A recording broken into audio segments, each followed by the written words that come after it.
You are about to opt in to Monerotopia, a show for the Monero community where all are welcome to join. From noob to maxi, no matter what bags you hold. Just sit back and relax to the sweet sounds of Monero's latest progress. Or if you're feeling inspired, join us on stage. Remember, the only thing that can stop Monero is a false belief that it can be stopped. And if you want to win the revolution faster, we recommend you remove your XMR from all custodial exchanges immediately. Warning, voting accidents are common around here. Don't forget to properly secure your private keys. Monerotopia starts now.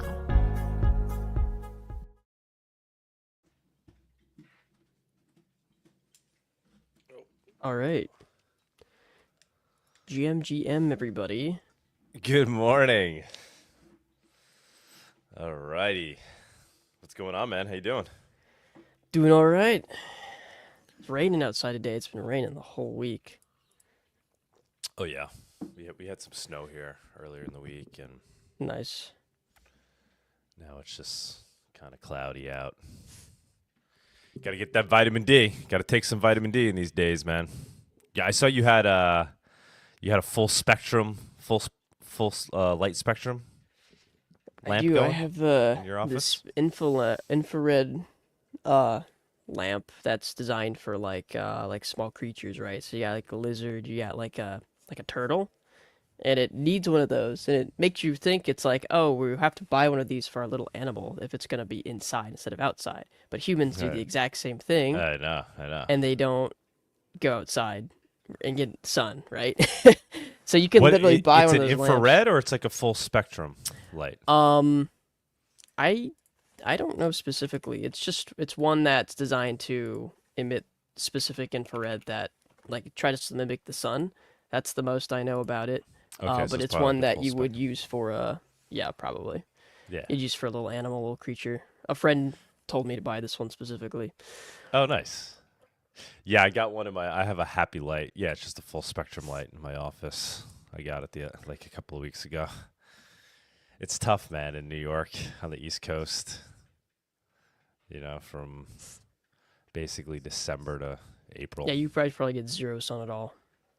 I mean, I go outside a lot. Even at work, I try to get outside a lot as much as I can, but still with the overcast, it's like yesterday was beautiful. Yesterday we had sunshine.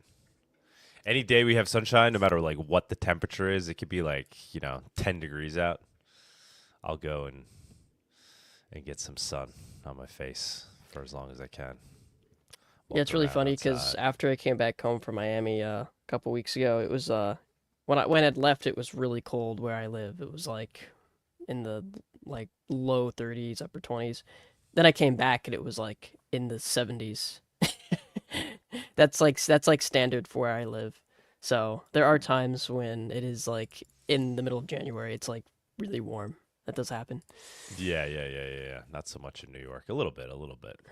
I want to get the red light going. I want to try that. There's like some really strong, evidence that those things have a positive effect on healing your body, charging your mitochondria.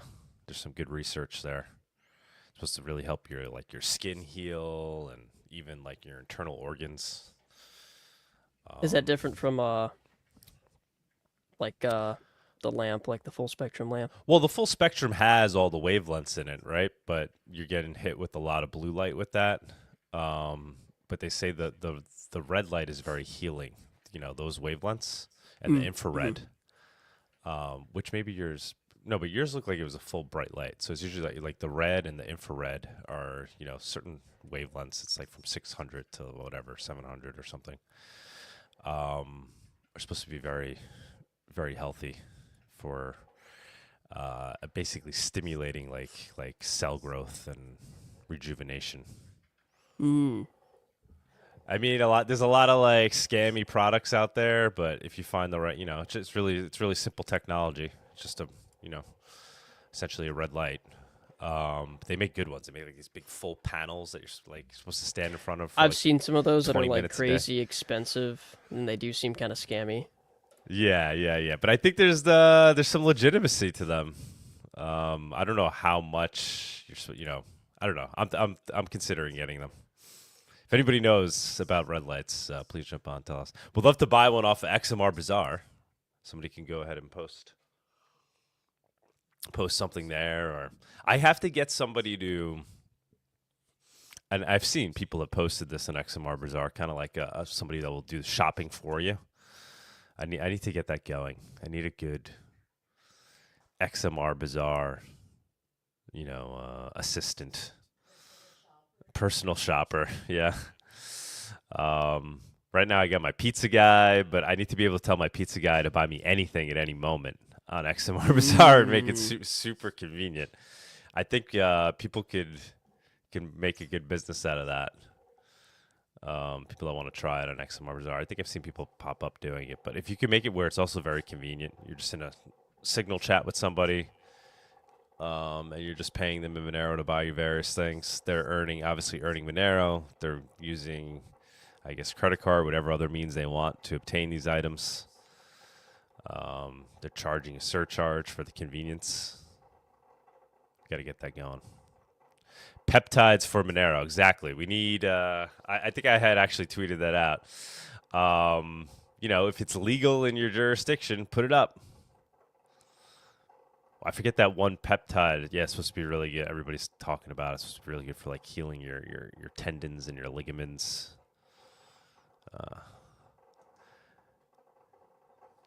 Yeah, I think there's a lot of interest in biohacking in the Monero community, right, Tux? Would you say?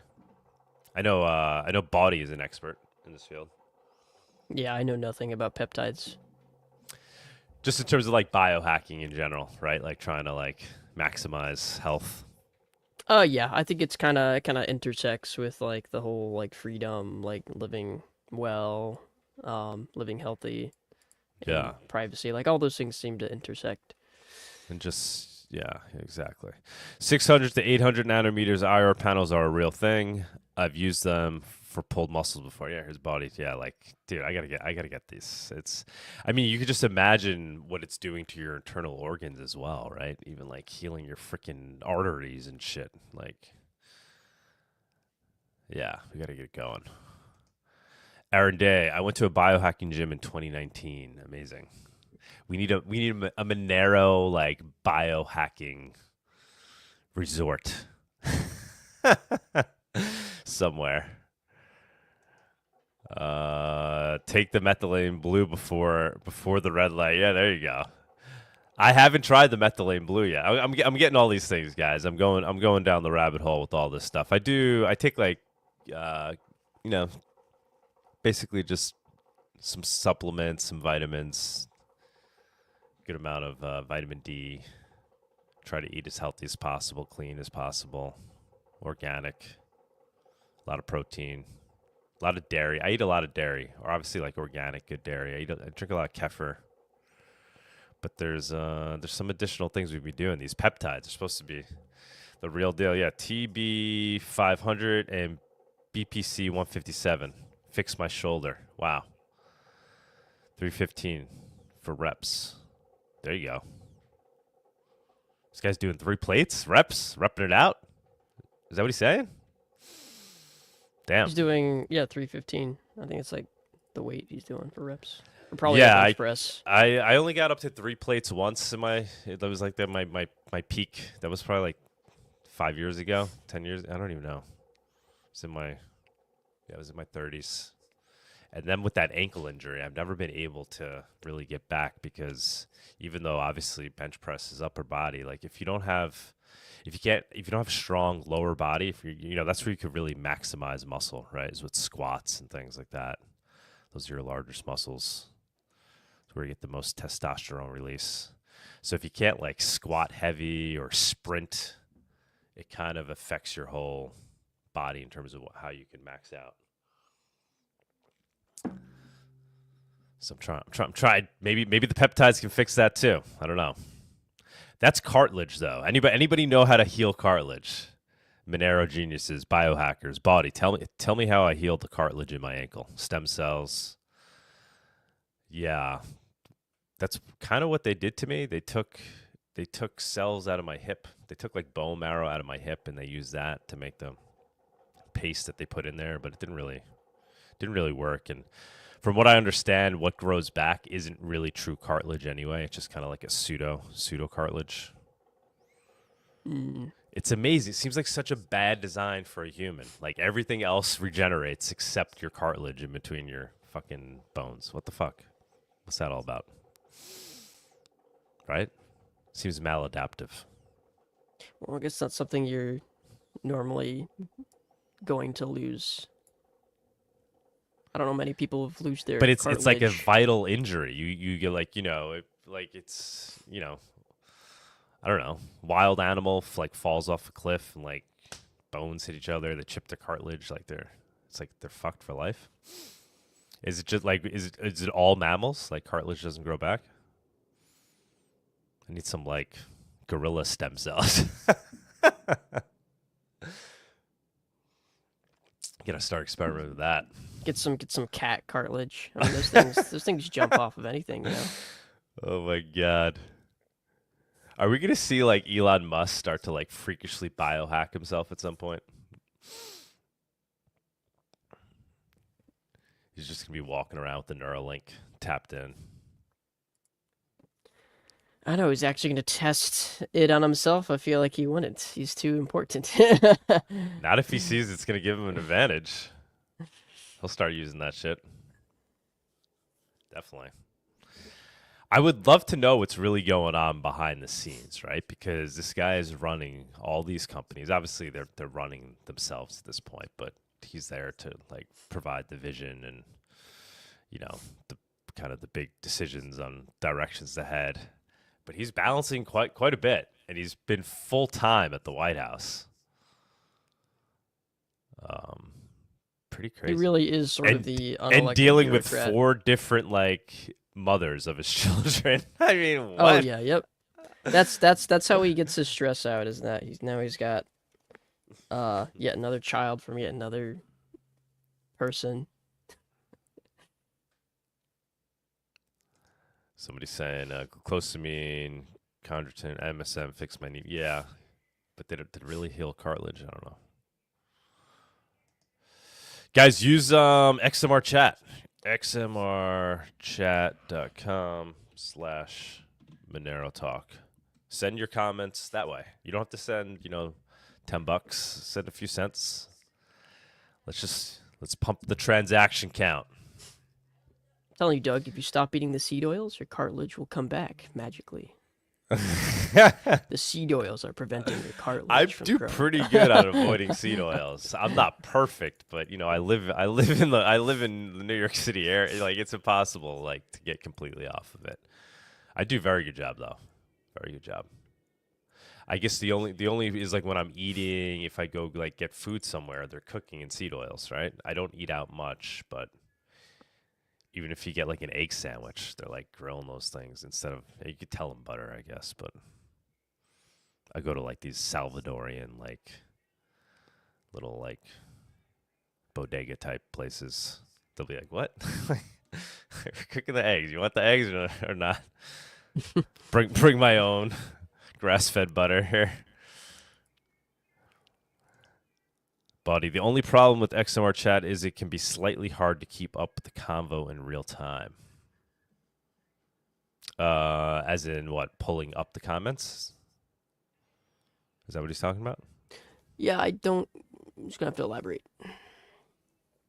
I mean, that's like any comments. If anything, less of them come in. I'm not sure exactly what you mean by that. What we're trying to do next, where I'd like to take XMRChat, is have it to be essentially a utility for getting in touch with anybody at any time, right?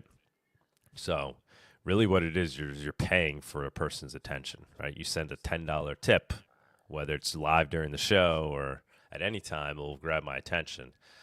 And so we want to essentially forward all the chats. Aaron Day, tip 50 cents. Traveling and eating healthy is a challenge. Oh, yeah, that's for sure. That's for sure. We want to have it where obviously you could at this point you can tweet at any time during the day or whatever. Send a chat at any time during the day with the tip.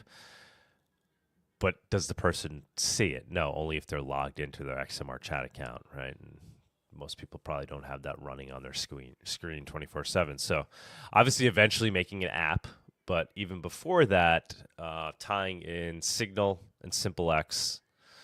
We're working on that for XMR Bazaar notifications as well. So once we figure it out, we'll move it over to XMRChat, and basically if anybody sends you a chat at any time, it'll be forwarded to your Signal or your SimpleX chat messenger, right? So it could become a way to pay to message somebody. Maybe you want to get Vic's attention, right? He's a busy man. I don't know. Send him $200 in Monero. Send him one Monero and your ask. Obviously, Vic is very approachable, but like you can imagine, right? Elon Musk, right? You want to send Elon Musk a DM? You might have to drop 10 Monero, but you'll know that he'll get it. And you have to let him impregnate you. Yeah, that's where I'd eventually like to take it. Obviously, this has been tried before with things, but I think with Monero it makes a lot of sense. So that's where I'd like to try it. What do you think, Tux? Does that sound like a good direction? Yeah, I mean, I know there's been platforms like that before. What was that one called? There was this one that was really popular for a while. Yeah, like it was one of the original Bitcoin like use cases. Like somebody attempted it. I forget what it was called. I think like Coinbase had even made a tool like that or something. But it works as it's fulfilling its purpose as being a super chat system. We're just trying to kind of like now take that a step further. Yeah, I think it works really well as like a super DM, like a general like donation page. So like buy me a coffee. Yeah. Sort of like that deal. Kids, you could just see the page. You can donate. You can send a message. I think it works for both of those things really well. You hear what I'm saying though with that other like do you think that use case is fulfills a real need? I think it does. It was like remember like LinkedIn, I don't know, do people even use like LinkedIn? It was like when it first came out, it was a great way to be able to contact anybody, would network with anybody. You had to you could pay like $10 and basically you could like back in the day you would have been able to like message like freaking like Trump on there. Like, yo. Like in the early days of LinkedIn. Just remember what it's called. It's called Cameo. Cameo. You could pay a celebrity, send them a message, and you could ask them a question, or you could tell them to like say happy birthday to whatever. Obviously, that's a little different. That's video, but I get what you're saying in that kind of idea, where it's like you can pay someone who's George Santos was doing that. The congressman that. It's so goofy though. Complete charlatan. So he pivoted to making money off of Cameo. Like, I'll sing you happy birthday. Yeah, no, not trying to go in that direction. More of a DM, like contact people. Yeah, like you can ask somebody, he's knowledgeable on something, the question, but also doesn't have a lot of time. Yeah. Maybe we make it where people can kind of like build different things over on top of it, like use cases. I don't know. We have 160 live viewers right now. We got Aaron Day popping up as our special guest. He's actually, as you can see from his comments, he's already hanging around, so I don't want to waste too much of his time. Aaron, do you want to jump up first? Is Bawdy okay with that? Does Bawdy want to get Bawdy okay if we bring the guest up first? Ellenvar tip 25 cents. LinkedIn now is just here are 5 things I learned about business after watching the Super Bowl. Yeah, I never log in. I have like an old picture and like thing up there. Like it totally does not represent me at all. King Charles tip 50 cents. Calc-phos for bones and cartilage. What's that? Like phosphorus? Yeah. But does it, I don't know. Bawdy's saying that's fine. Tux, let's do that. Let's run the special guest segment. We'll get Aaron up here. We have a big announcement we want to make. People have been asking, saying, why don't we have, a Monero conference in the States? Monerotopia. The first one was in Miami, and we hope to come back to the States. We hope to do something in New York at some point.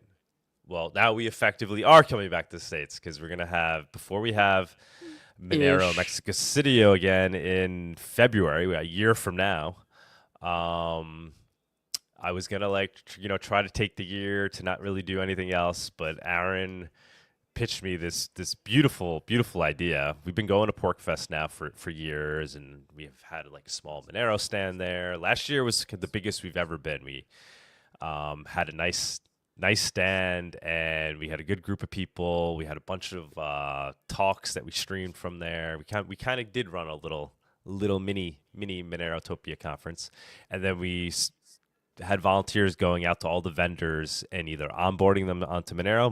A lot of them already are, or just like putting on a map as a Monero accepting vendor, and like adding them to XMR Bazaar and stuff. And so Aaron approached me. He's like, we got to do. He's like, that tent I did last year, the brownstone tent. We might not be doing it again, but I'm thinking we replace that essentially with a privacy tech tent at Porcfest. So anybody who's been to Porcfest knows right away, oh wow, that's a fucking fantastic idea. So we're basically ramping up the Monero tent, turning it into a full-blown Monerotopia at Porcfest. And I'll bring Aaron up, he can give the details, but it's effectively what it has become is a Monero conference, a privacy coin conference in the US, and it's going to be a large one because there's already thousands of people that attend Porcfest, and not just thousands of random people.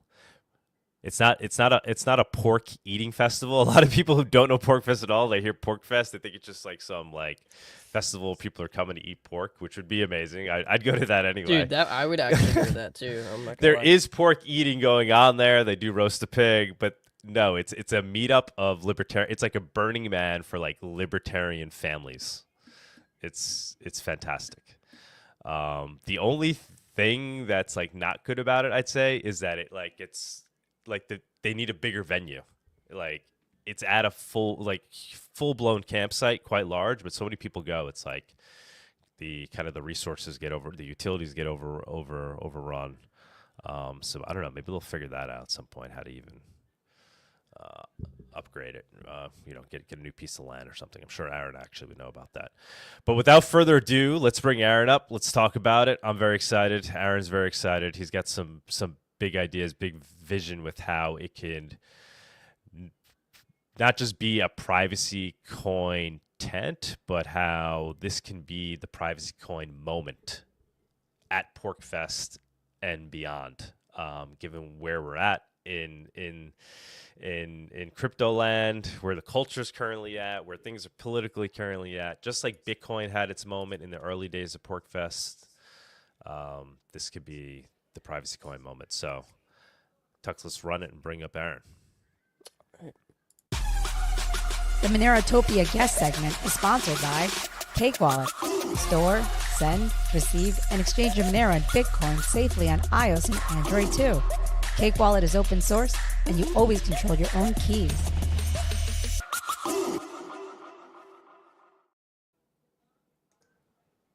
All right, Aaron, what's going on, man? Hey, how are you? Good. You got it. We can't see your face, but that's okay. It looks cool. Well, I'm in the home of Monerotopia. I'm in Mexico City right now. Oh shit. Okay, nice. So I'm on my way to Acapulco. So we decided to stop by here for a day and a half before headed over there. So yeah, I don't have a very good setup. I do apologize for that. No worries. Your sound is good. Your sound is good. So, but that's great that you're going to an Acapulco. That's cool. And I think Arctic Mine is going too. You guys gotta hang out. Yeah, absolutely. I'm excited. I'm going to get an opportunity to speak, and of course, we're going to talk about the gospel of privacy coins, and why, in fact, all these people are celebrating this election stuff, and people seem to be excited about crypto in general. And I took a look at this stablecoin bill that they just put out. It's worse than the Gillibrand bill from last year. It's horrible for algorithmic stablecoins. It's horrible for DeFi. It's horrible for privacy. It's horrible for KYC, AML. So just because Trump said we're not going to have a CBDC, a bank issued stablecoin is indistinguishable from a CBDC. So we have to really start pushing privacy. Yeah, I was trying to explain it to my family members last night. Actually, we had a little get together. I got a lot of thoughts there in general. I mean, they know me for years. I've been talking about all this stuff. They just obviously they see it coming to fruition, but they still think I am like crazy in that I'm concerned about like total dystopia, and I'm just like trying to ring the bell. Like, guys, I'm telling you. I'm like, just like I told you early about Bitcoin and explained it and said all these things were going to happen, just like I told you about COVID, how it was all BS, and you'll realize like we're on the precipice here. Like, like this is going to get bad fast, and there's no turning back once we hit a kind of the point of no return. Yeah, it's going to happen real fast. I mean, and ironically, Biden was incompetent. If Biden was more competent than his executive order that he had authorizing a CBDC and cracking down on crypto, then they would have gotten a lot further. But he was very incompetent. But unfortunately, this coordinated effort now around stable coins, we've got our crypto AI czar and everybody else pushing this. And so somehow people are now celebrating stable coins while they were previously crying about CBDCs. They're egging on now this $3 trillion industry of stable coins. Well, I mean, do you want programmable, trackable, censorable stable coins? Like, what? This is really not a win at all. And I'll do it. I'm not going to spend a lot of time on this now, but I'm going to do an article about this and explain what's in this bill. I encourage everybody to read the bill, or at least run the bill through AI if you don't want to read it. It's a 57-page bill, and it's not great at all. I mean, it's going to put private stable coins either out of business, or it's going to make the reporting burden. You're going to have to report monthly to the Federal Reserve, and you're going to have to meet all of these thresholds and all of these requirements. And again, how did we go from peer-to-peer digital cash with no third parties, no central banks, to the pinnacle of crypto being a programmable surveillance token issued by a commercial bank regulated by the Federal Reserve? I just don't know how it happened, but we gotta. So this is why I know you don't want to spend too much time on it, but just so I kind of, because I haven't really paid close attention. So what will the future of stablecoins be? It's going to be a few like what's going to happen to Tether and these? Are they basically going to be U.S. run, cryptos? Yeah, so either Tether and USDC are going to go away, or they will probably, or more than likely, they'll be merged with a big bank. So JP Morgan Chase will acquire Tether, and it will become the stable coin. Or depending upon how big of the problem with this is on the one hand, I don't like bank issued stable coins. On the other hand, the stable coins that we do have are scams, and so this is the bit of a trouble with it, right? Because Tether's likely to have serious issues at some point, but now that their last investor, who put in $600 million, and the firm that manages all of their treasuries is run by Howard Lutnick, who's now Trump's commerce secretary. So this is one of those things where I suspect Tether will get bailed out or merged into an existing player. But what it's really bad for are algorithmic stablecoins. So and it's going to have a big negative impact on DeFi. So that's the more troublesome part of this at this point in time. So, and all of these stablecoins have more KYC, more AML. I mean, we really should be going to remove the Bank Secrecy Act. The Bank Secrecy Act and all of this. Yes, that's the root. That's the root of their power to basically create a financial surveillance system. It's the root of the power. It started in 1970, and it started, presumably to crack down on organized crime. And so this is the thing with all of these bills. So I always like to look at, well, what's the source of this? Where did all of this come from? Where did the regulation begin? Mm-hmm. And then how well is it doing versus its stated goal? And so I think you could make the argument that, people talk about the cartels and everything else. I mean, I think the Bank Secrecy Act it probably led to the acceleration and the expansion of organized crime, and probably led to an opening for the Mexican cartels that all of our politicians like to complain about. And it's done nothing. I mean, if you look at the actual number of criminals and people involved in money laundering and illicit activities that are actually caught using KYC AML. It's almost nothing compared to the cost. This is another one of these classic things where it's security theater. Every citizen gets punished. Every citizen has their rights removed. You have all of this now friction that makes it hard to innovate in the payment space, and it hasn't solved any of what they stated the underlying problem was at all. So we need to go back and look at all of these things. I'll do a kind of a comprehensive thing on, Bank Secrecy Act all the way to Patriot Act, and then how they've ramped up the Patriot Act and through COVID and everything else. And it's just absolutely absurd. We've thrown away the Fourth Amendment. And I don't know when it happened. I mean, because again, privacy is a right. It should be a right. It is a right. It's actually in the Constitution. And yet it's been eroded since 1970, and nobody seems to want to talk about it. The narrative has switched from, we should assume privacy to we should assume that we're all guilty and that everything that we do is a crime and that everything should be tracked. And I don't that shift happened very gradually, but now it's, somehow getting even worse despite the complete lack of success of any of these surveillance laws in stopping any crime. Right. Like, I don't know how it's even constitutional, right? With regard in considering the Fourth Amendment, like, has it been, I have never really looked at the case law and the history of the Bank Secrecy Act. I mean, has it even been tested on Supreme Court level? Yeah, I don't know. Then that's what I'm going to dig into as well. I haven't done the full deep dive. This is one of those things where it might be just that, well, in the 1970s, no people, they manufactured that we had this big organized crime thing, and then this thing got passed through in an emergency, and nobody really who was there in 1970 to challenge the Bank Secrecy Act. Mm-hmm, mm-hmm. So I suspect there probably is a big opportunity. We got to work together more, man. You're doing amazing work. Excited to do this, privacy mini tech conference at Porcfest with you.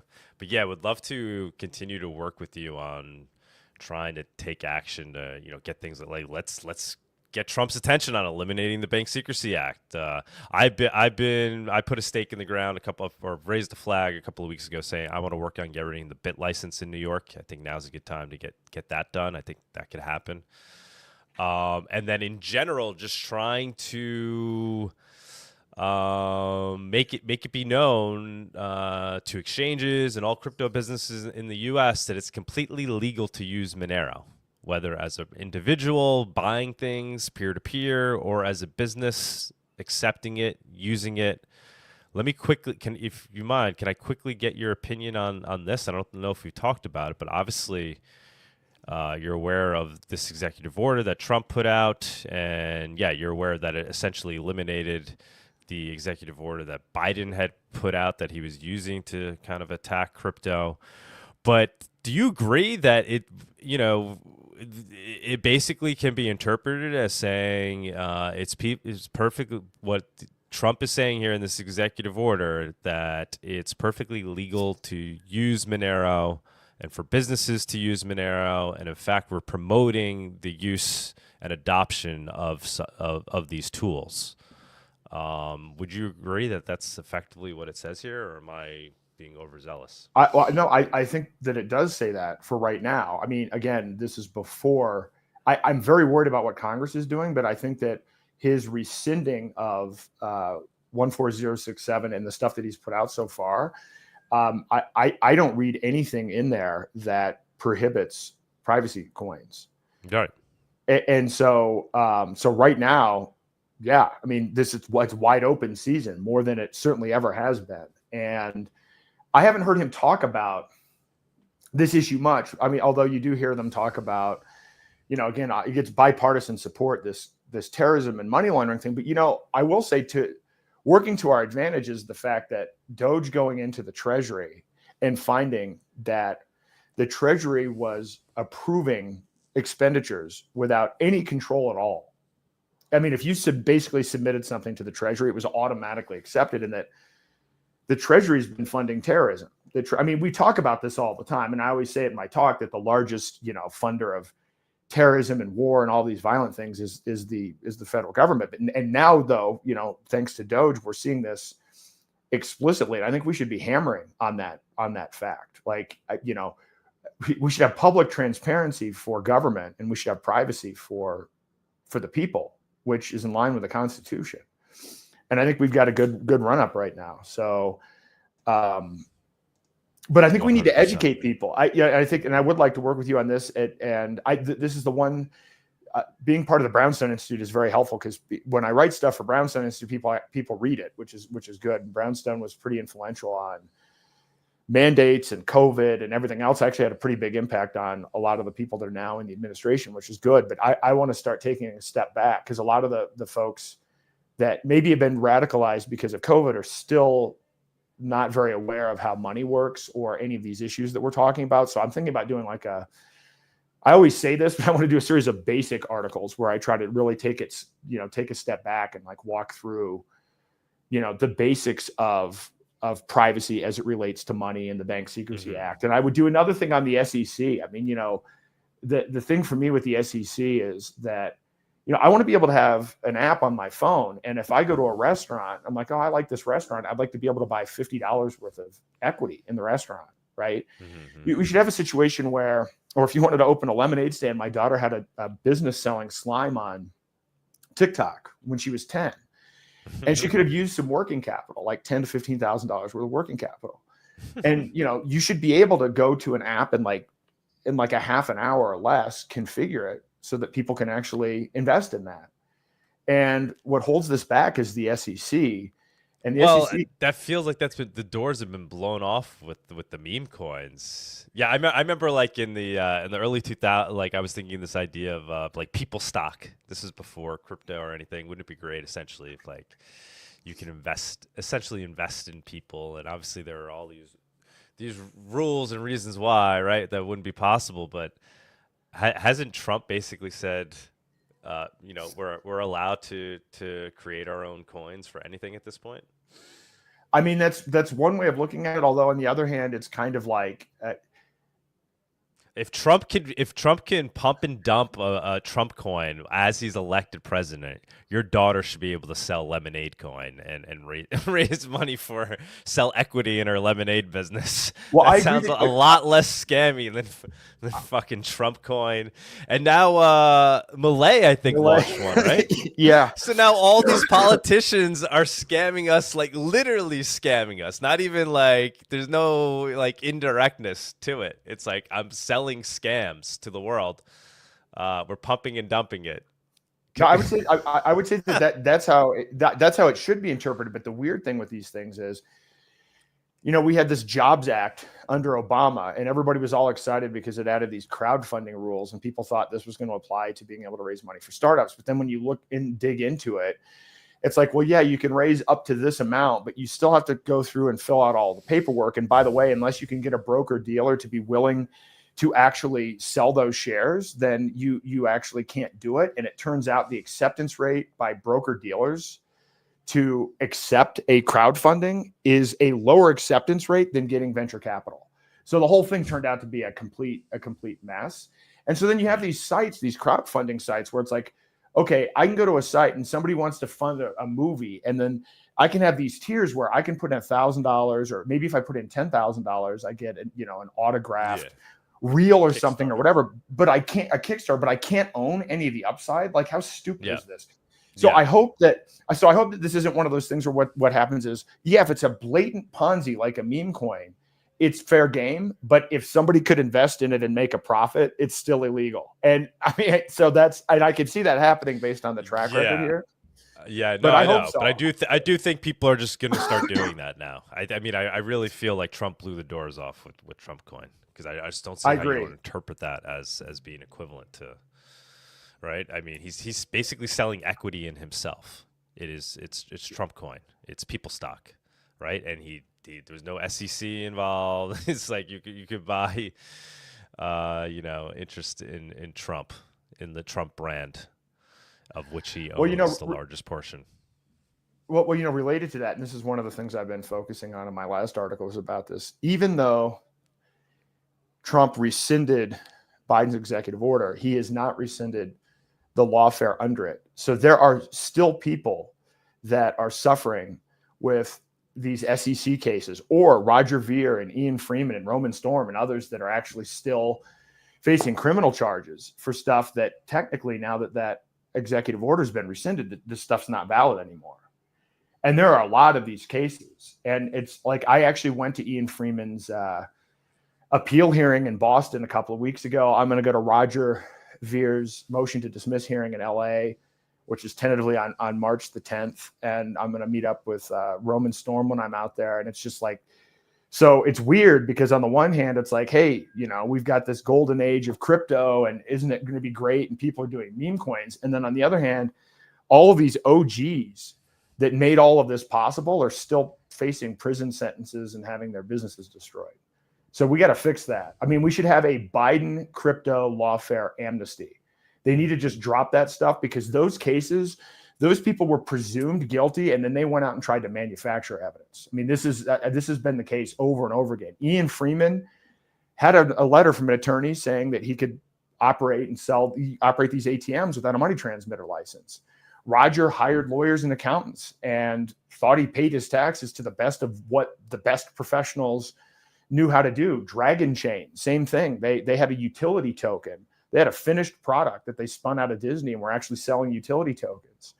Then in 2018, the SEC came after them, and that's been ongoing now for 7 years. And so it's tragic that this is still going on. And I think what the best approach might be is to take all of the cases, kind of like what Trump did with J6. With J6, yeah, especially for this, right? I mean, because here we're talking about like literally crypto entrepreneurs, right? These are the original guys who understood it before anybody, who started using it for the purposes it was meant to be used.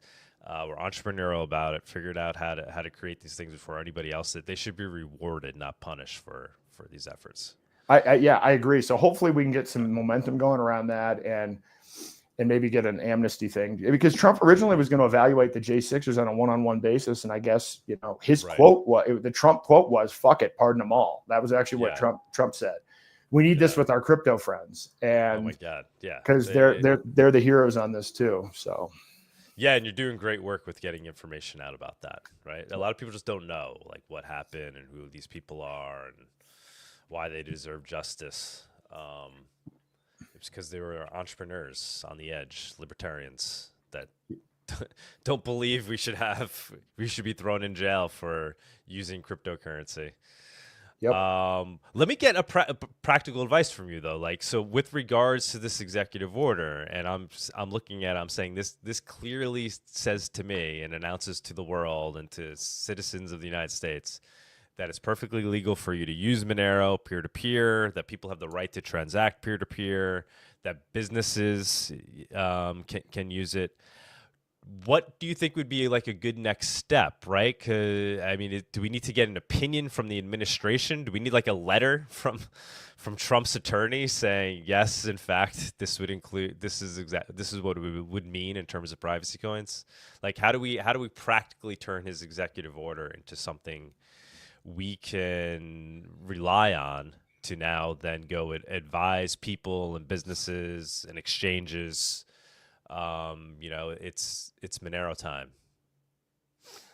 I don't know. I would always, in this instance, I would ask for forgiveness and not for permission. In other words, if you can make the interpretation based on the executive order, then make that interpretation. Well, I'm fine with doing that, right? That's why XMR Bazaar, like my understanding is everything I do is completely legal, right? Not even like, I don't even see any grayness. But if I want to approach, Coinbase and I want to, say you guys should be adding Monero, there shouldn't be any hesitation like, oh, we're getting pressure from the banks, but like, well, who's your bank then? Because they need to see this executive order. Like, what is going on here? What's the miscommunication?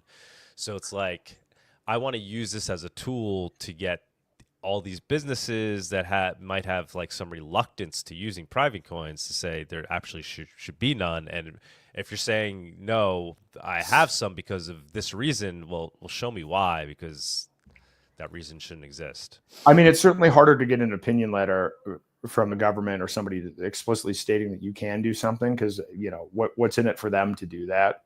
So But you can make your argument, your legal argument based on the executive order. So, I mean, if you're pushing back, now my experience, the problem with this is it's with these exchanges, it's all about volume, right? I mean, the problem is, I mean, think about it. They listed Trump coin, and in theory, there's no reason why they should have listed Trump coin, right? There's been no policy change at that point. Trump wasn't even in office. He hadn't even been inaugurated yet, and they put the coin up, right? Well, I mean, in theory, that coin was against the law based on what the previous administration had been done, and nothing had actually rescinded that. So my guess is, and my experience with these things is that if there's enough volume, they'll do it, right? That's I'm not going to speak about these individual ones. I mean, I understand with Coinbase, a lot of this is pay to play, and then a lot of it is all volume driven, right? And so I doubt why the reason that they're holding off at this point is necessarily regulatory. It's and I hate bull markets because of this, because now Monero has to compete with Malay coin. Now you've got to compete with, whatever the other, whatever these other coins are, and these coins do huge volumes, even if only for a short period of time. I don't know how that's the problem to solve. We need to get more people interested. We need to increase the volume. And I think there's a general. Well, I know. I mean, I keep bringing it back to New York, right? So whether that means eliminating the bit license, convincing Coinbase, or eliminating bit license, and then Kraken moves in. But at the end of the day, there's millions of people here that live in New York that are already using crypto, that are already buying their shit coins, that have been buying Litecoin back in 2017, but they never to this day have had the ability to buy Monero on a centralized exchange from their bank account. Even to this day, right? They can't do it. They have to go buy some other crypto, swap it into whatever they want on, let's Cake Wallet or whatever it is. There's no way to have your bank account. And, that's what people want. That's what they expect. So, yes, they'll be competing against Malay coin and Trump coin, but I do think it would give an avenue for noobs who've been hearing about Monero for years to be like, oh, I'll grab some of that now that I can grab it just as easily as I can grab Trump coin on Coinbase. So the issue with this is you have to kind of go with smaller exchanges and then get more volume. And then as you show more volume, then you can get to the larger exchanges. So, I mean, it might not go Coinbase right away, but it might be an opportunity to go for some other exchanges and then build into it. I think that's probably the problem with this is, and this is the problem with, I dealt with this a lot because I spent a lot of time with Ravencoin, and it was an open source project that had no fundraise. And so the problem is that a lot of these, I've heard some amazing stories, by the way, about some of these exchanges and listings where it's like, so particularly some of these overseas exchanges, like, all right, well, if you give the guy $50,000 who works there personally, he'll push you up in the queue, maybe, but nothing will be in writing. And then you get to that point, and then hopefully they add you, and hopefully that guy doesn't get fired between the time that you paid him to get the listing and then the thing gets actually added, right? And so this practice of having to pay is challenging for open source community projects that don't have a fundraise. This is just a legit challenge. So you've got to find, are there any friendly exchanges, centralized exchanges that are ideologically actually aligned? I mean, that's the other Kraken. Kraken is, but they're not in New York because of the bit license. So it's Kraken. I don't want to speak out of turn. Kraken's pretty damn big. It's not, No, Kraken's big. There's been a lot of there's been changes, and I know Kraken was more involved, my understanding, in the Trump campaign, way more than Coinbase, and Coinbase only jumped on at the end, is what I'm hearing, and it was actually Kraken from the earlier days was very pro-Trump. So even that big event where they launched Trump coin, it was sponsored by Kraken that night at that big crypto ball. Are you serious? That's hilarious. I didn't know that was sponsored by Kraken. Yes. Jesse Powell, I think he's has good access into the administration. Jesse Powell's awesome. I know he's not the CEO of it anymore, but I know Jesse Powell is personally, he's an OG, and he's absolutely aligned. Yeah, that's amazing. So what about Genesis? Gemini. The twins, right? I think a lot of this is these guys were Zcash people, You know, Yeah. it was kind of like Zcash, the Zcash Silicon Valley crowd were trying to keep Monero off of exchanges because they didn't want the competition. I think honestly, I think it comes down to that. I mean, that's just ridiculous. They've got an exchange. Yeah. It's like they've got Bitcoin. They have all these other coins. Why would you? The demand is clearly there for Monero, and even in the earlier days, it was one of the there was clear demand, and at that point they didn't list it. Why didn't Coinbase list it? Was it because they were worried about regulations, or was it because they didn't want to help Monero? Yeah, I don't know. I don't know the answer to that either. Yeah. But I think now is the time to change it, and we'll work on that. Maybe we could get somebody from the Trump administration to come talk at Monerotopia Porcfest. How about that? You think we could get some like Trump administration crypto people to come talk? That would be amazing. We could try it.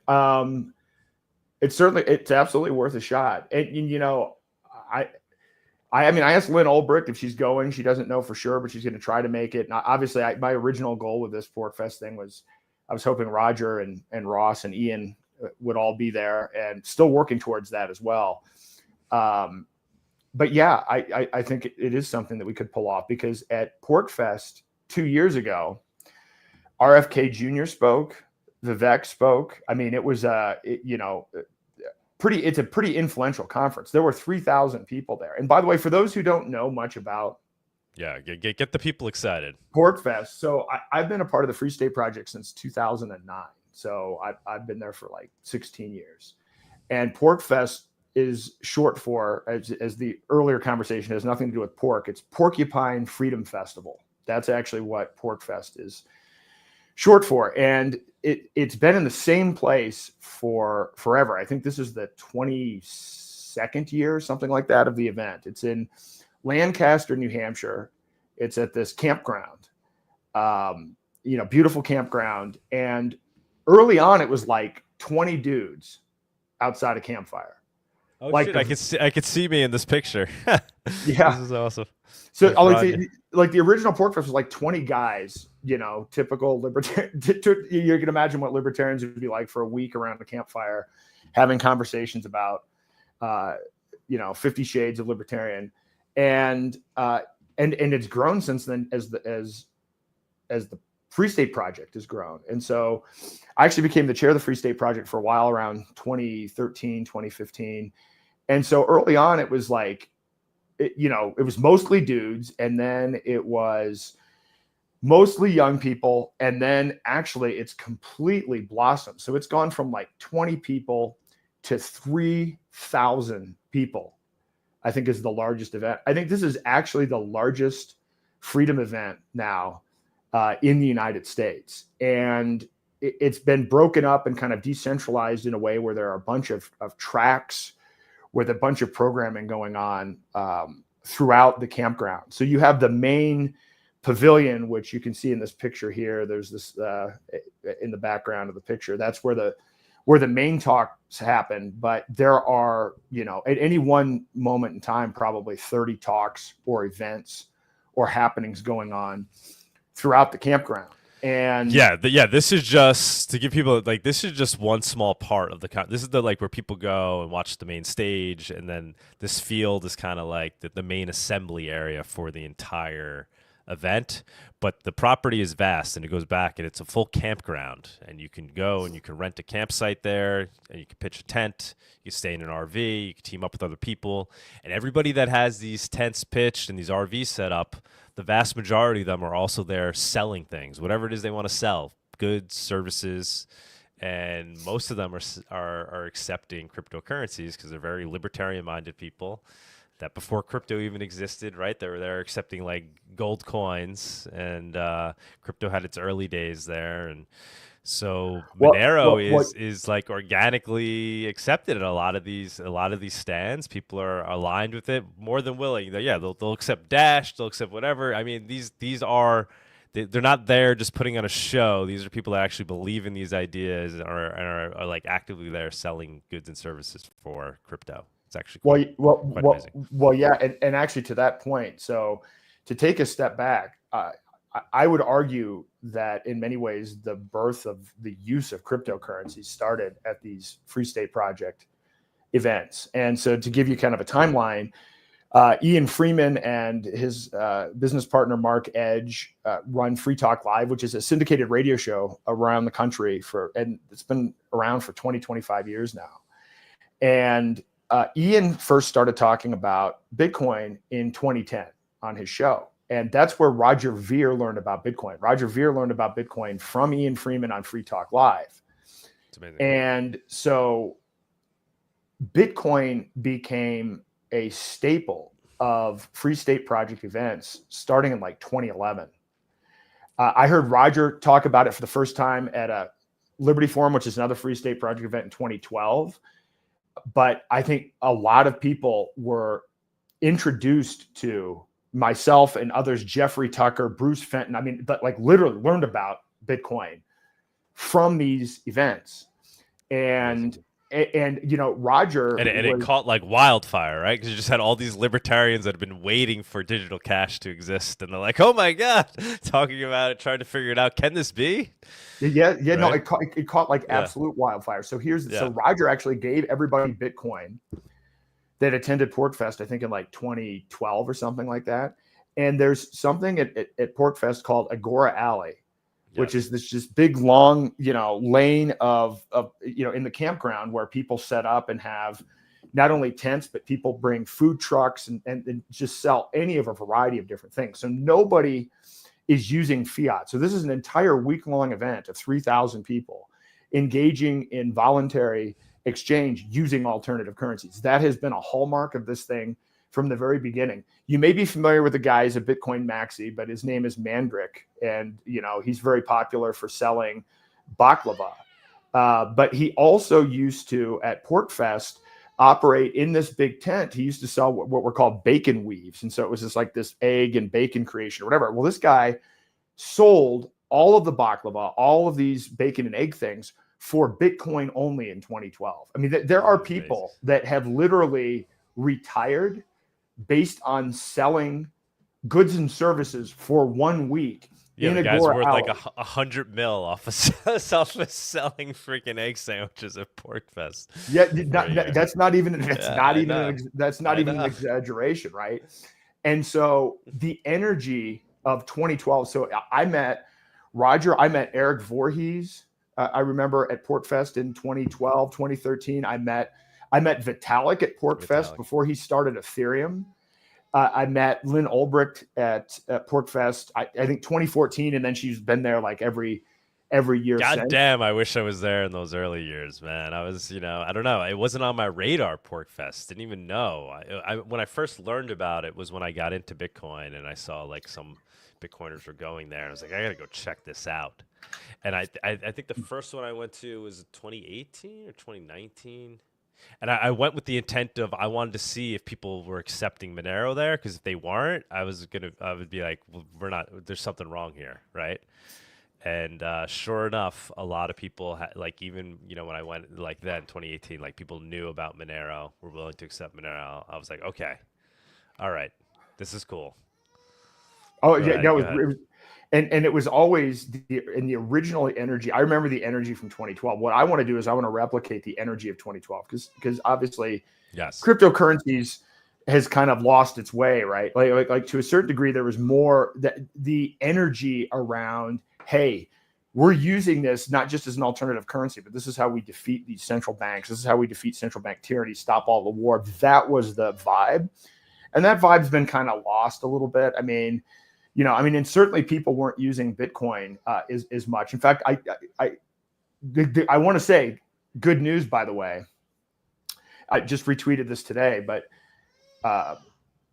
the Free State Project was taking Bitcoin all the way back in 2011, 2012, but stopped taking Bitcoin right around 2017 because of the transaction fees. But this year, they're using now payments, and they're now taking multiple cryptocurrencies, including Monero. Sweet. So you can buy your Porcfest ticket using Monero, and so that is awesome. Fantastic. That is just huge. That is just huge. Yeah, and just to get the information out there, guys. So this is happening June 16th through the 22nd, 2025. This basically is it's going to be a Monerotopia at Porcfest. So if you could see, like Aaron's saying, this barn back here, that's the main stage for Porcfest itself.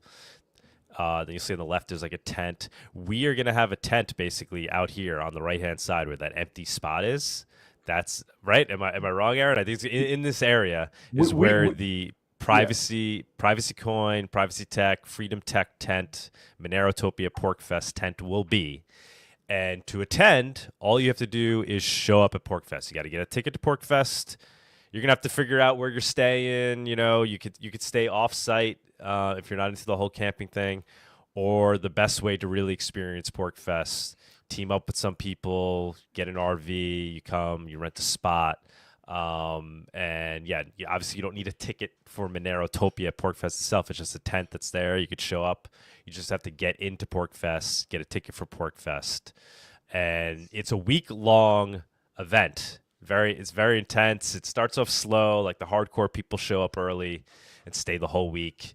But it doesn't really escalate and start to peak until like Thursday. So Thursday, Friday, Saturday, Sunday. Obviously, Aaron, we'll figure this out. I mean, Aaron's hardcore. He wants to basically do talks all week from the get-go, which, yeah, if he wants to do that, I'm sure that's what we'll end up doing. But things will really ramp up Thursday, Friday, Saturday, Sunday, and it will be like you're at Monerotopia. It will be, I'm sure it's going to end up being quite a few speakers we'll have. We'll have panels. Just because there's so much talent there that we could just bring into and get them up to come up on stage as well. So it's gonna be pretty amazing. And then we're teaming up with MoneroCon because this is falling at the same time as MoneroCon. So when it peaks, that Thursday, Friday, Saturday, Sunday is when MoneroCon is going to be taking place in Prague. Obviously, guys, if you're able to go to MoneroCon, I highly recommend you do it. MoneroCon is amazing, right? It's the seminal Monero event of the year, Monerotopia as well. But like, if you're US based and you can't make it to MoneroCon, come to Porcfest. You will not be disappointed. It's an experience, even without Monerotopia being there. Porcfest itself is an amazing experience. And now with everything Aaron's saying, that we want this to be where privacy coins peak at the conference, it's going to be a moment you're not going to want to miss if you're able to make it. And we're going to team up with MoneroCon, so we'll even have the MoneroCon talks playing at the tent. And it's actually, timing wise, will work out pretty well because they're in Europe, so it'll be like, super early over here. So maybe every morning as you're drinking your gratuitous coffee or you're buying your egg sandwich with Monero, you come sit and watch the MoneroCon talks from like, I don't know, probably be from like 7 in the morning to like 11 a.m. You'll be able to see Luke Parker giving his update on full chain membership proofs. That's what I'm excited about too, Aaron, is that we'll get people throughout Porcfest that are like into crypto privacy coins. They can come watch the MoneroCon talks that they'll have access to, right? They'll be able to watch Luke Parker give them the update in real time because like Monero is going to be peaking at this moment too, guys, right? So not only is Porcfest peaking with privacy coins, but Monero in terms of its actual tech is going to be like kind of reaching new heights as Luke is giving announcements on that. So should be amazing. And if you want to get involved and you want to attend, just start by going to the Porcfest website and figuring out how you're going to get to New Hampshire for this week and basically grab your ticket with Monero.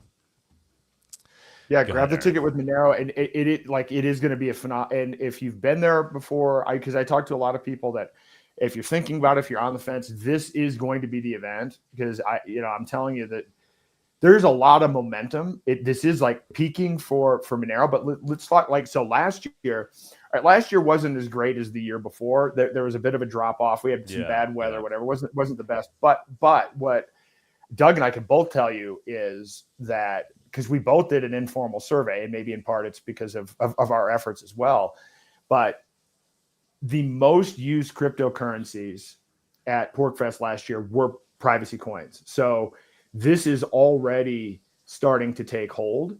And so now we are just going to blow this up well beyond. And I think with Cake Wallet, involved, and I'm excited. I'm super excited about Cake Wallet. I see that Vic is in the chat, but I am thrilled about Cake Wallet because I've been doing these workshops all around the country, and Cake Wallet is a great way to onboard new people to Monero and to privacy coins. And so we're going to be able to onboard merchants at Agora Alley. We're going to be able to onboard people in the tent itself. And, and who knows, there's a pretty good shot we're going to have Ross Ulbricht, and then I personally, I'm going to be fighting with every bit of energy that I have to make sure we can get Roger Veer there as well. But like, this is going to be, I think, the beginning of a renaissance for privacy coins. And we will look back at this just as I'm talking about how 2012 to me was like, that was the birth of crypto to me, in terms of adoption and people really starting to use it in the Liberty community. I think people are going to look back at 2025 Porcfest as being when we really started getting real adoption for privacy coins in Monero. 100%. And, we need to make clear this event wouldn't be possible but for the generous sponsorship from Cake Wallet. We're hoping to get a couple of other main stage sponsors so we can fully cover the cost. But this comes with a big cost here because we have to rent one of these main tents. But well worth the investment, I think. And so tremendous thank you to Cake Wallet. As usual, they stepped up without hesitation. They they trusted us. They understand the vision here. So Cake is early adopter, first sponsor, just like they were the first sponsor of the Monerotopia conference, without hesitation. So tremendous thank you to Cake and Vic. And I don't know if they'll be able to attend in any way, because I'm sure they're going to be, the team is going to MoneroCon, the devs are going to MoneroCon, but there might be some people. Vic, let us know if you want to jump up and let us know. There might be some people from Cake. I don't want to steal from MoneroCon either, but if there's people on the Cake team that can attend, that would be fantastic. Obviously, they'd be welcome to talk, be on panels, whatever. They would love to have Cake there as well. And I got to say, I mean, it's also a perfect testing ground, just like Monerotopia is, I believe, a great testing ground for these products, for Cake Wallet, for Edge, for whatever Monero, my Monero, Moneruju. Porcfest is like the ultimate testing ground because you have all the, tons of different kind of like wallet. You have like people that were early into, Dash are there, right? So like they're using whatever, they're more of like Edge wallet people or Exelix people, right? You have like kind of all these like competing wallets there, and you have all these vendors accepting in real time. So it's a great place as a wallet developer, app developer, to come and see your product being used, tested, getting feedback, seeing it compared to the other ones, which ones are working best in real time. And obviously Cake does a really good job out in the wild. It does, considering it's, a full blockchain sync. And we'll do the Nodo thing. We'll do we'll get we'll make that part of our budget. We can get the satellite dish, the Starlink. Get one, at least one, maybe two of those, right, Aaron? What do you think? I know a lot of other people set up Starlinks, but I think we should do that. I don't know if does our tent come with like better internet than others? Do we? I don't think our tent comes with much anything. I think we're pretty much on our own from that perspective. But yeah, we can get a Starlink, and then we maybe can get a couple Starlinks so that people will want to come hang out with us because we've got where the internet access is, and we've got we'll have the Nodos. I'll bring the Nodos running off of them, and then we'll have anybody, we'll put the Starlinks out towards the Agora area so people could access in the Agora. They could access the Starlink just like we had at Monerotopia, so they'd be getting benefiting from getting the Wi-Fi plus accessing the Nodo via Cake Wallet. So now the vendors and the attendees will be seamlessly using Monero at the conference in the best way possible. So yeah, very excited about all that. So I think it's going to be I think this is going to be the biggest onboarding event, and then we'll broadcast from there too. I mean, you've got your show, I've got my podcast. Where I'm sure we're going to be doing a ton of interviews from there and generating just a lot of content. And so I couldn't be more excited about it. And when this opportunity came up, I mean, in part, they only have 2 tents, and I put my name in it without any kind of idea of exactly what we were going to do. But I actually reached out to the Porcfest guys and said, hey, listen, at first I was going to try to get them to do could we add a 3rd tent? And then we were fortunate enough to be able to get the main tent. And so I'm like, okay, this is just going to be huge. So this is the one event I'm putting. I do events all the time, which is why I'm in Mexico, but I'm putting more of my effort into this event than anything. I think this is going to be a watershed moment for us. For sure, man. Couldn't agree more. Very excited. It's going to come fast. And it's in my mind, it's much easier to throw than Monerotopia, and can be just as big and impactful, right? Because we have the benefit of going off of Porcfest, right? So people are already thousands of people are already converging there, so we're benefiting off of that.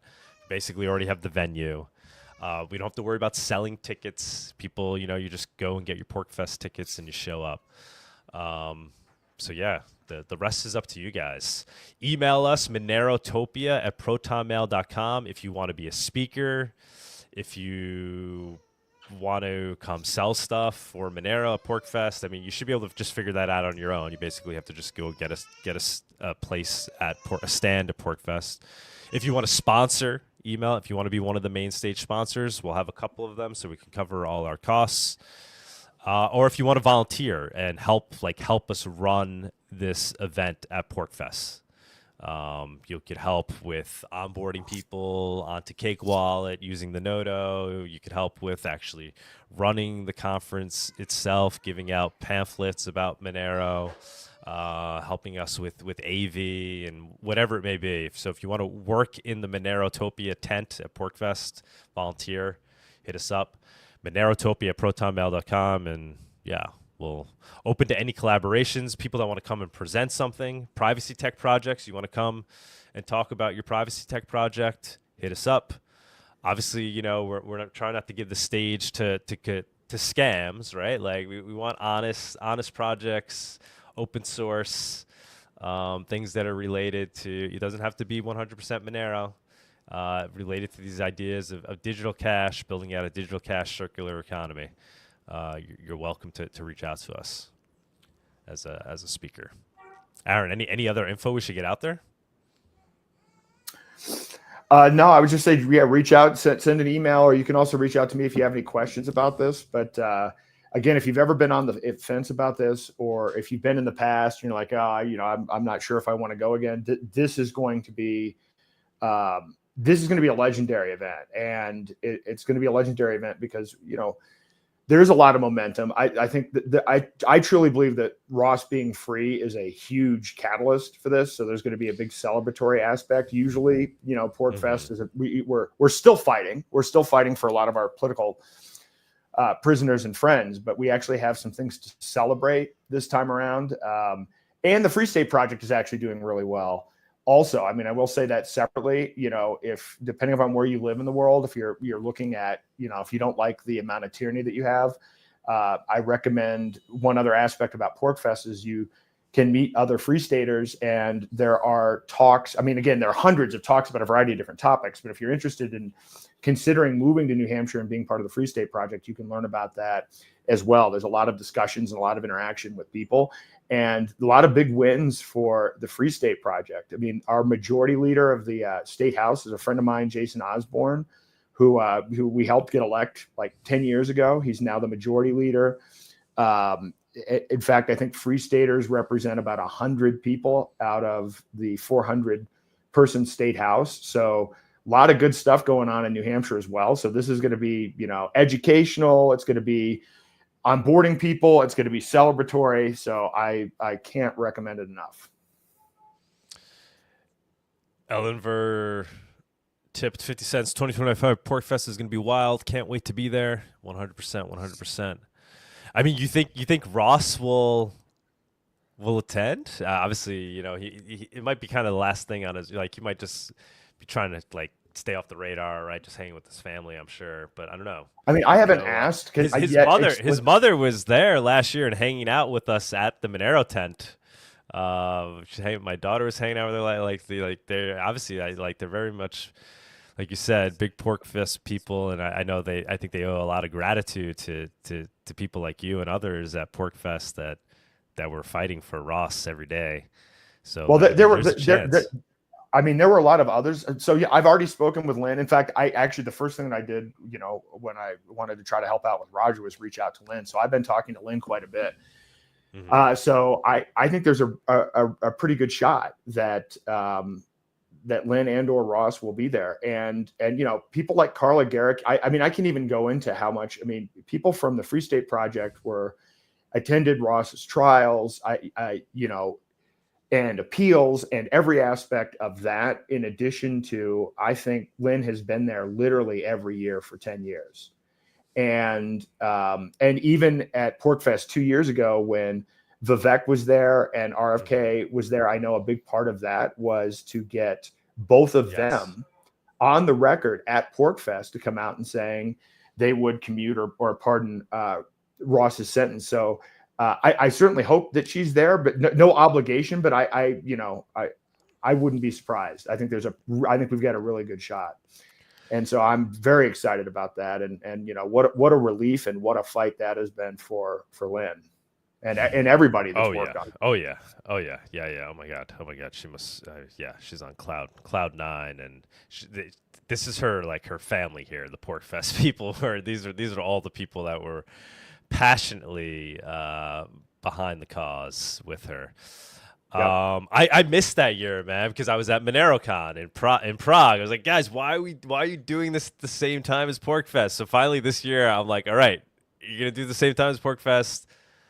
I'm going to, because I have the baby too. I can't really make it over to Europe, so this makes sense for all these right reasons. And now I'm seeing the positive in the overlap here. It doesn't have to be a negative. So there'll be the biggest Monero event of the year is going to be Porcfest, Monerotopia Porcfest, taking place at the same time as MoneroCon on the other side of the world. So it's actually going to be a positive. If you can't make it over to Europe, come on over here in the U.S. A lot of people there's a lot of Monero people that don't leave the U.S., don't have, I don't know, that they don't they never got passports and stuff. I've come across quite a few people that oh, I can't leave the U.S. Well, here's your chance. You could drive in from the other side of the country, wherever you are, make your way to Porcfest. It's going to be well worth it.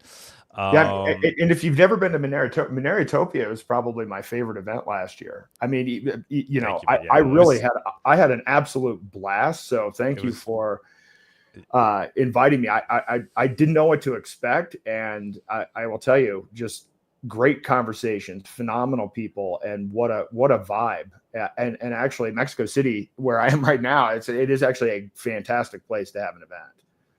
Oh yeah, it's the location is great too, because it's a hub, right? It's a global hub. People can come in from anywhere. Come in from Russia, come in wherever. You don't have to worry about getting into the U.S. So excited for that too. That's gonna come fast too. It's a year away, but now that we're doing this event, and then right after, it's gonna creep up on us fast. So yeah, guys, obviously if you want to attend that, buy tickets to that now too. That really helps. We put up the super early VIPs.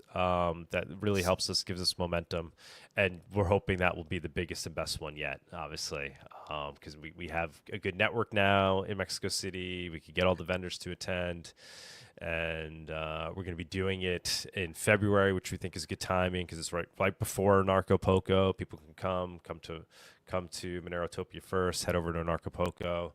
You also have Derek Bros' event, which will be right before ours. So if you're really hardcore, you go to all three or whatever. So that should be super cool. And Aaron, very much hoping that you'll be able to come next year. Obviously, that'll be. I know it's far away, but hopefully. Oh yeah, no, I'd love to. Okay. I will absolutely make sure I'm there.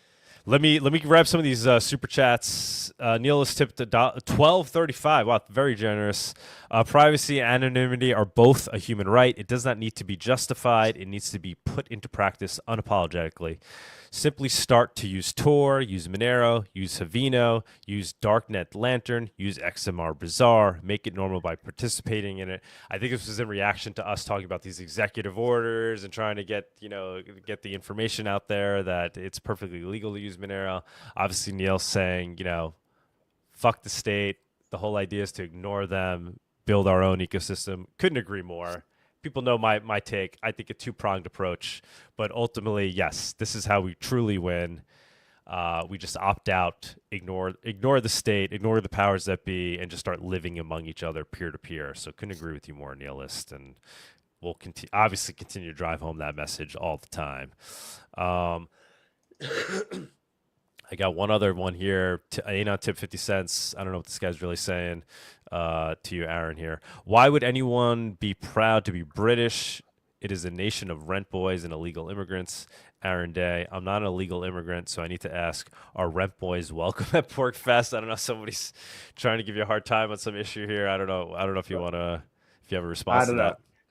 I don't know what I was responding to something else, and so I think that was taken a little out of context. It's a super chat. I got to bring him up, man. I bring him up. And then we had to leave here. Porcfest is going to be wild. Can't wait to be there. 100%. Aaron, man, thank you so much. If you want to stick around, obviously you're more than welcome to. We'll continue on with our marathon Saturday morning show. Otherwise, we'll be in touch, man, and I'm sure you'll be jumping on again as we get closer to the event. And yeah, I'll be working with you offline, trying to figure out what we need to do. But yeah, guys, please reach out if you do want to go. If you're going, you want to help out, you want to volunteer. Monerotopia@protonmail.com. If you want to help out with AV, if you want to come bring AV equipment, if you want to help run the AV, we have somebody else that's going to help do it, that knows like the know-how of how to do it. Now we need the equipment. We don't need any crazy setup, but just like mics, a couple of mics for the main stage, and we'll stream it through StreamYard. So we need a good one or two laptops. So we have a stage laptop and a laptop to run the stream. And by the way, I've got a lot of this stuff already. I've got a portable PA system that I use for the workshops, and I've got a projector and a couple computers. So that's the good news about doing all this stuff is we've got a good base case. And yeah, we'll have to figure out how we want to lay it out, right? There's like I actually like the way Brownstone does it. Like Jeffrey made it kind of like a lounge. Beautiful. Oh my God. But to be honest with you, I don't know what where they rent that stuff or what all is going on with that, so we can kind of drill into that. And whatever, we'll have a call with the Porcfest organizers and find out. It's been a long time since. I was the chair of the FSP for a while and was more involved with the events, but it's been so long ago that like it's completely different now. So I'm starting anew. Yes. No, it's going to be, and I'll just say again too, guys, if there's a sponsor out there listening, you want to sponsor, we do need the sponsors because as I'm talking to Aaron here, I'm realizing that, the budget, this is going to come with a little bit of a budget. We have to get this big tent. It's a package that we get through Porcfest. We'll have to handle out the AV and there's no other revenue, right? We're not selling tickets for this. So hopefully we get a fully, a couple of more sponsors on board alongside Cake Wallet, and we'll have everything fully covered. Monero Master tipped $1. Could totally help promote Monerotopia. This week I've reached out over 10,000 people and direct them to Monero while capturing over 100 emails. Pretty sure I'm the only pro digital marketer. Dude, please say no more. I actually saw your Reddit post this morning. I think I threw it in the news. If not, we should throw it in the news. Monero Master recently ran a little ad campaign on his own, driving people to kind of come and sign up for a newsletter, learn about Monero, and he was quite successful with it. So yes, and as I was reading that, I was thinking, would love to have you help us advertise various things, Monerotopia Conference, XMR Bazaar. So yes, let's be in touch, Monero Master. I think you're doing fantastic work. Aaron, thank you so much, man. Thanks. We will move on with the show. All right. Cheers, buddy, for coming on. We'll be in touch. All right. Awesome. Tux, what do you think, man? You coming? I know you're... Dude, I really, really want to. I wanted to go to Porcfest last year, but it's it was already pretty close to MoneroCon. This year, there's not even really a chance because I understand the same weekend, which really sucks. Yes, I don't want to pull people away from MoneroCon too. If you're going to, please, you can't go wrong with MoneroCon in Prague. You're at the main event, right? As Luke is giving us the updates on full chain membership proofs. which is right around the corner. I mean, yeah, no better place to be. It's gonna be magical. But if you can't make it there, if you don't have a passport, you're U.S. bound, you can't afford to go, head over to Europe. It'll be pretty cheap. Porcfest, all in all, you just need the ticket to get in. You can team up with other people. You could do it very cheap if you want.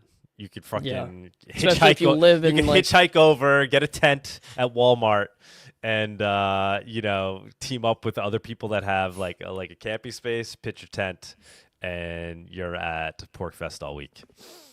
I mean, especially if you already live on the Upper East Coast, you're pretty close, and similar to Prague, New Hampshire is an incredibly beautiful place.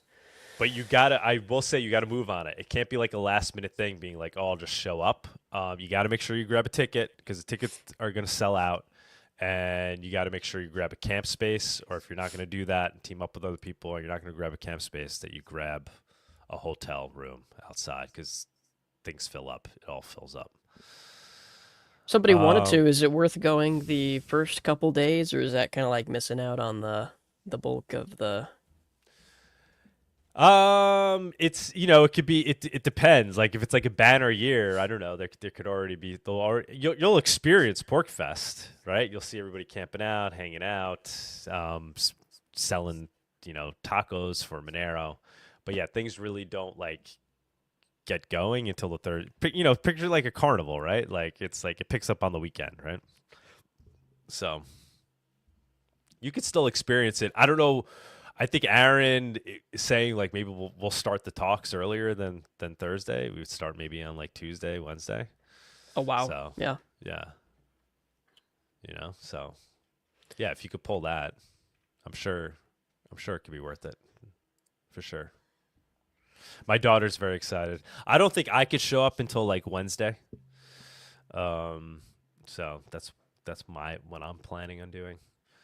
And yeah, my daughter's she's gonna be running her own little tent. She wants her own That's thing. Awesome. She's already started preparing. She's been making bracelets that she'll be selling for Monero and goldback. She loves goldbacks that say Liberty and freedom on them. So she's all excited for that. And it's great for kids. It's a good family it's a good family vacay, right? If you want to bring the whole fam, highly recommend it. Especially if you do the RV thing. Yeah, very memorable experience.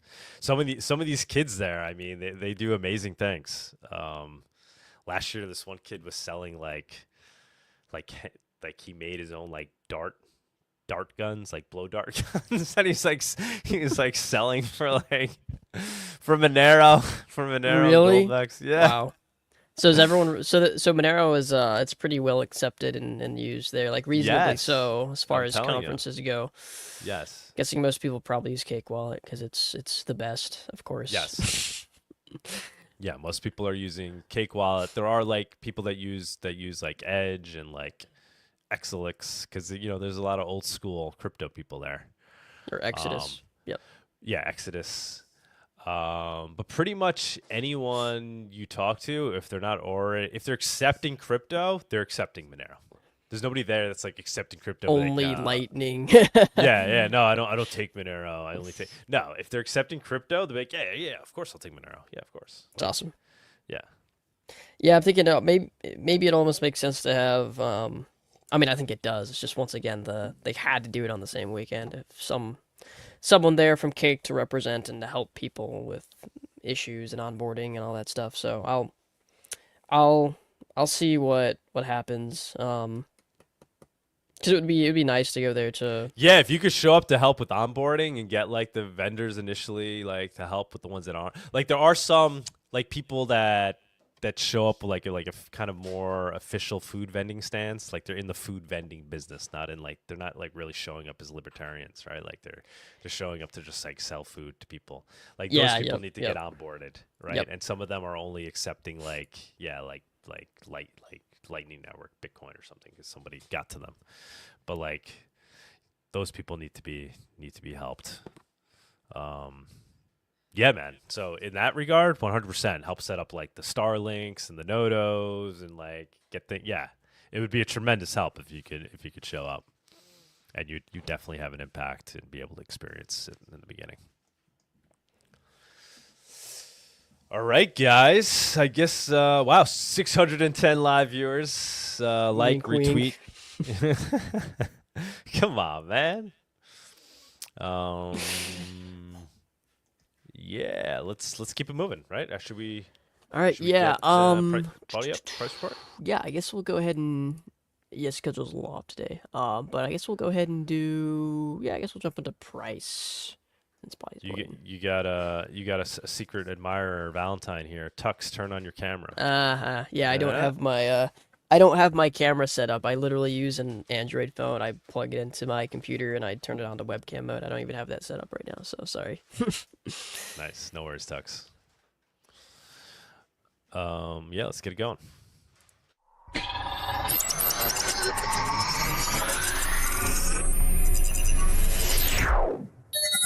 The Monerotopia Price Report segment is sponsored by Exolix, a privacy-focused, non-custodial instant crypto exchange. Go to exolix.com to enjoy secure and completely anonymous swaps with no KYC or sign-up. Swap between Monero and 2,000 plus assets at the most competitive rates and with no limits. Exolix.com, your fast and secure way to privacy. Yo, Bawdy, Yo, what's hey, going buddy. on, man? Doug's always got the shades on, man. It's cool. It works really well with the background too. I like it. And you know they're prescription too, so I can actually see my screen a lot better. So it actually works for me. And nice. Do they filter out blue light? I would think so, right? Well, they're your prescriptions. I don't know. No, well, I mean, like in general, I don't know if I added. Is that like an additional thing you did? Do sunglasses naturally filter out blue light? I guess is the question. I don't know. I guess that's a good question. Probably only a little bit, I bet. Yeah, I have blue light glasses, but they're not sunglasses. I didn't. You wearing your wraparound red filter or blue filter glasses at night? Yeah, I don't have those. I need those. Do you do that? No, I should. I have them. I bought them to do that. Now I just changed my monitors. I set them to red light. Okay. It's funny though. Like if I forget to do it, I'll lay down and be like, "Oh crap!" I can tell like my eyeballs have been absorbing blue light for the past 2 hours. Yeah, I got to do that on this monitor right here. Yeah, I realized something about that could potentially, because I basically always use the red light mode, but I also use like only OLED monitors, and I realized that I could potentially be wearing out the red diodes sooner than the other ones by always having it on red light mode. So I switched to just using red light filtering glasses instead. Yeah, I've got some really, really red glasses. Then I have some orange ones that aren't like quite so crazy. I guess you get used to it. You know, your eyes adjust and then you just like see everything in normal colors. But that like 20 to 30 minute transition is always slightly annoying.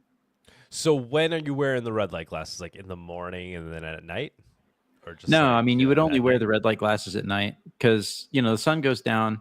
Red light doesn't affect, I can't remember which one. It's either your rods or cones. But like red light doesn't produce that, I don't know, all the hormones that keep you up, right? That prevent you from going to sleep.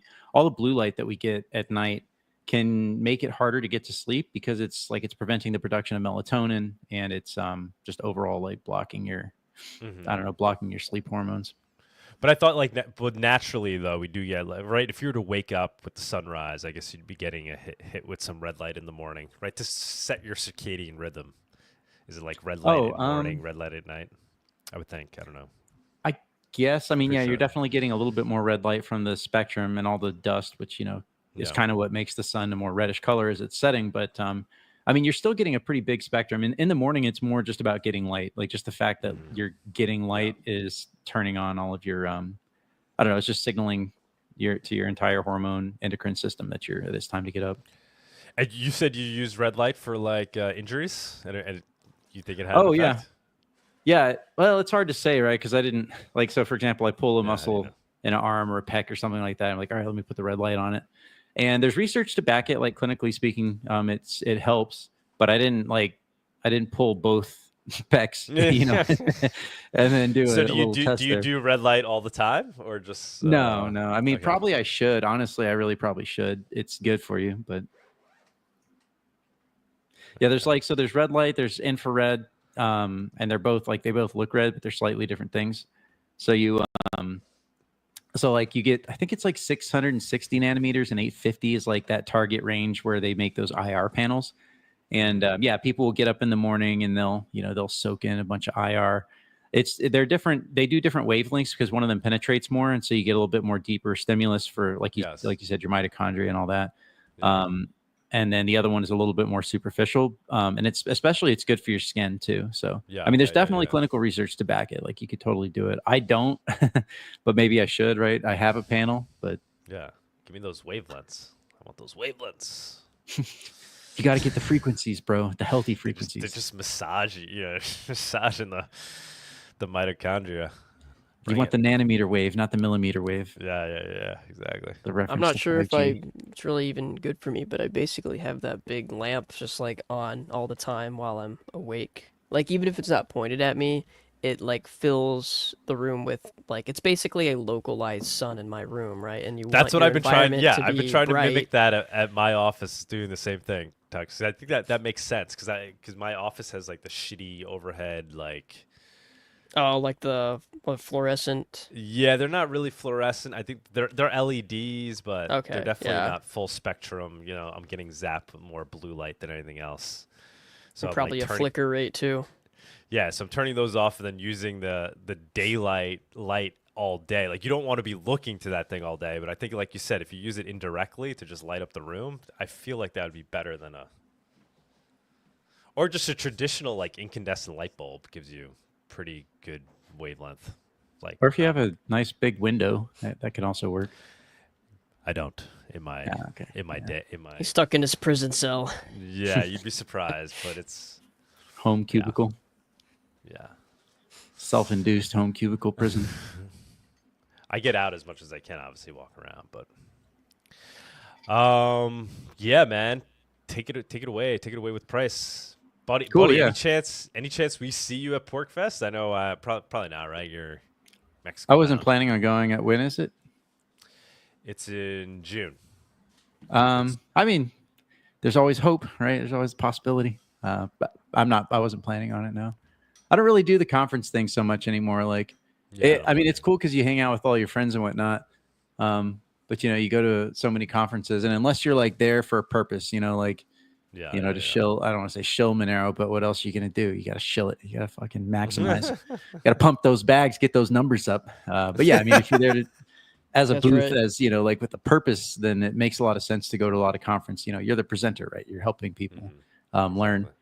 But yeah, it's cool. I like conferences. They're cool. You get to hang out with your bros. But I just don't make a habit of going to them that often. Yeah. Well, luckily you save yourself from Monerotopia, so that's enough. we'll take that once a year. I love that it's in Mexico too, man. That's such an easy. We literally come there for Bawdy. We're like, if we want Bawdy to attend, we're gonna have to move this shit to Mexico. Oh man, I appreciate the lie. It's a very sweet lie on Valentine's plays Day. a small. You'd be surprised. Plays a small part. Small part. St. Valentine said, "Smash equals like, guys. Smash that like." All right. Nice. So, I think probably everybody noticed we're doing pretty good. Sitting here at $231 on the Monero price. And with the up, right, it just feels like there's this buoyancy to the price. It just doesn't want to go down. Everything else is sucking shit and dying in front of our eyes. Not really. It's really not that bad. But, man, sometimes I swear I won't look at price for a couple days. Then I'll get on Twitter and I'll be like, wow, things must have really crashed or they must have really pumped. And I'm like, wait, it's basically the same. What the hell? So people get pretty emotional about price, obviously. At the moment, I think we have good reasons to have positive vibes about the Monero price at this particular moment.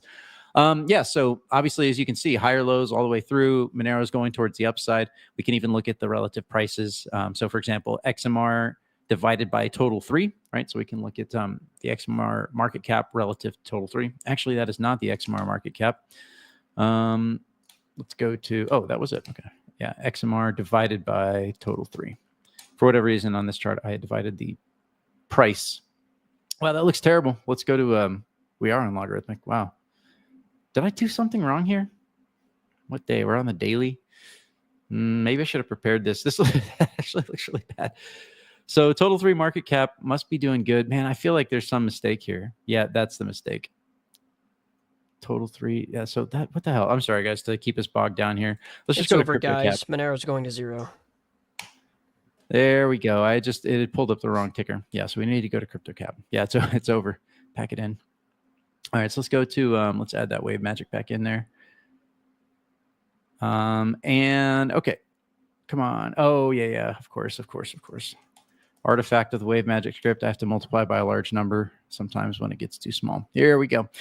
Regardless, you can see the point is that Monero is doing well relative to the rest of the shitcoin market crap, and Monero has been like relatively good. So yeah, hopefully we can keep going up.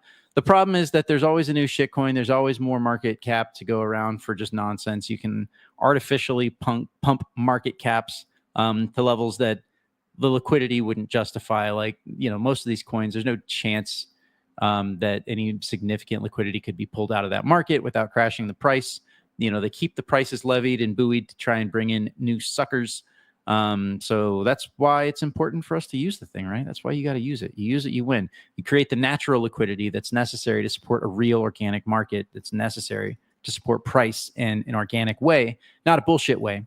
And that's what we have, guys. That's what we have with the Monero price. We have an organic price. And let's go to the weekly. Let's look at the long time frame and look at this washout. Look at this stabilization that happened.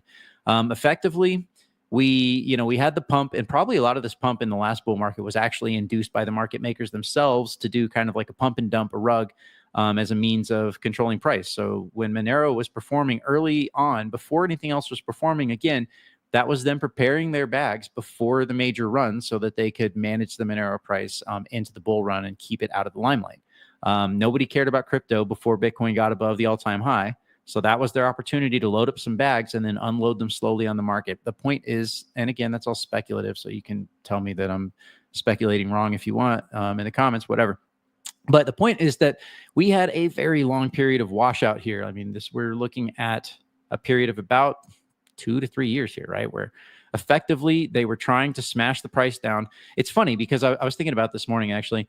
In most cases, what you have is some shitcoin pumped to ungodly levels, 500x or whatever, and then it just dies. And at some point it wants to die some more. And then market makers and or founders and or, fuckheads, they come in and they put these artificial stops in the bottom, and they create like an accumulation range, and they make it look like, hey, the thing's bottoming. And then they create the pressure towards the upside to get people, bullish again. And I can't say that I don't participate in that, because I do.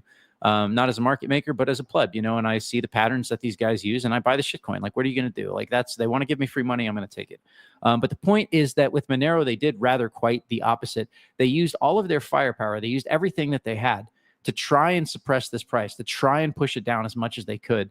And we got price attack from every single angle, right? They did the fractional reserve. Then when they couldn't max that anymore, they started just delisting it. They're like, oh, we can't do much more fractional reserves. Just fucking delist it. So they did everything they could to push our price down. And so we had to establish an actual organic, like, grassroots supported price levels that couldn't be pushed down any further. And that's what happened here, right? That's what we were looking at with the Binance delisting. It was like, hey, that's the last major freaking thing that has to come out here to, that they can do. And it's like, once we've accepted the worst of the pain and you've Buddha-zened your way into not suffering through the pain and just accepting it, like accepting the reality, that's when the worst of it isn't, like, that's the worst of it. Then it ends, right? Then you can actually fucking start making some progress and move on with your life. And that's what Monero is doing. Like, we've just had continuous more higher lows, and this is all based and born out of grassroots support of the price. And it's reflected in the fact that we see so many more people entering the Monero ecosystem. Everybody's talking about it. And while you still have the maximalist hatred out there, there are maxis leaving that camp of Monero hatred and saying, all right, maybe it's actually okay. And we're seeing a little bit more and more of that. And so it's great. So our price has been moving up, I think, in large part due to the organic support. Now, I don't want to get ahead of ourselves, and I don't want to say that, it's moonshot is our next thing. That would actually be probably, if we see this thing pump to $500 all of a sudden, that may or may not actually be real organic action, right? That's probably more like organic action plus front running, as money comes onto the exchanges and market makers see that, then they start front running the Monero price, et cetera. And then they can dump later. So anyways, what we really want to see in an ideal sense is just like light, positive action. We just want to see this thing continue, you know, to kind of just move up slowly, steadily. And, you know, there's a lot to be said for that, because that's how they manage the stock market. They manage the stock market by not letting it drop too much. Every now and then you get these crazy washouts every decade or so, but they otherwise support the price of the stock market, and they just keep it steadily, slowly marching up, because they know people don't imagine scam when something steadily goes up. They think, oh, that's just natural growth, right? And so we would really, really rather see natural growth in Monero's price. We don't want to see crazy price vacillations. That makes it harder for merchants to accept. That reduces its usability, right? You need something stable to be used as currency. The more stable it is, the better it is at a currency. So we prefer eventually, you know, Monero's price to hit some high level and then slowly, stably just keep track with inflation. You know, we don't want to see it considered a risk asset. That's far in the future. Okay. Continuing on, we have XMR versus BTC continuing to press towards the upside. This trend line apparently still seems to be useful for us. Again, this is a descriptive trend line. It's not prescriptive, not nearly a strong enough trend. We're only on the 8-hour candles right here. So, but yeah, things continue to go to the upside. We've sort of established that the standard deviation cluster. So again, this white cluster right here, that's the standard deviation. Sorry, those are the moving average. The moving average cluster, right? These white bands, we sort of, you know, oscillated in between the lower part of that, and it looks like we're getting ready to sort of oscillate in the upper part of that, right, between the upper standard deviation and the lower the moving average cluster. Apparently I can't talk today. All right, so XMR BTC price continues to march slowly towards the upside. Same thing with XMR versus ETH. Yeah, so we expect this chart really to make these upper bands here. At that point, that even might like actually be a good opportunity to, so the XMR versus ETH chart, I'm speculating here, this is brainstorming. It might even be reasonable to say, once we get into these bands, expect alt season to start, right? ETH sort of represents in a lot of ways like altcoins in general, not totally. It's a lot of that's moving towards Sol. Sol is more useful in terms of just pure degeneracy and meme coins and whatnot. But so maybe we'll include some other market caps in there. But in general, maybe we could say that we expect some fundamental shift to happen as Monero makes it towards these upper bands. Again, that's brainstorming, that's tentative. If you have any thoughts on that, feel free to shout out in the comments. You know, if you got something useful to say, or hey, maybe even if it's not useful, that's fine. Say it anyways. Tell your friend, say it to yourself, tell your friend, and then shut the fuck up. That's what they taught me in the military, actually. And it was actually very useful, especially since I was young and retarded at the time. Now I'm old and still retarded, but a little bit less so. Okay, so we're moving on here to Bitcoin, the abusive daddy of the markets, of the crypto markets. And yeah, Bitcoin has been having some problems. It's struggling. Oh my God, we're still below 100,000. We're still at 98,000. What are we going to do?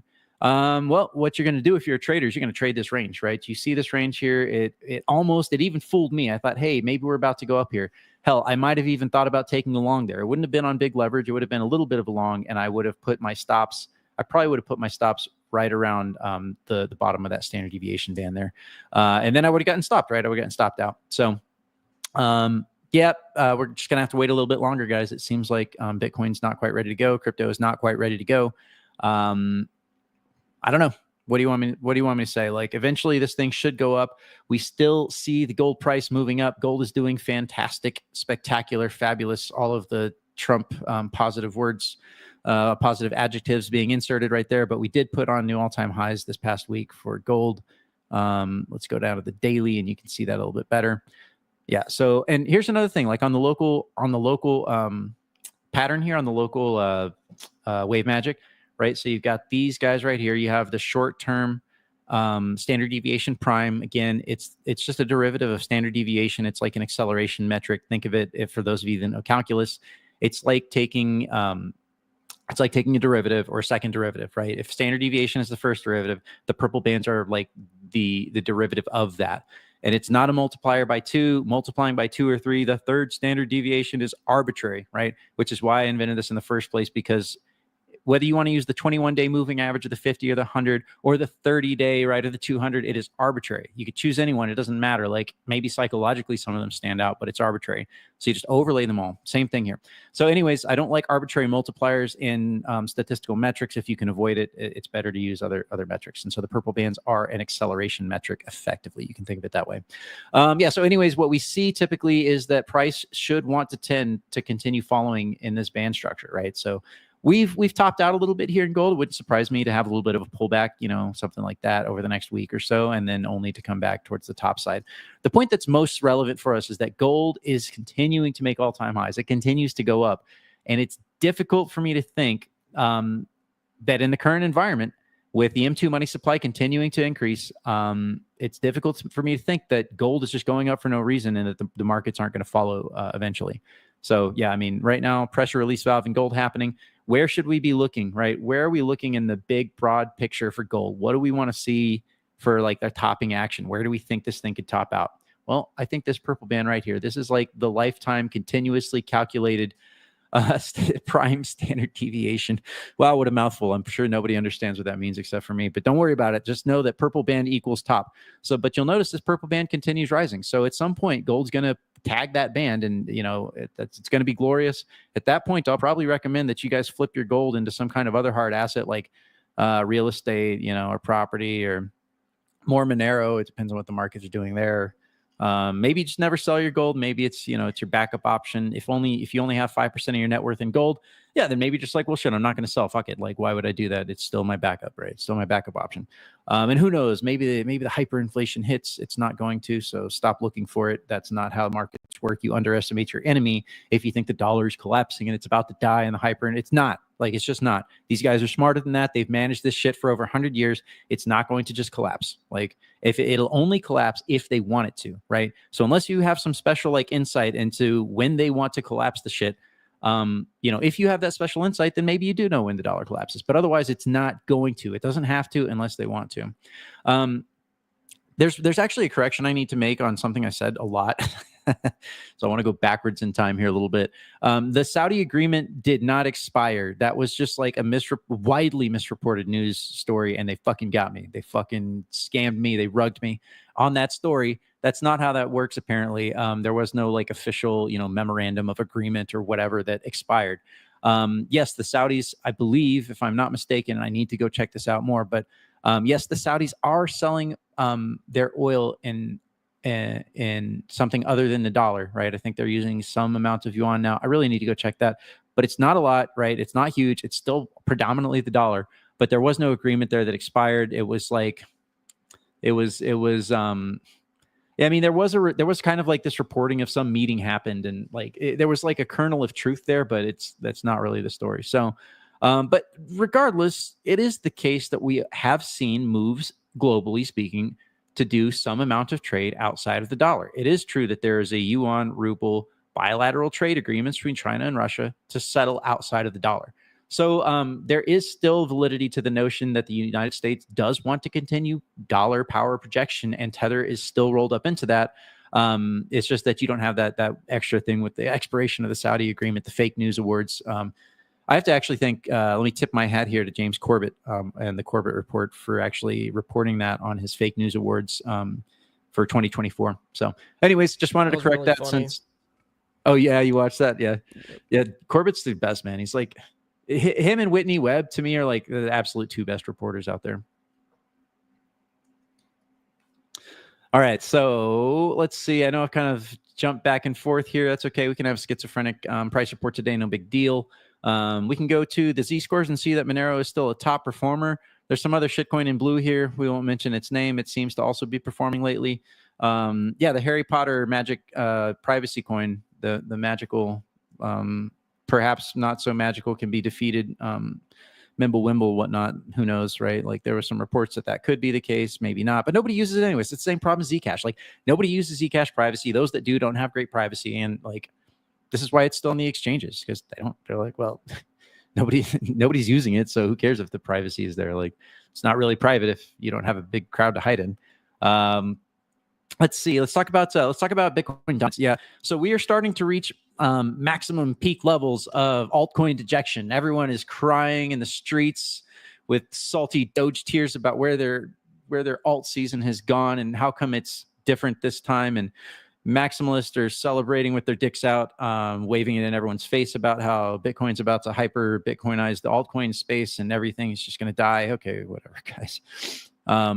Anyways, we had a big hammer wick right here. Now, could this be hypothetically, just the the pressure towards the upside that Bitcoin is about to just crush everything, and this wick is evidence that the next candles are coming further.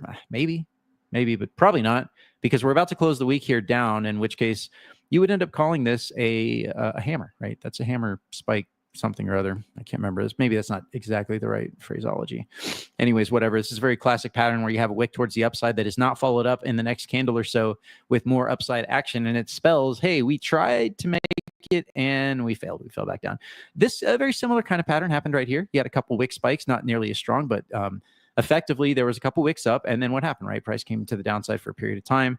Bitcoin, again, is still trying to show its strength, assert whatever. But again, guys, we're still in that window where it does make sense. Like, it's not too crazy terrible to expect, that altcoin is still, a little bit of time period away. It could still be a couple more weeks. It could still be a month, right? But we're starting to get that point of feeling the maximum altcoin rejection. I'm seeing it from the bigger accounts now. So there's probably opportunity there, right? Usually when the masses are going one direction, there's a good sign that the rug is about to be pulled the other direction. So in this case, the rug's about to get pulled on Bitcoin dominance and, shitcoins and altcoins alike, because they're not the same thing. Shitcoins and altcoins alike are probably going to perform maybe to the tune of minus 30% dominance. Who knows? Still could be some time, but we just need to see. And this is actually happening across the board. We're seeing like this kind of hesitation, this sort of flattening action across the board in risk. So for example, here we're looking at the S&P 500. And again, as we've talked about many times before, let's go to the 3-month and I'll show you guys again. This is the trend line everyone's looking at. Right here is the 1929 blow off top, right? That's the first like major stock market boom and bust cycle with the Fed. Was created in 1913, and stock market flat. Then they printed, and then crashed it, and then they started the cycle. Right, they began the exponential of the stock market after that. So effectively, you connect the 1929 to the .com boom, and here we go. We got this line here. Everybody knows what it is, and on the daily, it doesn't look so prominent. You're just like, oh, okay, cool line, bro. Like, I don't understand why that's significant. It's extremely, extremely significant. So yeah, this guy right here. So right now the S&P is still kind of like waffling back and forth. Do we really want to break it? Is it really broken? Can it really be that easy? Probably it can. If the M2 money supply decides to continue going up, then probably it can be that easy. Let's go. LFG, where we got M2 money supply. You'll notice the M2 money supply continues, right? It's marching up again. We still haven't busted past the 2021 levels, but it is marching up. And as long as it's marching up, that means that economic expansion is in play. Although the balance sheet continues to drop. So that's an interesting factor there. The Fed continues to sell its balance sheet. I believe this is primarily that they're selling is composed of the mortgages that they bought back in 2008 to make sure that we actually don't have the death of the dollar, and that we don't actually have a deflationary death spiral of the money system. And yeah, they're just not going to let that happen again. Like, they know how to make it not happen, or how to prevent it from happening. So it's just not going to happen. So yeah, the S&P is kind of waffling. It's been waffling, but I mean, the time period on this isn't that long. Let's take a look. Maximum, you could say 66 bars. So that's 66 days, right? That's just 2 months. But that's kind of what it feels like with crypto. We've been waffling for a couple months. Like, we're having a hard time getting past that 100,000 mark on the Bitcoin, and 146 bars here on the NASDAQ. NASDAQ does look like it's starting to try and make it past, but it's still like, okay, like, yes, it has beat this local high right here. And maybe it's kind of established that local high as sort of the support, the floor. But, this does still look like it's being capped out. And these lines down here they're both at this point descriptive and prescriptive. They represent two things. Just because they're so long, the strength of these lines has now existed for 2 years, right? And that's giving us a very good expected channel, right? A good expectation of how price should generally move for the NASDAQ. So yeah, I mean, everything kind of seems to be in a bit of a holding period. We are looking at the reverse repos again coming down. We had another drop this past week. We're looking at $50 billion. This thing's starting to run dry. So I wonder if some of the hesitancy there is related to that. As we talked about a week or two ago, part of the hesitancy was, the AI bubble is kind of driving a lot of this. And although AI is extremely important and is the future of humanity, and maybe also the death of humanity, could be the case. But at any rate, it is the future. But with R1, with DeepSeek and all that, NVIDIA took a hit, but people are kind of like, yeah, well, maybe that was overblown, whatever. So NVIDIA's basically come back a significant amount. But yeah, the hit that NVIDIA experienced was a significant part of that kind of like stop and wait that happened on the stock market. Because obviously, a lot of these gains in the stock market are being driven by the fewest stocks, right? There's just a small group of stocks comprise some outsized massive proportion of the entire stock market. So, but again, how do we tie this together? We want to tie everything together. We want to have a cogent picture of what's happening. We're looking at gold and we're saying, listen, everything else is in a holding period, but gold continues to perform, right? So what's up with that? Well, they don't want to ever let gold outperform the stock market over long periods of time. This is going to reverse at some point. So if there's genuine pressures pushing gold up, and there probably are, then it means that they're going to need to print some money and pump the stock market at some point here. Most likely, again, if we're going to see some massive liquidity expansion event, it would be totally modus operandi to see gold hit some big point, have a market crash, like the macro crash, a limited macro crash, followed by liquidity expansion.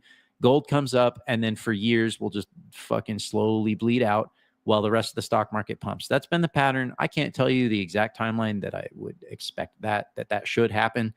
But, again, looking at the signals, as we always do, looking at the bond market, we're still not seeing anything in the bond market that looks super, super like imminent, right? Like, yes, this is the pattern that we've seen for a long time. We're still waiting on it. Still waiting on that macro crash, Chicken Little here. It's going to happen. It's coming. Yeah. But that's also what Noah said before the flood, and everyone is laughing at him. But he had a boat and they all drowned. So, yep. Be careful if the earth tilts over on its side, you might drown.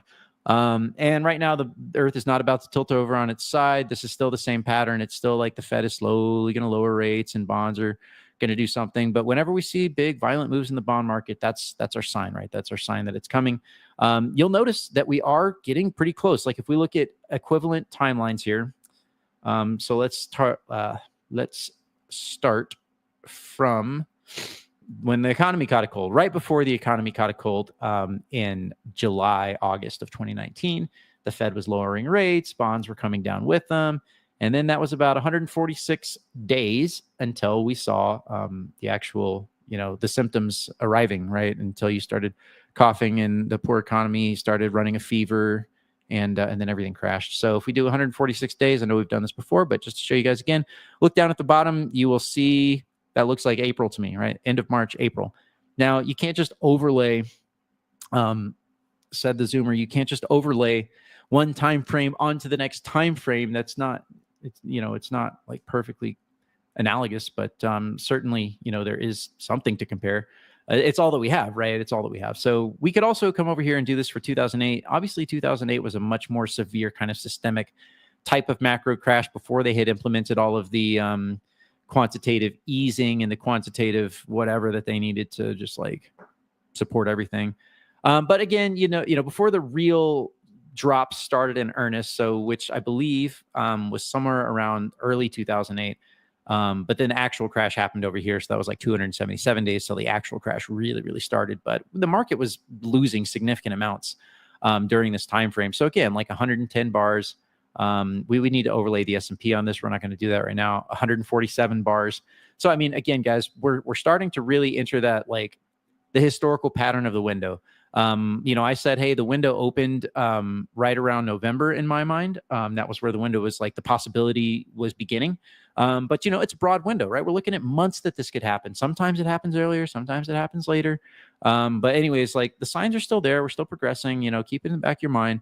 We're not there yet. Look for violent moves in the bond market, particularly to the downside again. So like if you're midweek and you don't have my guiding voice here, not sure that anyone should be guided by my voice here when it comes to price and trading, but whatever.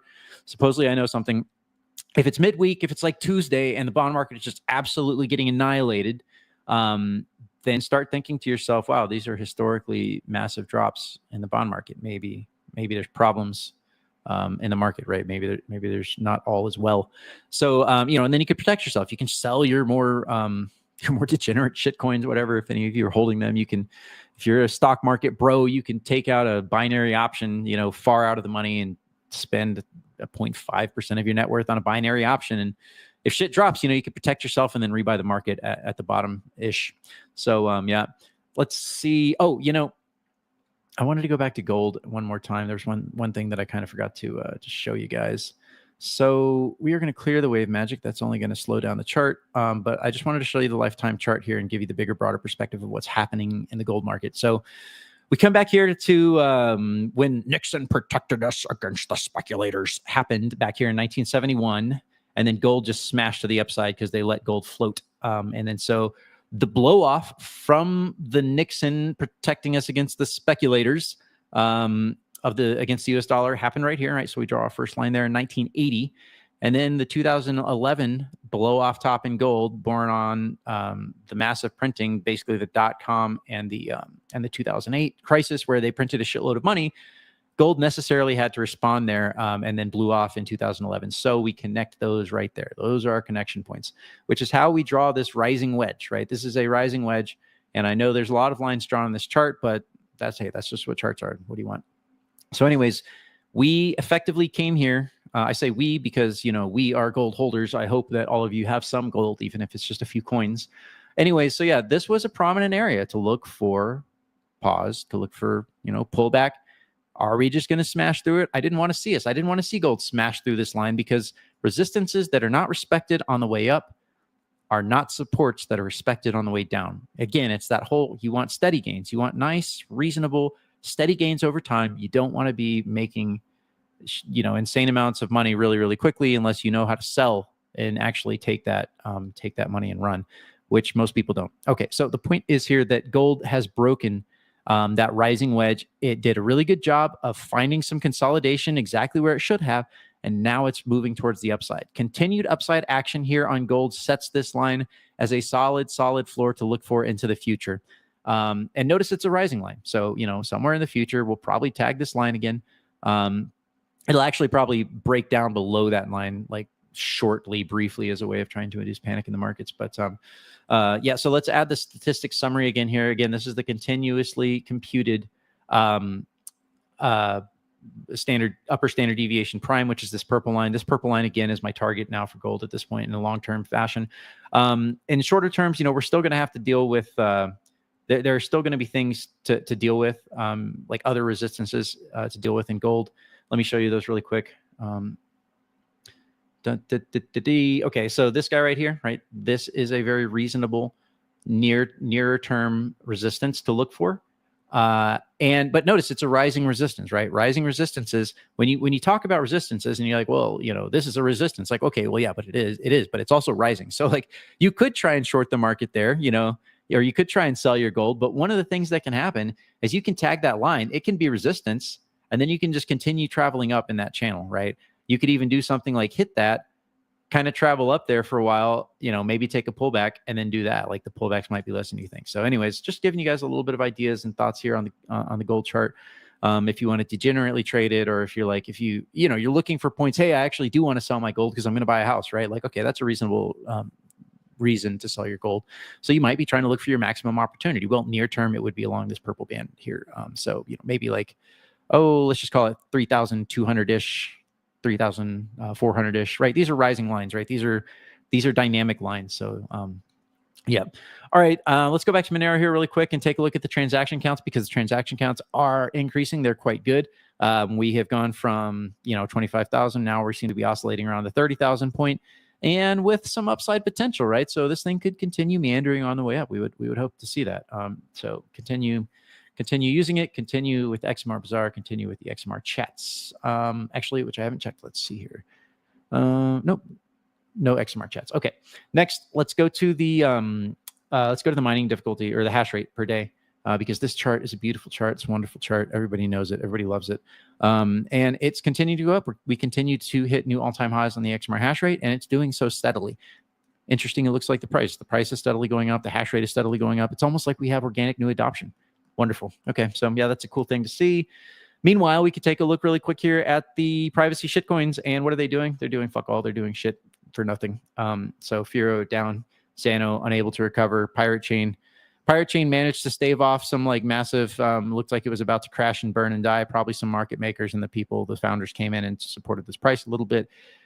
crossing their fingers for a new bull market to emerge, a new altcoin bull market to emerge, and this thing to start moving towards glorious heights.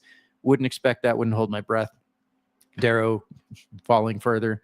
Zcash round tripping almost, not totally round tripping, but definitely not looking good. Like, looks like crap, right? It's just doing nothing. So yeah, privacy altcoins looking like crap. Monero doing quite well, relatively speaking to that. Let's take a look at the NASDAQ versus Bitcoin. That was something I wanted to show you guys today. Is this the chart? It is, but not actually. Should be. All right, let's just fix this. Oh, you have to use a mathematical operator. All right, yeah, I just wanted to show you guys that Bitcoin is sitting here relative to the NASDAQ at its previous all-time highs, right? So if we drop a line right here, horizontal line, you'll see that Bitcoin, in terms of the NASDAQ, right, dividing by the NASDAQ, because you're like, well, Bitcoin is going to decimate all assets and it's going to hyper-Bitcoinize and there's no other asset to be in. Okay, yeah, well, except for the largest asset that everybody buys, which is tech stocks. If you can't beat that, then like, what was the point? There's more risk in Bitcoin, right? If you take more risk, you need more gains. Otherwise, your risk-adjusted returns are just less. It's just that simple, right? And the NASDAQ goes up far more consistently than Bitcoin does, and it does so like in reasonable stepwise fashion, whereas Bitcoin goes up in these very scammy ways where it just pumps massively and then falls and pumps massively and then chops sideways. So anyways, whatever. The point is that, yeah, you do need to beat the NASDAQ if you want to claim to be winning in Bitcoin. And right now, okay, it is beating the NASDAQ since the bottom of the bear market. That makes sense. Right now, it's effectively, again, as we talked about, the theme of this price report here is kind of holding pattern, right? Things are just kind of like chopping sideways. Everything's kind of waiting. It looks to me like the macro situation is going to supply more gains to the market. At some point, it's just a matter of when. Maybe there's some big washout, right? They could rug everything first. Seems to me more likely they're going to pump and then rug, right? Pump and rug.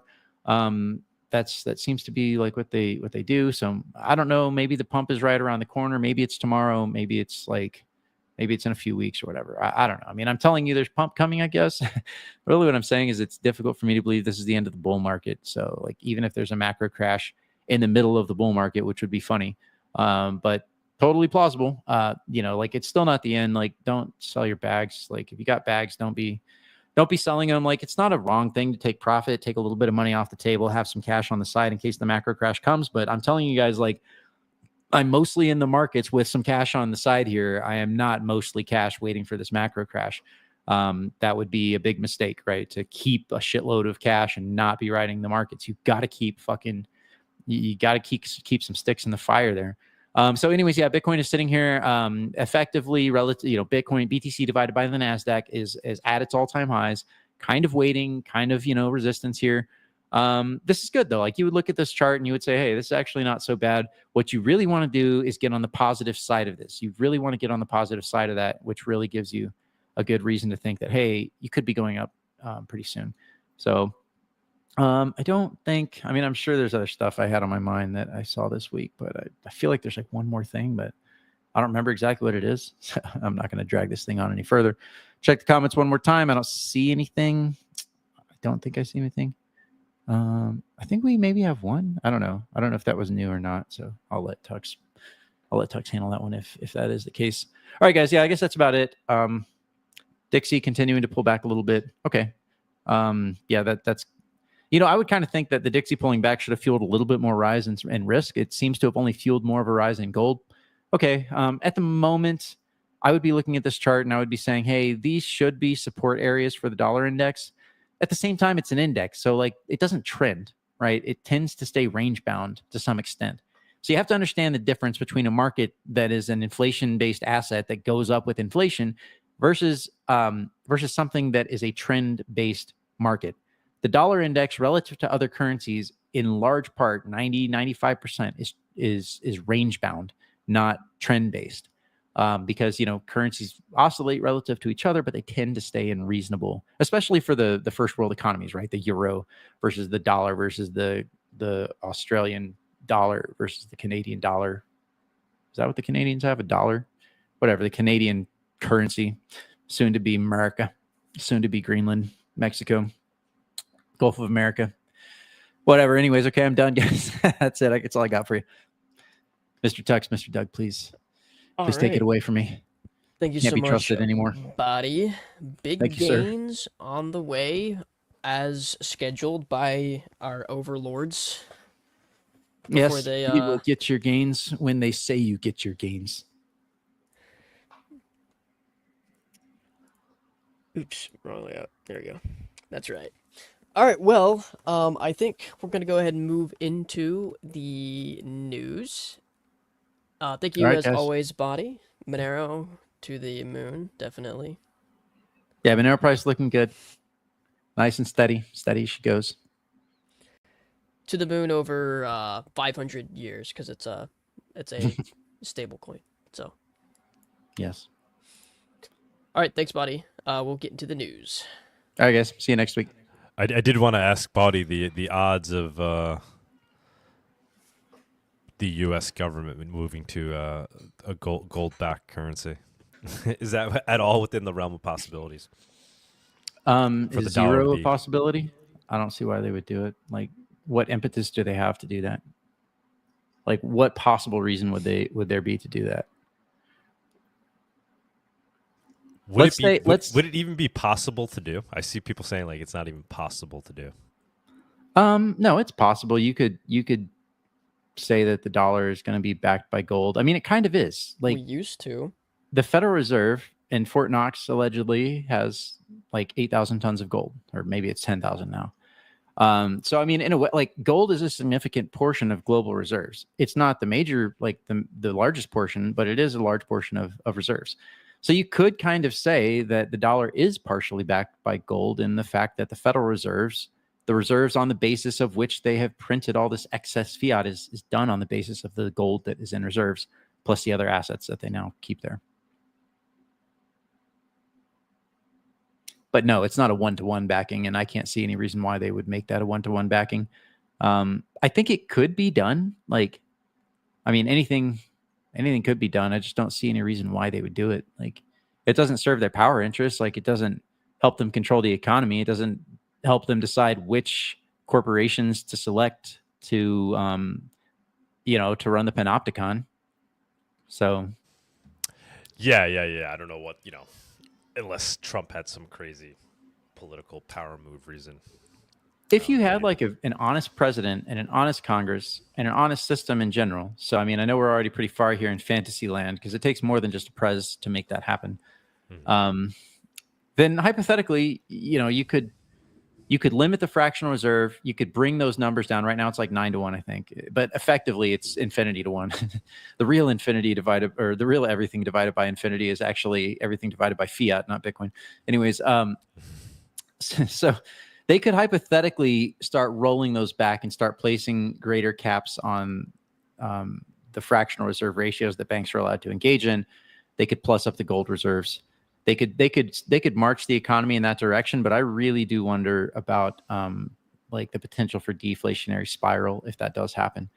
I think mathematically the system has to continue to expand because unless you want to see massive recession, depression, where like all of these bankruptcies happen and businesses go under because there's not enough currency to serve the needs of the economy. Like that's what happened in the Great Depression, right? They contracted the money supply at exactly the time that things were already experiencing a contractile phase. And so there was just no money. There was literally no fiat, no nothing, no units of account for people to do business with. So like the system it can't unwind. They have to continue because the thing is you have to pay the interest on old debts with interest from new debt. Like mathematically, there's no way to overcome that except for a depression, except for a massive contraction of the economy. So the best that we could kind of hope for is just transition to a different monetary system, simultaneous competing monetary systems where people sort of just move from one into the other, right? And that's what we hope cryptocurrency will ultimately be. That's the only way out of that fucking this exponential fiat printing mathematics is just to like slowly migrate to something better. Yeah, exactly. So, yeah. All right. I would just love to see it just to piss off all the Bitcoin maxis. To ironically watch them yell and scream and be pissed off that we're moving to a gold standard. Like I thought this is what you wanted. I thought this is what you wanted, guys. Why are you all complaining? No, but gold can be printed from asteroids, but you can't print Bitcoin. except for when the security budget runs out. They would lose their shit if Trump, like, that's why it would just be funny. I don't know. Maybe Trump is the ultimate troll. Oh, I forgot to mention Millet. I think he accidentally participated in a shitcoin because I don't think he knows what he's doing in crypto. But Millet, the people he was working with, or the people that he's working with, the tweet was deleted. Yeah, we'll bring that up in the news. Okay, cool. Yeah, that's kind of funny. Yeah, it looks to me like the leaders of nations are not hyper Bitcoinizing. Didn't the El Salvador Bukele? Didn't they they pulled back. Yeah, we have that in the news too. I think. Yeah. All right, awesome. Well, I'm excited to hear about it. I will be lolzing over here. All right, brother. Stick around if you can for post news segment.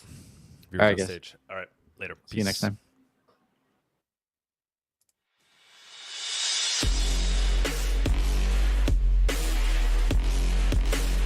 The Monerotopia Weekly News segment is sponsored by WizardSwap.io, a non-custodial cryptocurrency exchange.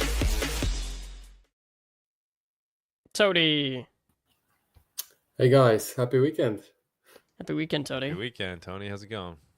Good. How are you guys? Good, man. Living the Monero dream. How you doing?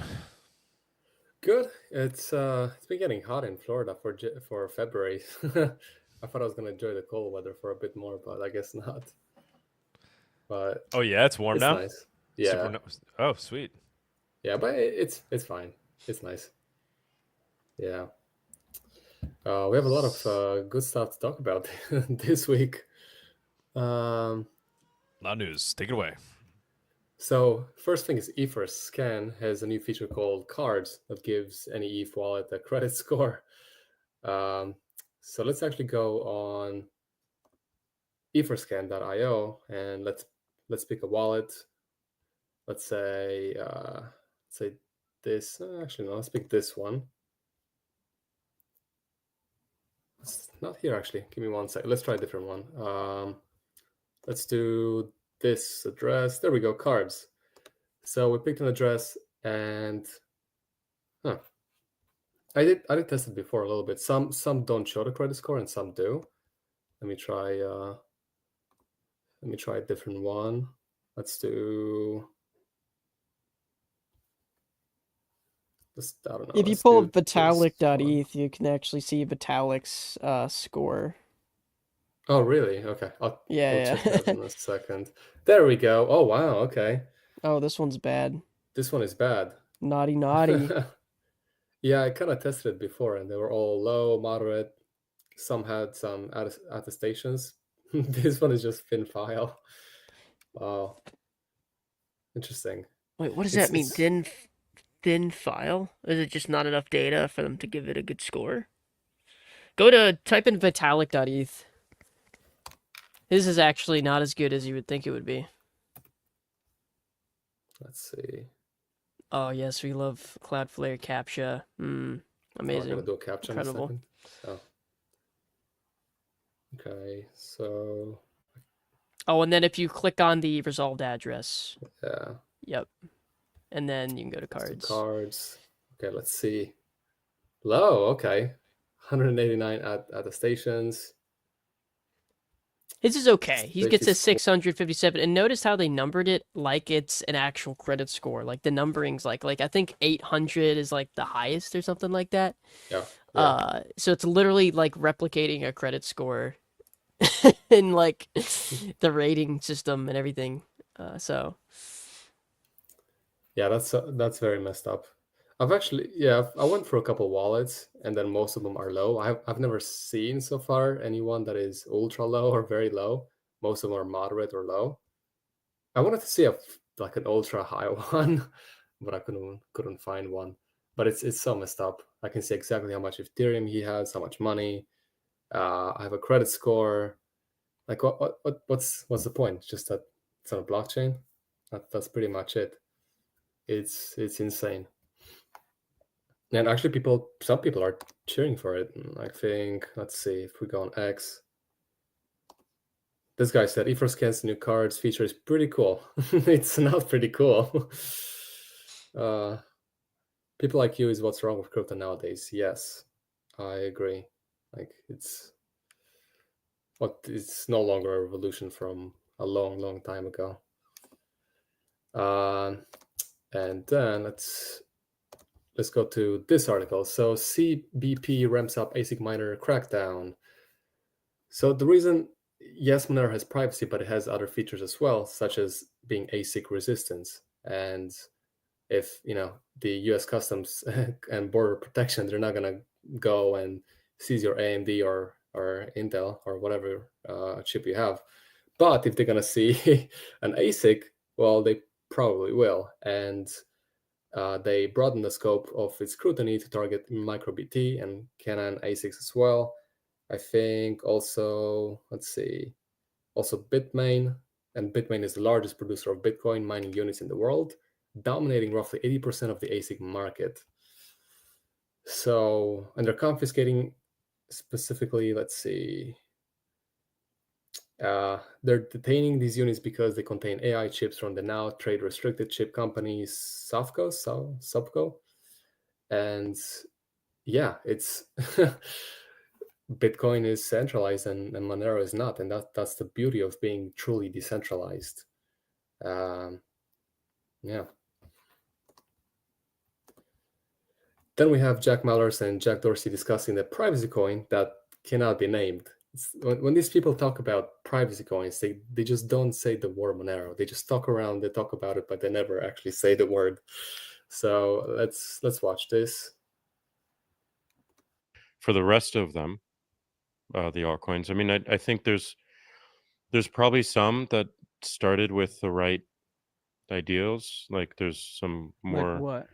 like more privacy focused coins, and like they saw problems with Bitcoin in terms of privacy, and some saw problems in terms of security. And for the rest of them, so that's just 20 seconds out of the whole interview / podcast. I'm not sure if he actually said Monero, but it does seem like every single time they talk about privacy coins, they just avoid the Monero word. And I mean, you know exactly what they're talking about. There's realistically only one, maybe two coins they could actually be talking about, and you know they're talking about primarily Monero.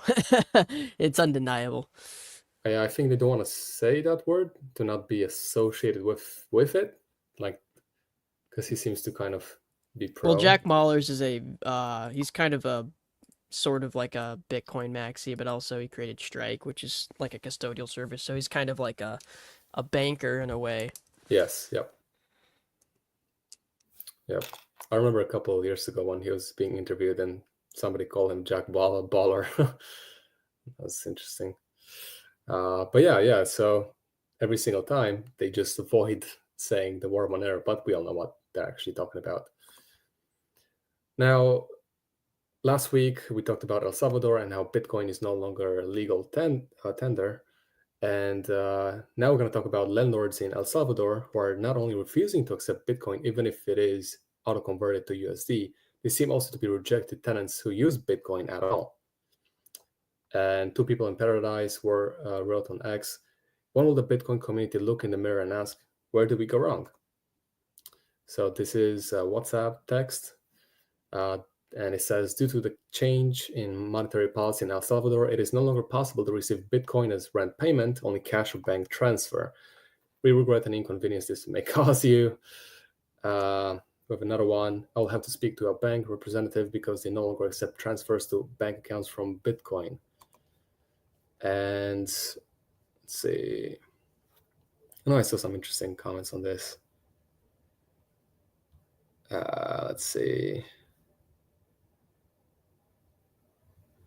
Yeah, but it's interesting how they're rejecting not only Bitcoin but Bitcoiners as well.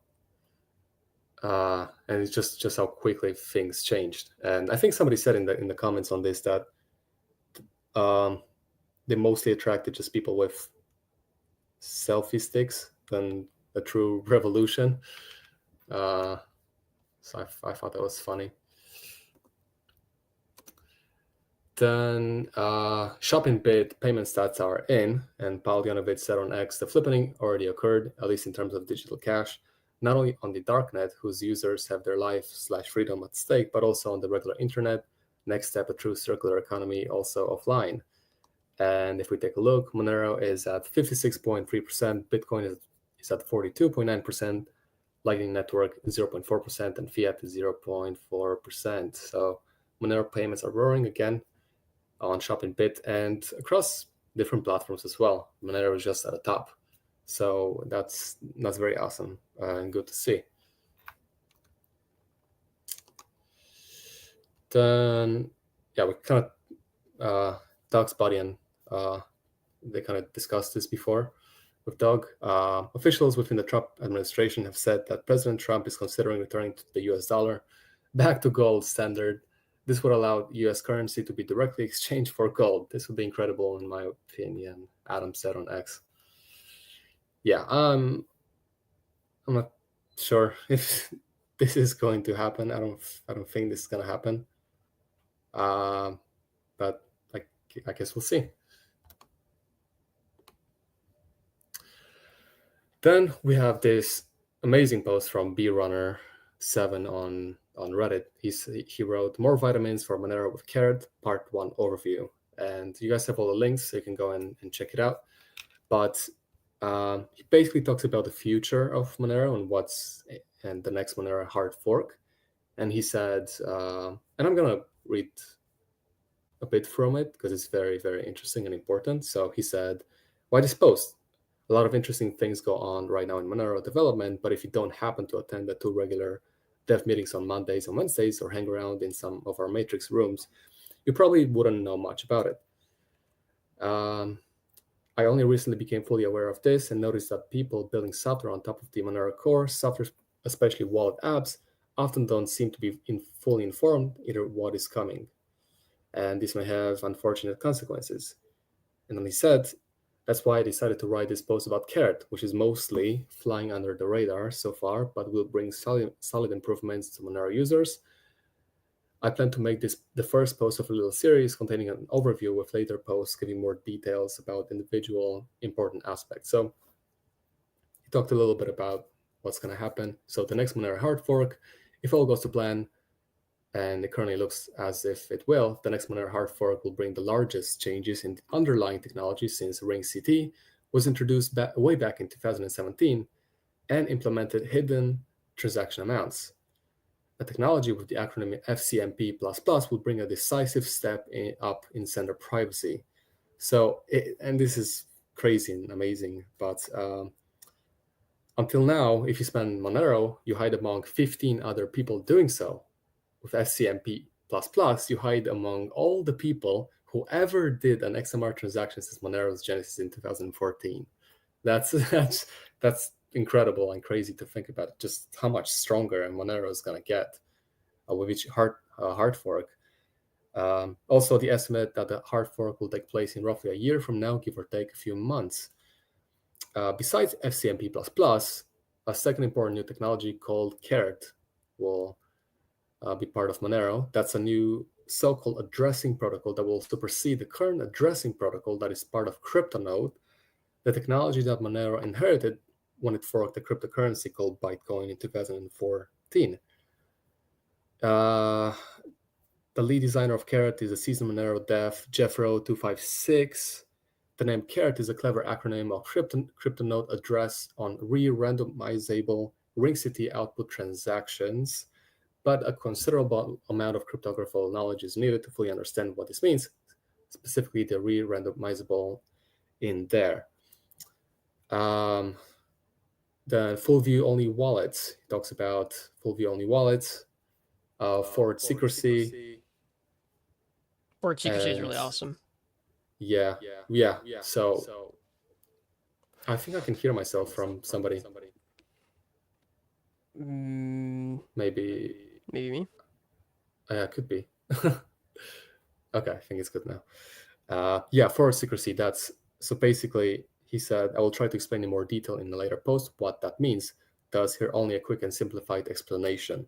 Thanks to forward secrecy for transactions done using Carrot, even a fully working quantum computer won't be able to break their privacy in many important scenarios. Carrot picks some pretty sweet low-hanging fruit, so to say, because quantum computing is going to be a problem in the future. Full backwards compatibility. So just a lot of stuff. I highly recommend you guys go over and read this post on Reddit Yeah, from Carrot's Runner. super cool. Yeah. And Jeffro is super awesome for putting so much work into it. And yeah, like the next hard fork is going to be. Did they say that this is also coming in the next hard fork, which will also have FC and P++? So I think both of these are combined.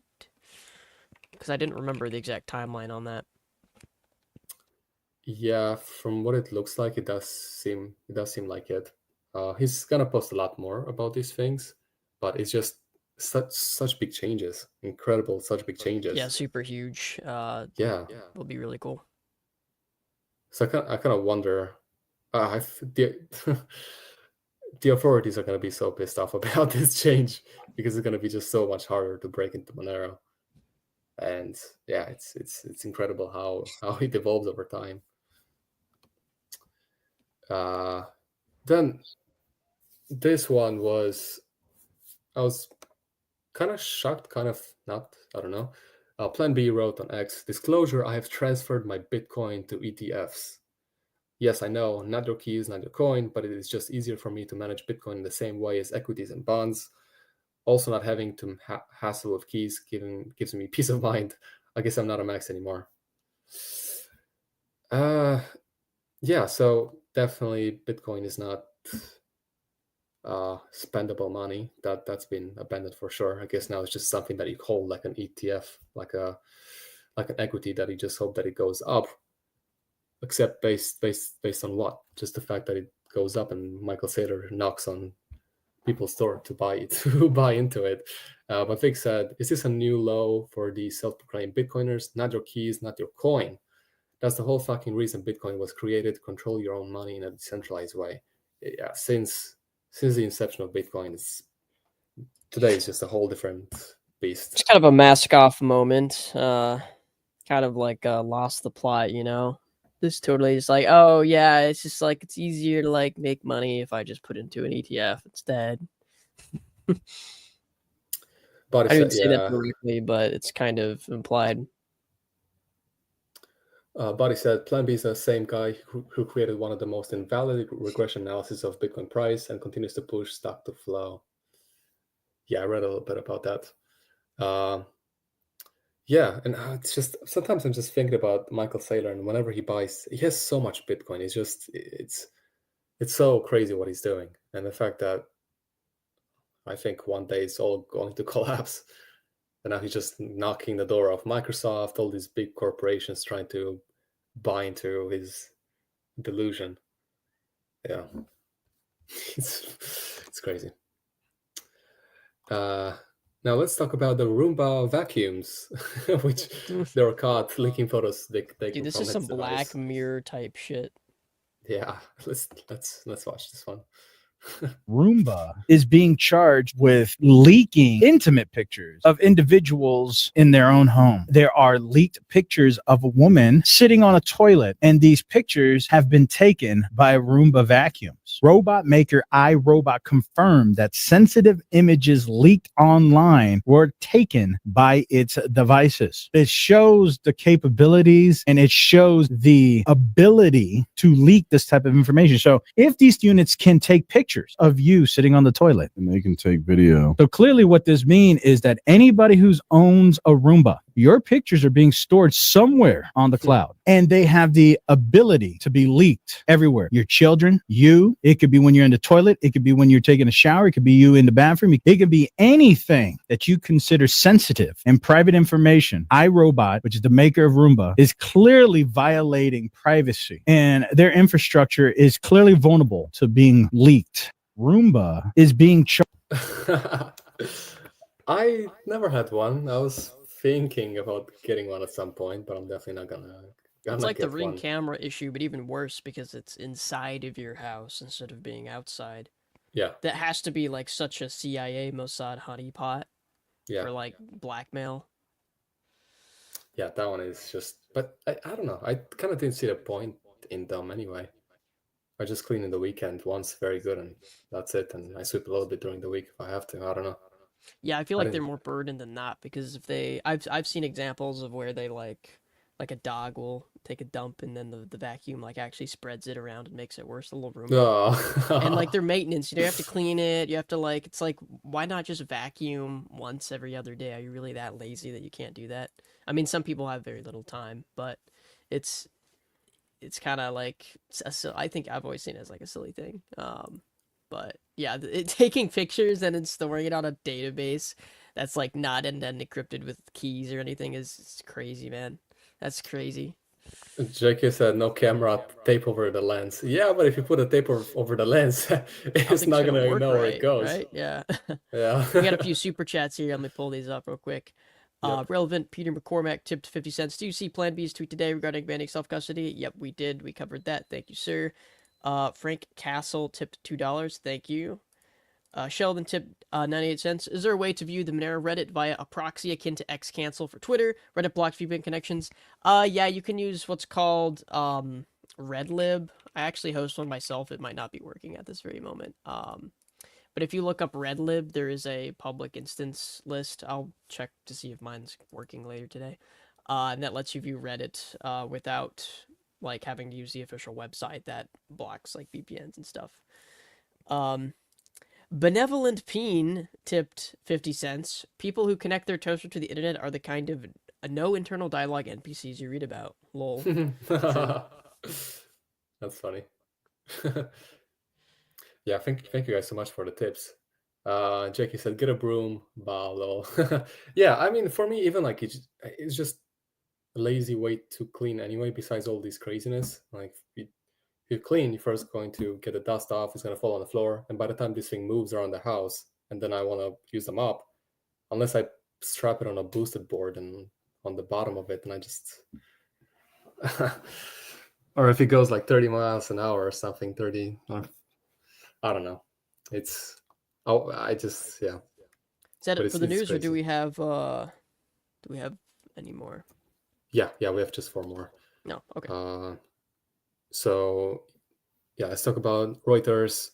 So they wrote a hit piece against Doge. Musk tweets, I wonder what Reuters are being paid. And then Doge uncovers Department of Defense contract paying Reuters for large-scale social deception.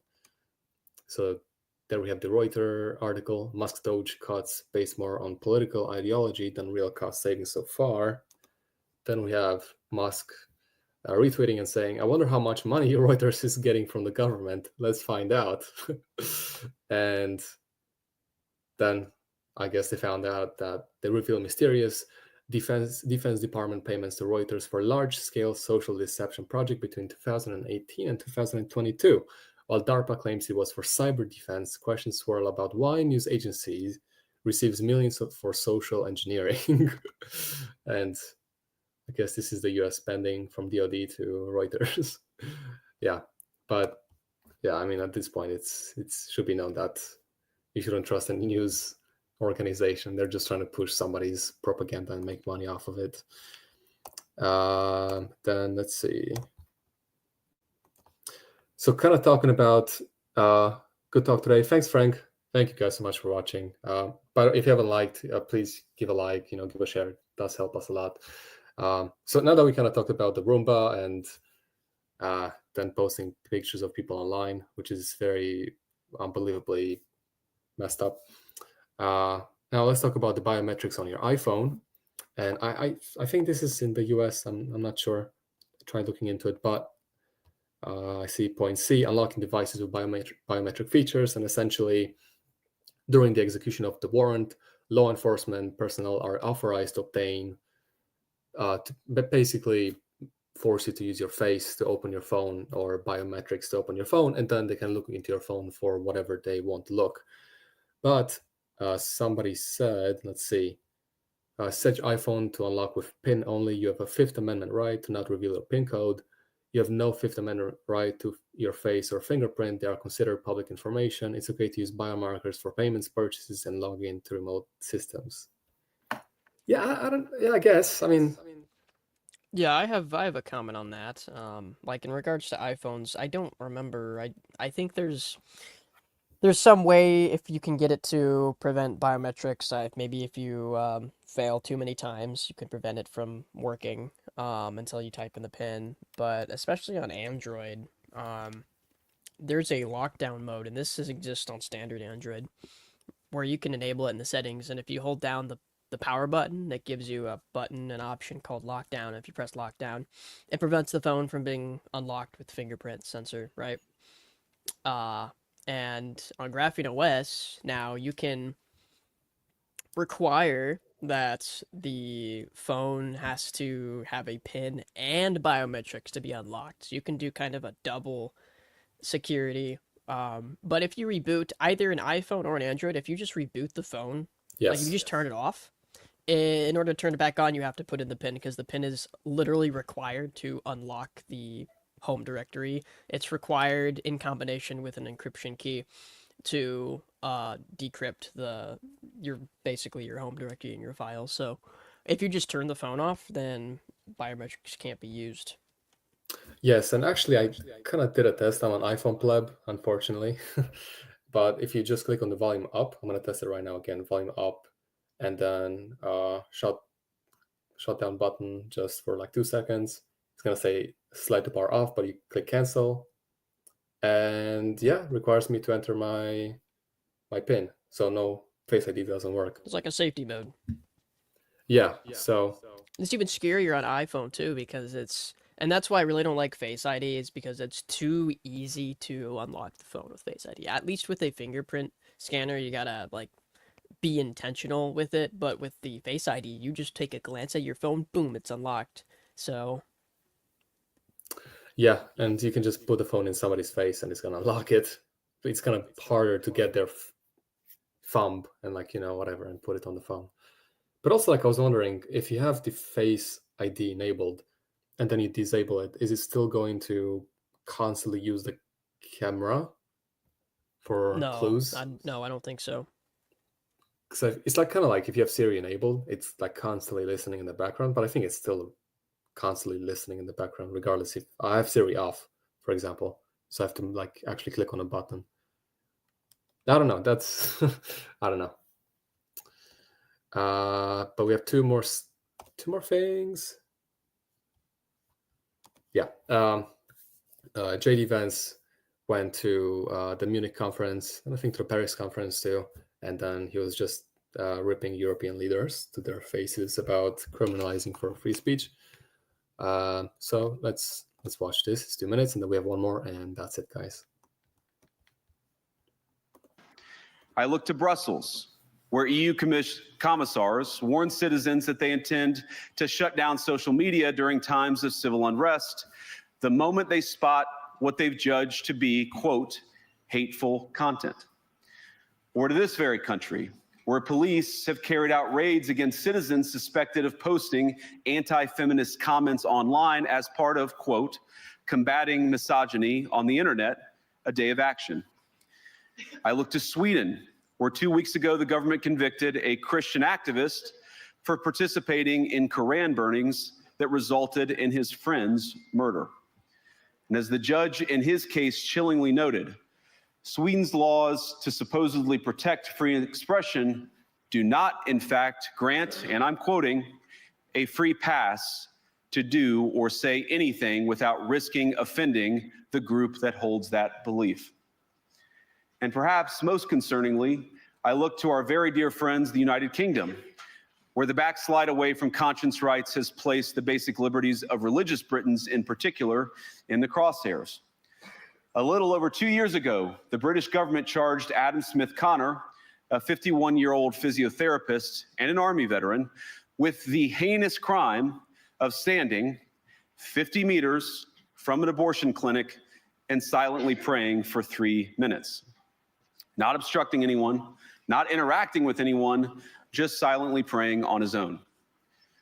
And after British law enforcement spotted him and demanded to know what he was praying for, Adam replied simply, it was on behalf of the unborn son he and his former girlfriend had aborted years before. Now, the officers were not moved. Adam was found guilty of breaking the government's new buffer zones law, which criminalizes silent prayer and other actions that could influence a person's decision within 200 meters of an abortion facility. He was sentenced to pay thousands of pounds in legal costs to the prosecution. Now, I wish I could say that this was a fluke, a one-off crazy example of a badly written law being enacted against a single person, but no. This last October, just a few months ago, the Scottish government began distributing letters to citizens whose houses lay within so-called safe access zones, warning them that even private prayer within their own homes may amount to breaking the law. Naturally, the government urged readers to report any fellow citizens suspected guilty of thought crime. In Britain and across Europe, free speech, I fear, is in retreat. Yeah, it's just, besides all the stuff that he talked about in this video, I've heard of other scenarios and things that happen in the UK and Australia and other European countries. And it just makes my head just want to explode. Like, these things are just so stupid, like this thing with the prayer that you can't pray and the 200 meter and all these things. It's just insanity. And I haven't looked into it. And I guess, yeah, you can't pray even within your home. And it kind of just makes me think of the Gulag Archipelago by Alexander Solzhenitsyn. And he said in one part that you can basically just pray to God, but only in your head. So only you and God can hear. But in the UK, you can't even do that. That's a crime as well. So, yeah, it's just... I don't even know what to say about this stuff because it's just insane, nonsensical. But yeah, and last thing, I don't have much to say about this one. Don't give me this one, but they kill Epstein to burn down the old blackmail system. Peter Thiel, Mossad does it all digitally now. They made Biden Kamala the manufactured problem. So Trump and technocrats could save everyone. They're firing the bureaucrats so they can replace people with AI. Meanwhile, the private sector is lining up all the pieces to bring about global digital communism under an AI-powered government. Yeah, I really think that we're going towards a digital communism, essentially, a very aggressive digital communism. In communism, at least, they weren't really getting all this information about you while you were in your house. But now it's possible for all these devices, all the spying on you, and they can just get so much information about you. And now, like in the UK and other places, you just tweet or put a Facebook post, something that they don't like, and you can just go to jail, it's beyond me. Gotta automate it as much as possible. Yeah. Yeah, people forget that Epstein he wasn't acting alone. I mean, he was acting as part of a larger sex blackmail ring. So, yeah. Yeah, it's crazy. But, sometimes I just think, like, the parents of these evil people, if they are benevolent themselves, maybe they're sometimes thinking, what have I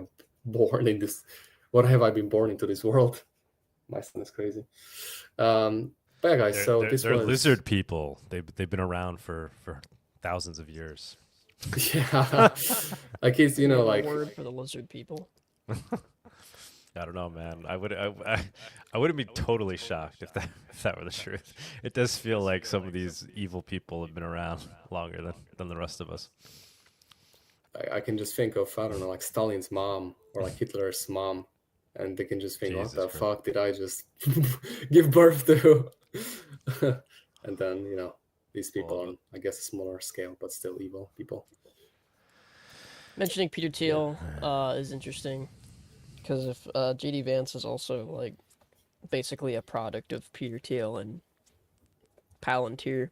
And Palantir is co-founded by Peter Thiel, which is kind of like a front to the CIA. They're a digital forensics company, and they do the stuff that the CIA isn't allowed to do directly because of the Constitution. They built Minority Report.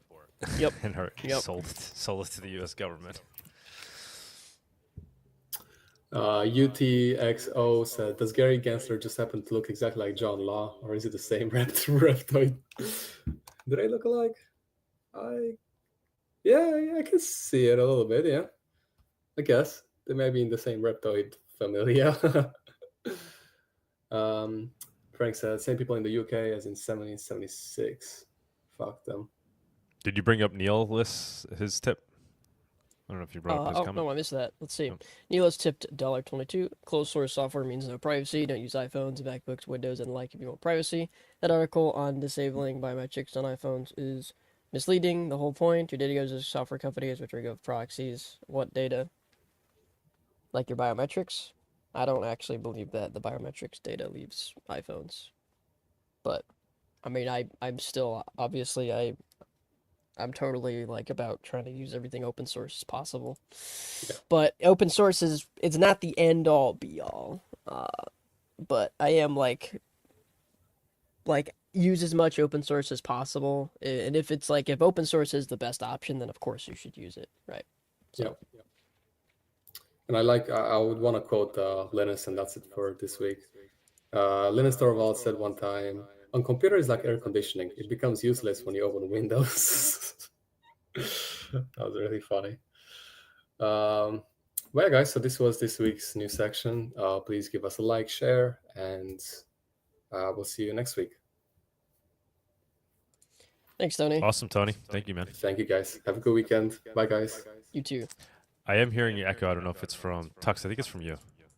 I think it's from me. I don't know what the hell's going on. Yeah. Wait, but now it's gone. At all. One second. No, it's still there. I don't know. I'm just gonna turn echo cancellation on. It's gonna make my mic sound really shitty, but that's fine. No, it sounds fine. Okay. Canceled. All right. Maybe it's fine. Yeah. Yeah. I guess we'll move on to the viewers on stage segment. We've got one person. Our good old reliable. One very important person. Very important. person. Alrighty, let's do it. It's the Viewers on Stage segment. It's that time where we invite you, the viewers, up on stage to comment on anything you've heard so far today, ask the guest a question, or maybe talk about one of the news topics. Come on down. All right, Alaska, what's up? How's it going, gentlemen? We just dropped the StreamYard link. If anybody new wants to join, anybody out there got some new thought regarding Monero, you want to come, shill something digital cash related, please come shill. We love you shilling. Want to come insult us? As long as you keep it Monero directed, and don't make it too personal. I had something really cool to share with you guys. So, if anybody missed it, according to the U.S. government, money is not property. That's per DOJ. Has anybody heard about this yet? So, what's that one? Okay, I'm pulling up a Reason article. Actually, I linked it in chat. If Tux, if you want to throw it up or whatever. Yeah, let me see. Yeah, so I started with I had heard from somebody on Twitter that this was a thing, because I like to check the latest Monero news. And then I found a Reason article that backs it up that this is in fact true. And then I pulled up the court filings, which also I thought it was really, really funny that the court filings were done all with Windows software from a Windows computer, and you can tell, including what computer it is. So that's our government security in a nutshell. But so I was trolling through all of these documents, and sure as shit, the claim is that for 3 reasons, the government does not have to acknowledge that money is property. Number 1 was because the government prints the money, so it's not yours, which that was amazing to me. And then the second one was the government can tax your money, so therefore you don't own it. I mean, come on. We've been saying that forever. And then the Constitution allows the government to spend money for the general welfare. So in other words, the government is claiming, the DOJ is in these documents, that because the government creates taxes and spends money, that it is not yours, even if it's like held by you in a bank account or if it's your cash or whatever. But then it gets more interesting when you start to look through this document. This is an H-2B visa case that was being litigated by the Biden administration. So because somebody had hired some migrant and the government wanted to remove this person, they took money from the business under the Biden administration. They took like $54,000 from the business as a fine for having hired this person. So it was under the Biden administration, including when these court filings were made, Trump had not been inaugurated yet, and they were cracking down on immigration. And because they were cracking down on immigration, they took money directly from the business at the precise moment in which they would need to use that money for the litigation. And then their claim is that you don't have rights to this money because they made it in the first place. And because taxation is okay, therefore theft is okay. This is like the gold standard of every anarchist argument you can think of, all in one lawsuit. So I definitely wanted everybody to be aware of this article. And it's like the poster child for should have used Monero. It's like, because Monero isn't created by the government, you can't tax it, and the government can't spend it without acknowledging that it's money. But because they spend not your money, they can steal dollars. Thank you very much, ladies and gentlemen, for entertaining So wait, this. but just to be, so the government made this argument, and then what happened with the case? Was there like is case law coming out of it? Like this is a settled case. This is an argument they made and they lost, or this is an absolute massive volume of case law is in. I mean, I'm used to reading through government documents, but there are pages and pages and pages of case law, like Apple versus VoIPPal.com, or somebody suing Congress. I mean, the amount of case law I'm going to have to go through just to do this justice is daunting, even by document standards. And normally I don't like to put large chunks of my life on hold to look into this stuff, but this one is way too juicy not to, because this is a masterpiece. But this has been going on for a very long time. This case has. And I'm not even sure usually by the time something makes it to trial, there's already been like years of BS that's been going on. So this very well might date back to the previous Trump administration. In fact, it probably does, but I don't know yet. But there's tons of case law cited, but almost you don't even have to have that, because this is pretty high up in the DOJ, where the argument for the seizure of property has been made. And they're acknowledging that money is property. The reason title is a little off, but they're just saying that it can't be your property. So they're saying money. Well, they're really saying that there's no such thing as always. Right. So what private property does exist in their eyes? Like, so even like real estate, obviously that's tax, so they wouldn't consider that private property either, right? Well, what's really freaky about all this is one of the case laws that they're citing I've seen before, and in that case law, they acknowledge that money is a medium of exchange. So in other words, they're saying that it's the placeholder for value.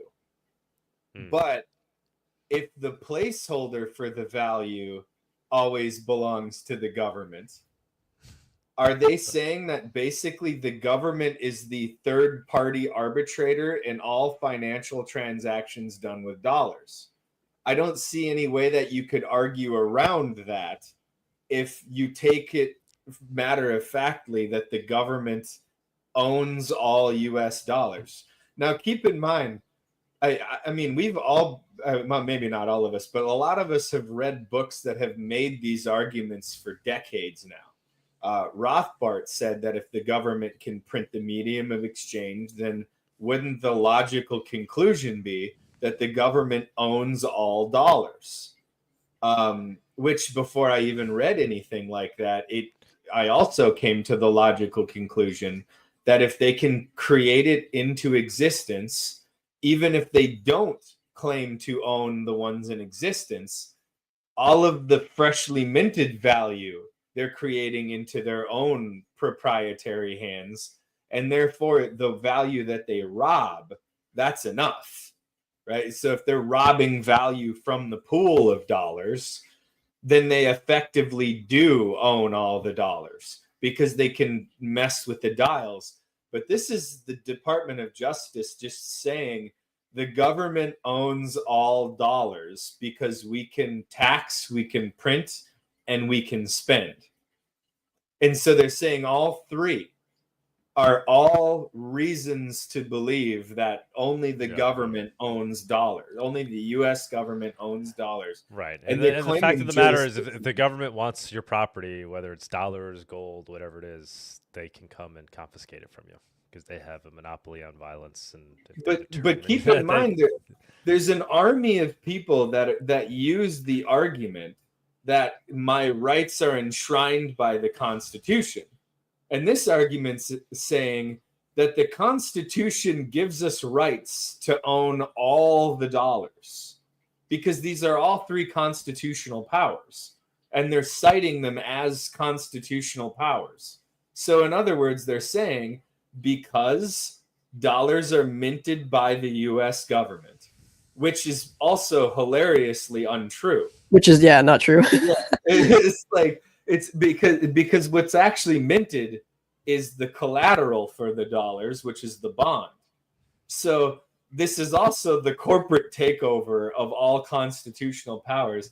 I mean, this is just we all know, and I hope everybody listening to this knows, that it's all theater, right? Like the idea that you have any rights in any country anywhere is all theater and has been from the get-go. But now the government is overtly saying it, that you have no property, that it's all theirs.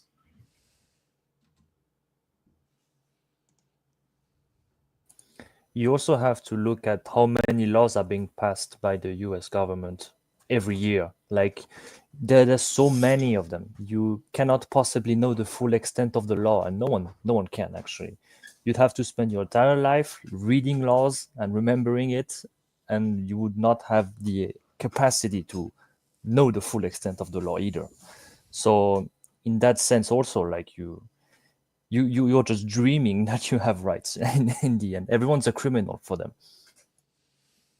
You know, one of the other things that I was hoping that people would get into on this show that I thought was really, really interesting was, even though I think this is also a show, it's a theater, right? This idea of Doge going after all of these different agencies and so on. Some of the things that have been revealed, it's an excellent opportunity for the Monero crowd to push for Monero adoption. And some of my favorites were, for example, USAID is now like irrefutably behind the Boko Haram thing, as well as getting people all riled up about the Boko Haram thing. So you have a perfect paper trail of money being stolen from the American people and then being used to genocide other people and kidnap people, and then more money being used to freak people out about exactly that. And you have proof that the media was given that money to cram it down your throat. And so it's like this perfect easily digestible to even the normie out there that the government purposefully murders people to freak you out about it so they can steal all your money. It's like the most surprising part of all this is at the end of the day, still most people do not care. In fact, they're even arguing against it. We don't want to hear it. We're more interested in the fact that this Elon guy is like, who is he? Why is he allowed to even reveal this stuff? Like, they don't even care what he's actually revealing, the information that's being put out there. They're basically being told, like, CIA has been running these black ops through this department and spending all your tax dollars to do these horrible things, and people just don't care, man. They don't care. I talk to normies all the time, and they're just like, and the target. So what am I supposed to do about it? Like, I gotta go, go get lunch. The like, target aren't you mad? Be like the vast majority of the normies. The target would be the normies that keep arguing that there's some kind of like that like the vote harder types, and like the all we need to do is raise more chickens types or whatever. Like the underlying premise of why I think this is the time to strike is you can really show that these people hate you and they want you dead, and you are their enemy in their minds. Like this idea that it's, there's just a few bad apples or whatever. Like you can demonstrate with a small amount of data that from the very top to the very bottom and everyone in between, not only are they all in on it, but they hate you. Like you can see that, okay, well, the typical bureaucrat chilling in their government office, they'd be like, oh, that guy's not the bad guy. It's like, no. We can definitely prove that that guy hates you and wants you dead and lives off of you like a tick or a parasite. Like, and they know it. Like they clearly know that they are feeding off of your blood and they don't care. So that's what I like about it is you can really get people to give up on the idea that like, oh, we just needed more Republicans. Well, right now that's the one, right? We just need more Republicans in office. Look, the Republicans are here to save us or whatever. Like you can finally wean them off of this idea that like if we just had the right people in power, you know what I'm saying? Like it's so obvious that it's not true. Yeah, except people still don't care, man. They're going to be shown like video of of JFK getting blown away by like the federal agent that's supposed to be protecting him, and they still won't give a fuck. Like obviously the subset will. We already do. But I was like, oh, okay. What are we supposed to do about? All right, well, whatever. That was 50 years ago. Maybe they're good now. Maybe it's different now. Like that's what most people response will be. It won't be like we got to go out there and like overthrow the government. It will just be like, oh, okay, well, what am I supposed to do about it? With the first article, at least I get my Netflix, and I'm living, I'm living relatively comfortably. Like whatever. With the first article, though, at least hopefully we can start convincing businesses to have like their own legal aid stash. Like you need to have Monero set aside for the purposes of defending yourself when they come after you. You need to have Monero set aside for when they decide that that's their money now. That meme like needs to get out there. That Monero is like one of the, if not the most like unconfiscatable assets that exists right now, right? Like it is the safe haven in terms of protecting value, property from those that want to come take it from you, whether it's a corporation, another person, or even a government. There's really not too many things you can rely on. And even that, obviously, you could still potentially get fucked over, but it's probably the easiest thing to use where you'd have your biggest bang for your buck chance of them not being able to take it away. It's like relatively easy to not fuck that up. Yeah, people need to realize that. Unfortunately, there's going to be a lot more examples before people start to realize that, their property is not their property. They're going to have to see it, feel it for themselves, experience it. People realize it when it's too late most of the time. Oh yeah. And even then, they're like, "But what was I supposed to do?" You know, like, "Oh, you could use this solution." Yeah. Oh, there was actually one more part about that other argument, that other article that I forgot to mention, and I'll read it as it was written by Reason because I like it. Okay. IJ, who is the defense person for the company being prosecuted, sued, arguing that before the government can impose that kind of liability, it has to provide a real trial before a judge and a jury. The specifics of what the government claims Sane did wrong, in short, arcane labor law, are beside the point. If the government wants to confiscate over $50,000 from your business, you must have the chance to argue your defense to an impartial judge and jury, not an agency bureaucrat. So what this lawyer is talking about is when you get sued by the DOJ, they can appoint themselves as the judge and jury, and they can waive your right to a trial. So, but then they're citing Constitution on what gives them the authority to do that. So right to trial by jury is a fraud. Right to your person's papers and effects is a fraud. And then the monetary system is a fraud. And then on top of that, what this person is saying is that the government just took the money out of a bank account without a trial, without a warrant, without a judge, and the money is not the property of the bank, or is not the property of the defendant. So they can just reach into your bank account, take the money, and then if you want to fight it, they can be the judge and the jury when you decide that what they've done is wrong. And then on top of that, it's dragging out for at least 4 years. So there's no speedy trial either. What is to prevent them from just doing this to everybody whenever they feel like it? Of course, nothing. You know, and so there's not even a court case in the traditional sense. It's the judge is the person prosecuting them. Yeah, you don't have freedom unless you implement the technology that gives you that freedom. That's my view on it, really. But thing is, you realize you don't have any freedom until they show you that you don't have any freedom. Like in this case, like you're showing. What a world to live in.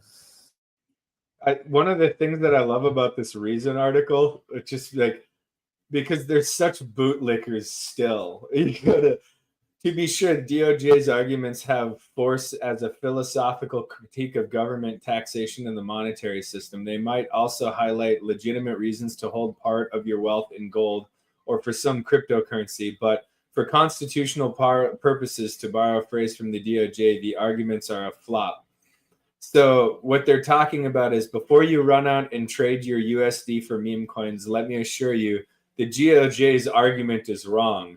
The due process clause applies to life, liberty, or property, and the Supreme Court has repeatedly applied that clause to money. It follows that since money is neither life nor liberty, it must be property. So in other words, Reason is like, but don't worry, people, because the Supreme Court will save you.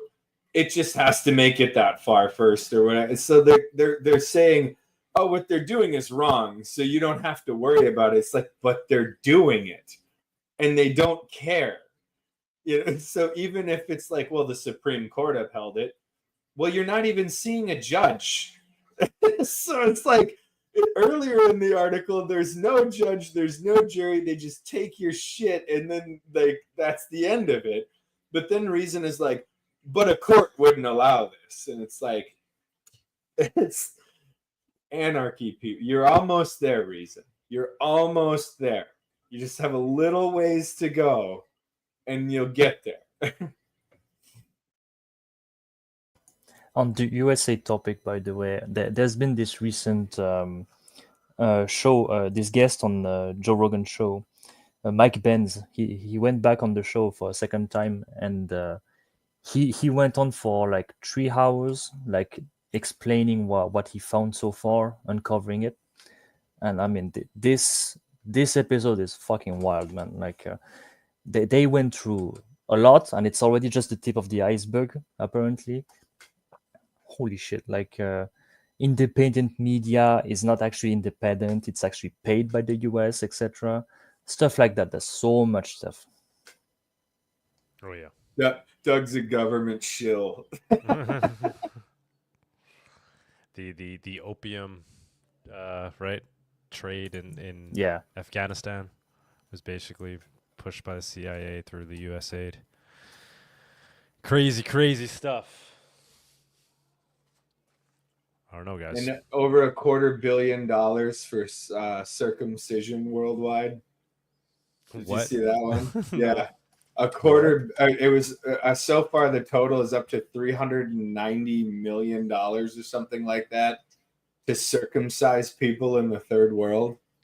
And then you dig a little bit deeper, and it's all for the purposes of sterilization. It's just like, it's wild, man. Like the deeper you go, I mean, anybody who's been doing this a while, none of it is really surprising, but I'm sure, handing out money to the children of reptilian overlords or whatever is probably in there somehow.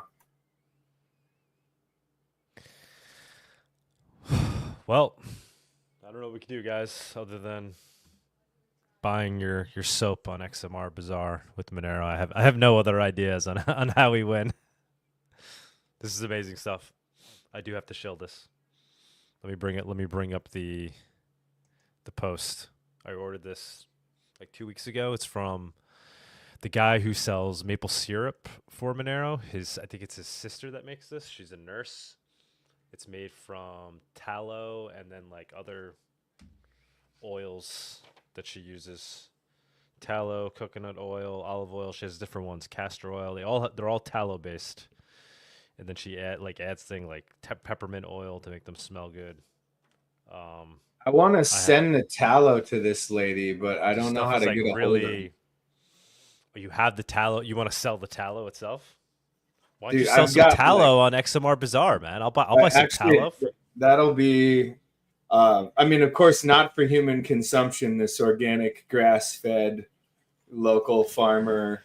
Yeah, I would never use it to cook like eggs in it or anything, or my. I mean, I'm certainly not doing that every day because I mean, I need the government to review whether or not enough trannies were involved in its production. But maybe one day. But it is really good. But I've got like I could gallons and gallons of this stuff. And it should be going up. I just picked up. I wanted to make sure it was all like brand new. So I just picked up like a shitload of this stuff. And I'll throw it up on there. But I actually know who's doing the red lights too. And by the way, Bawdy is right. It definitely works. I have like joint problems in my lower legs and stuff. And what he's saying is true, like different wavelengths, like you can look them up and they're measured in nanometers. Yeah, the infrared you want the deep penetrating stuff for like anything below the surface of the skin. You want like if you want it to help you stay awake or endocrine stimulation, you want the stuff that's like surface level. But it totally works. It's been amazing. Working. Yeah, right? I've always overlooked the aspects of light wavelength and how that affects. I mean, it's obvious, right, that it's like it's just something that's been greatly overlooked by most people. Well, you can't afford to overlook it in Alaska. Like if you're not messing with lights, like it'll mess with you because it's. I mean, there's months without light up here, so people are pretty familiar with it up here, but you're depressed for a month. Yeah, that's a good point. You got a visitor. When you're at high latitudes, you probably really have to think about it more. Obviously in Mexico, you're close to the equator. You're kind of, even in the dead of winter, I'm still out there occasionally tanning, once or twice a week. Right? I wouldn't say tanning, but getting some vitamin D or whatever. But yeah, up there, you guys definitely have to think about it. At the same time, like I kind of want to offer some balance. at least in the way that I consider health, my health paradigm is one in which health is like 90% created internally and created by basic actions, not like advanced, scientific infrared therapy and frequencies and all this, like take all these crazy supplements and hormetic substances and senolytics, etc. Like it's all the basic shit that gets you 80% there. And you have to lay that foundation. Stress.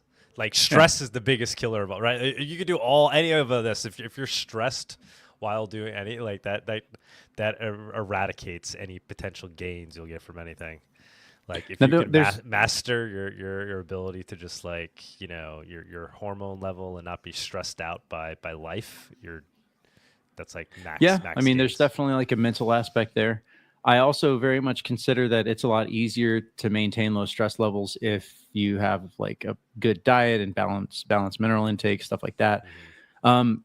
At some point, like you have to start getting a little bit more scientific about it. So for example, in the past couple of years, I really got my supplementation on point by analyzing, okay, what is my diet? What might I be missing specifically in terms of minerals and in terms of vitamins? Like, so for example, I eat a lot of steak and I ate a lot of fruit. So, but there were still cases where I said, okay, I could be missing some biotin and potentially methylfolate.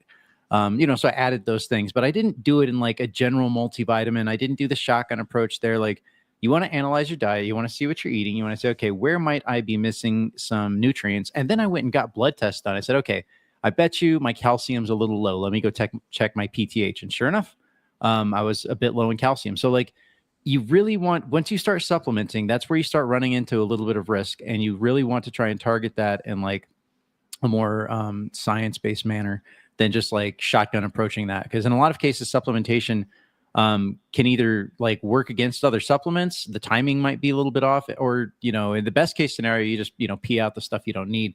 But you really have to get a little bit more scientific in that regard. Now, regarding joint health and these infrared lamps and stuff like that, I feel like, yes, they're supplementary, and especially up north, you guys are in a specific situation where you probably do actually need to think about that more. But in terms of like, okay, I need to heal an injury or something like that, typically, except for like, some kind of traumatic injury or like some like Doug in your case with your ankle, you have kind of like a very specific reason that degeneration happened there. And so it was kind of like a specific injury moment, in which case things like stem cells and red light therapy and all this stuff, you kind of layer it on there. But your joint health starts with your, like, how well are your movement patterns, right? Do you have good movement patterns in line with how the body is supposed to move? Have you worked on your range of motion and your various joints, unlocking those joint capsules, and then reprogrammed your brain to move like it's supposed to? All of that takes a lot of, takes research and time and effort. And that information is definitely more prevalent now. And doing the basics is way more important than like finding some advanced yoga position.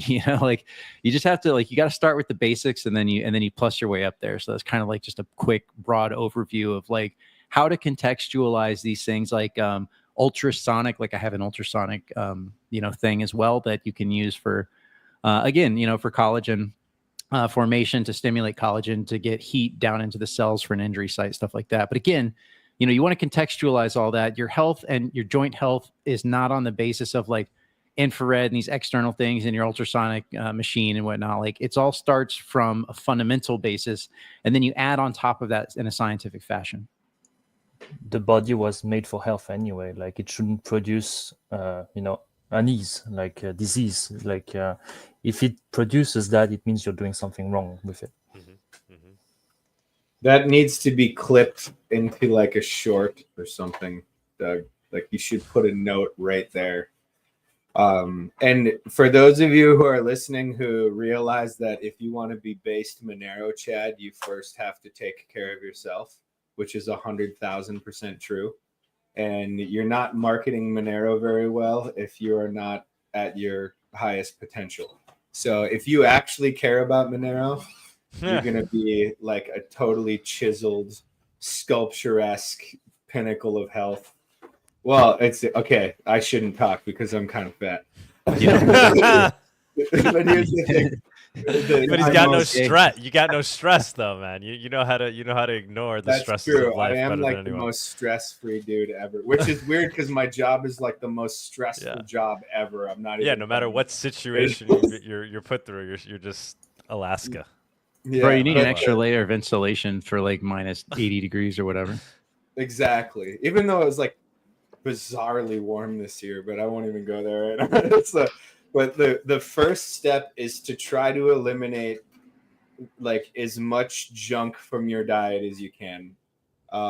Like a lot of people fail to understand, if you're eating junk food every day, you have got to stop, because it will impede everything else. Your stress levels will go up, your ability to exercise will go down, and then it's like you have to get the junk mostly, if not all the way, out of your diet. And then step 2 is you need to start eating good food and moving.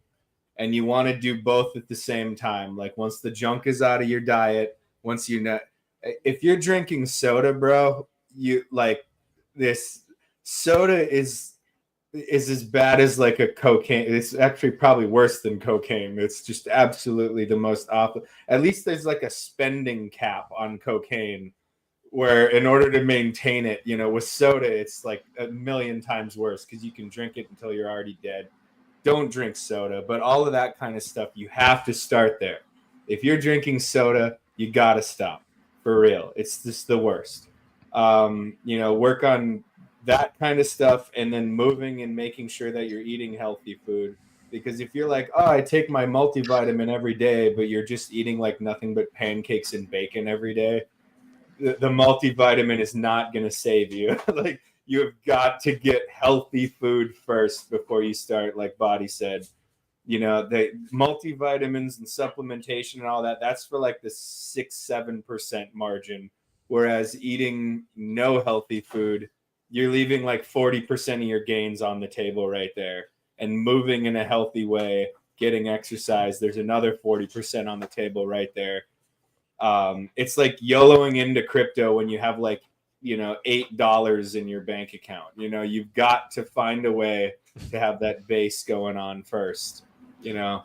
Another thing to watch out for if you're you know, if you're listening and you're like, you know, you want to move into a different health paradigm, or you want to like start doing all the stuff you're supposed to. A lot of times people, and you can see this with the maximalists especially, people do something that's therapeutic in the right dose and then ends up being like poisonous for them at larger doses. And carnivorism is one of these things that I think falls into this category. And veganism too. Like you'll see these initial benefits and gains from eliminating a bunch of junk from your diet, and you're gonna be like, wow, that was so amazing, I feel so great, blah, blah, blah. Well, yeah, because you just eliminated a bunch of bullshit. But it wasn't necessarily, you know, the hardcore exclusion diet of carnivorism that did it. You just gave certain metabolic pathways a chance to readjust. But then people convert that into this like kind of like lifestyle cult, like carnivorism is the thing to do. It's like the CrossFitters. It's like, it's not just about like exercising HIIT for them. It's like a lifestyle where you've got your buddies and y'all are all CrossFitters and y'all eat the paleo diet. And like, they make this whole religion, like it becomes more and more religious. And you see this again with the maximalists. They're really endemic of a kind of like general underlying sociological like tendency that humans have. But I'm just saying, just like, be careful. If you jump into a health paradigm and it's successful, don't turn it into a religion. Keep an open mind. Stay scientific, Jerry. And I know Bawdy and I have both talked about this before, but the thing is with diets, almost no diet works the same for two different people. No matter, I mean, even like my brother and I, you know, we have the same mom and dad, but he has a totally different diet requirement than I do in order to be healthy. Some people, they need a lot of meat. Some people, they need a lot of vegetables. Some people are really low energy without enough carbs. Some people, like, you cannot just grab your local gym bro and copy their diet, but it might be a good starting point. Okay, so don't assume that and specifically diet. Exercise is a little different, but like exercise is pretty much just universally good for you. With that, though, you have to work your way into it. You don't just start squatting like 800 pounds tomorrow. But there's kind of like a consistent path for people. But with diet, everybody is different, and you have to hone it in yourself. You can't just copy a diet. And there's a lot of research that this might come down to blood type and genetics, as far as there seems to be like favorable diet patterns for certain blood types and favorable diet plans for certain genetics. But I guess what I'm getting at, and I know Bawdy has also chimed in on this before, a diet that works for somebody else may not be the one that works for you. You start with the general, and then you hone in on what is working for you. And that means you have to be in tune with your body. Which one is giving you energy and which one's making you feel sluggish? Which one is helping you sleep and which one is keeping you awake? So one of the things that the listening audience might not be aware of is there is a large cross section of people that need to stop eating several hours before they go to bed. It's not true for everybody, but it's true for a lot of people. If you go to bed while you're digesting, it will really mess with your sleep, and it'll mess with your hormones, and it'll mess with your energy levels. That might be a good place to start, figuring out what times your body needs you to eat. There are also a lot of people that don't do well eating breakfast in the morning. It's a little less frequent than the first one that I was talking about, but some people just aren't built to have breakfast and it works for them. So some people need to exercise on a mostly empty stomach. I don't know what it is, but it works for them. So try to hone in on the times that you eat and what you eat that works for you. There's nothing wrong with learning from somebody else who's healthy, but it doesn't necessarily mean that it's going to work for you. Yeah, there's another thing that should be said here in terms of when you it's kind of, again, your initial, when you embark upon a health journey, right? Understand that your needs are going to be dynamic, that you might have a need to do a type of diet or eat some specific food to correct a deficiency or correct a specific problem. And then you might find that your ideal diet actually shifts significantly over time. So again, it's like, don't get locked into this, into a certain particular mentality. For example, I knew this girl in Acapulco, and she literally couldn't eat fruit or vegetables, like at all. Like it would cause her problems, immediate reactions. And the problem ultimately is lectins. They're like a type of protein. Glutens fall under as being a type of lectin that basically everyone has some sensitivity to, even if you don't realize it. But yet I digress. She literally couldn't eat anything but meat. And so she literally went on the carnivore diet. And that was therapeutically the right decision for her to make. And I remember telling her, like, it was years ago now, but I was like, just remember, at some point, your body is very likely to heal to where you can handle these lectins, because you should be able to handle them. Like, hopefully your body heals. And the goal is you should be able to start adding in certain particular plant materials at some point. Fruit tends to be safer overall than all the other plant materials because it has fewer lectins, fewer of those chemicals that are trying to get you not to eat it. But there's also something to be said. I used to think vegetables are poisonous, but it's like, actually, no, they're kind of poisonous, but in a hormetic sense, it might actually be good for you, depending on, your circumstance. So anyways, what I'm getting at here is, like, you might start off like doing the intermittent fasting thing. I can't do it, guys. Like, I've tried it. I've done it. I perform better eating breakfast, eating all day. Maybe it's because I work out or whatever, but I don't work out until the end of the day, like in the evening time. So you would think that I wouldn't need breakfast, but I 100% do. Other people might be able to be more successful on intermittent fasting, but just know that you might, especially at the beginning, need to do some specific things that are therapeutic to correct certain issues.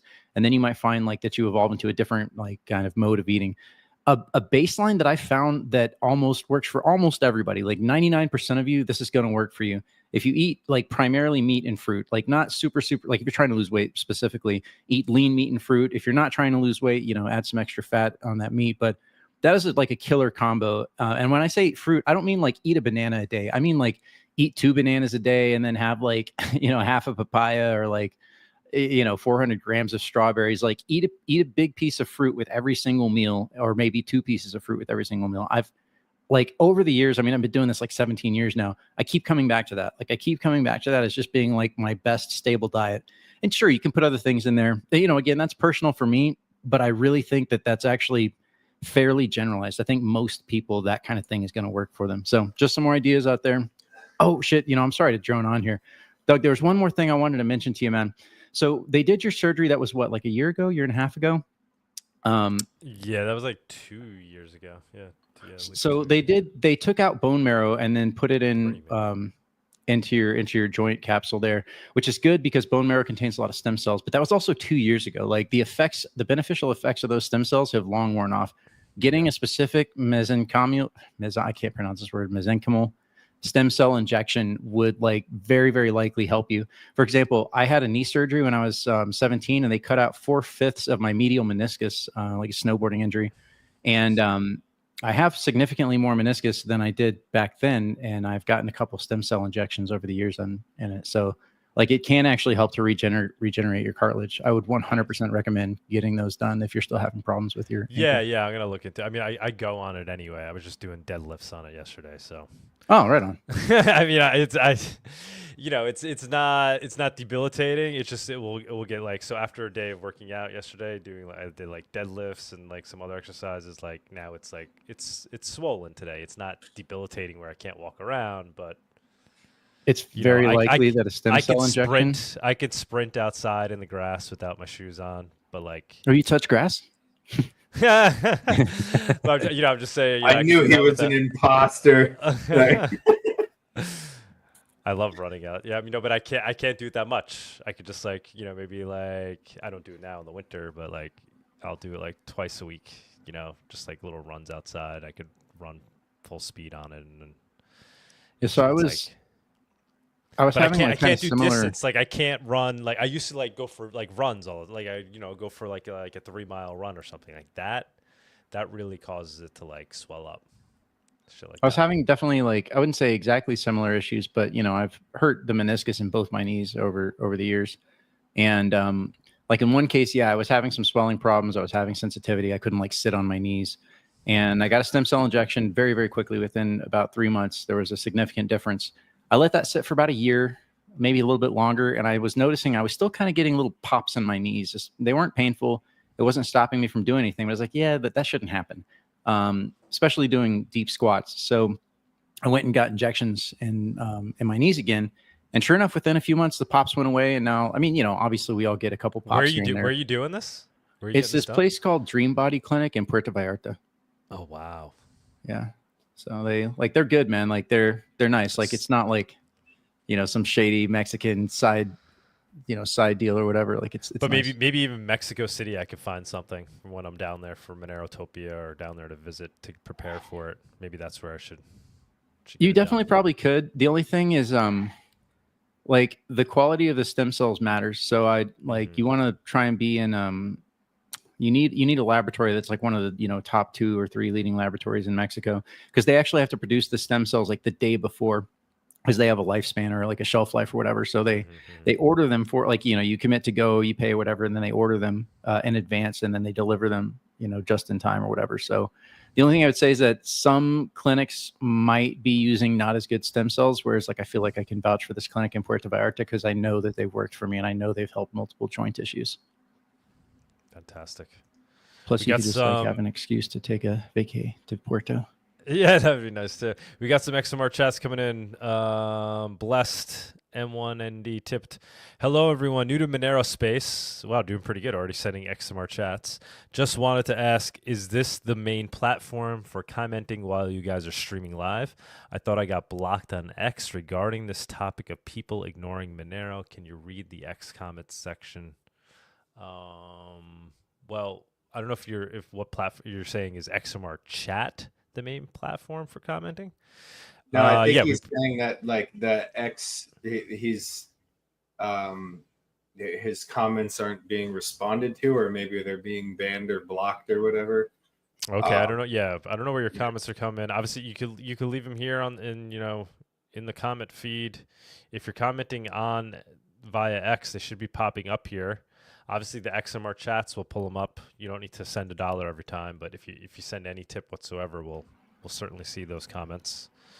Just FYI, I see only one comment on just Sheldon, so you know that I see I am for I am. That sounds very Jewishly mystical, Kabbalah and whatnot.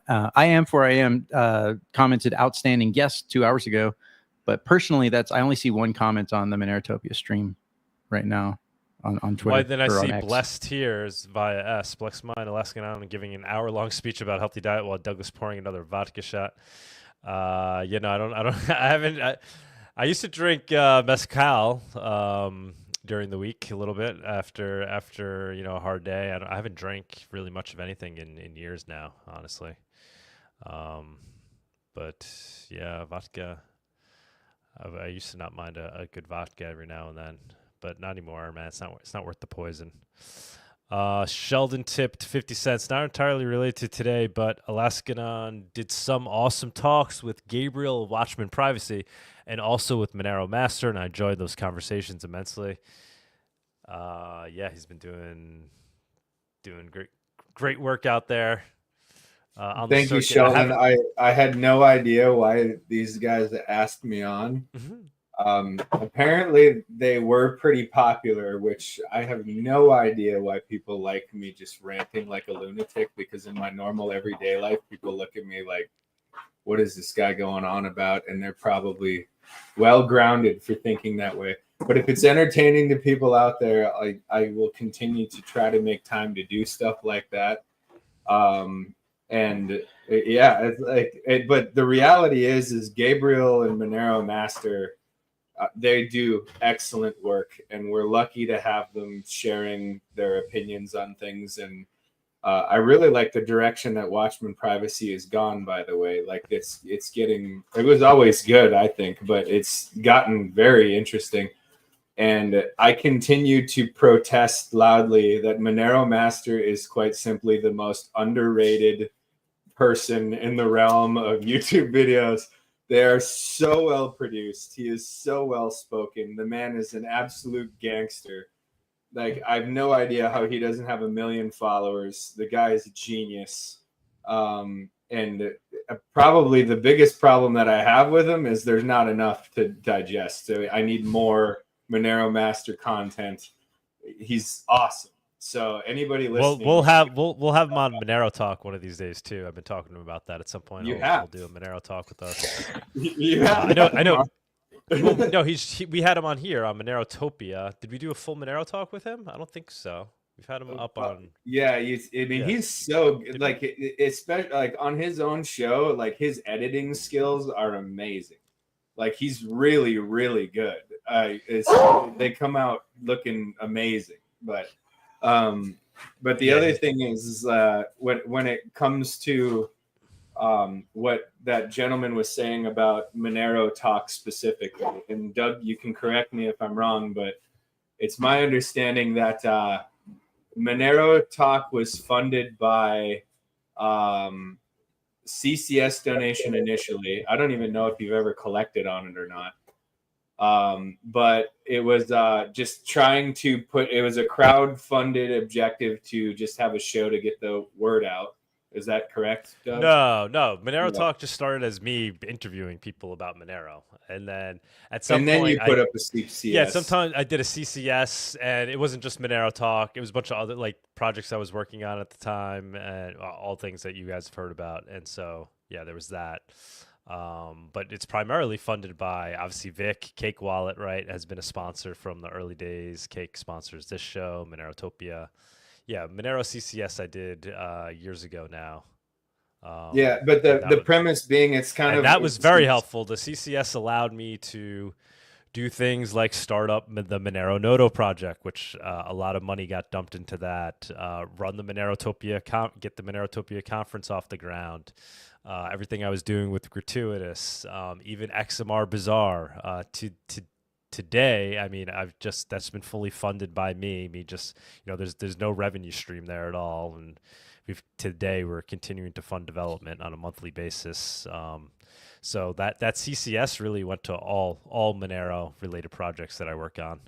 Yeah. So the idea is to answer Blessed Mind's question, which is Monero doesn't really have like any organized leadership or whatever, but certain people, such as Doug and others, they just kind of like lead the charge unofficially.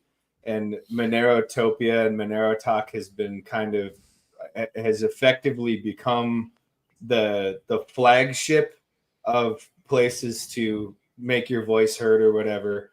And people like yourself, Blessed Mind, the whole reason for this part of the show is so that you can come on.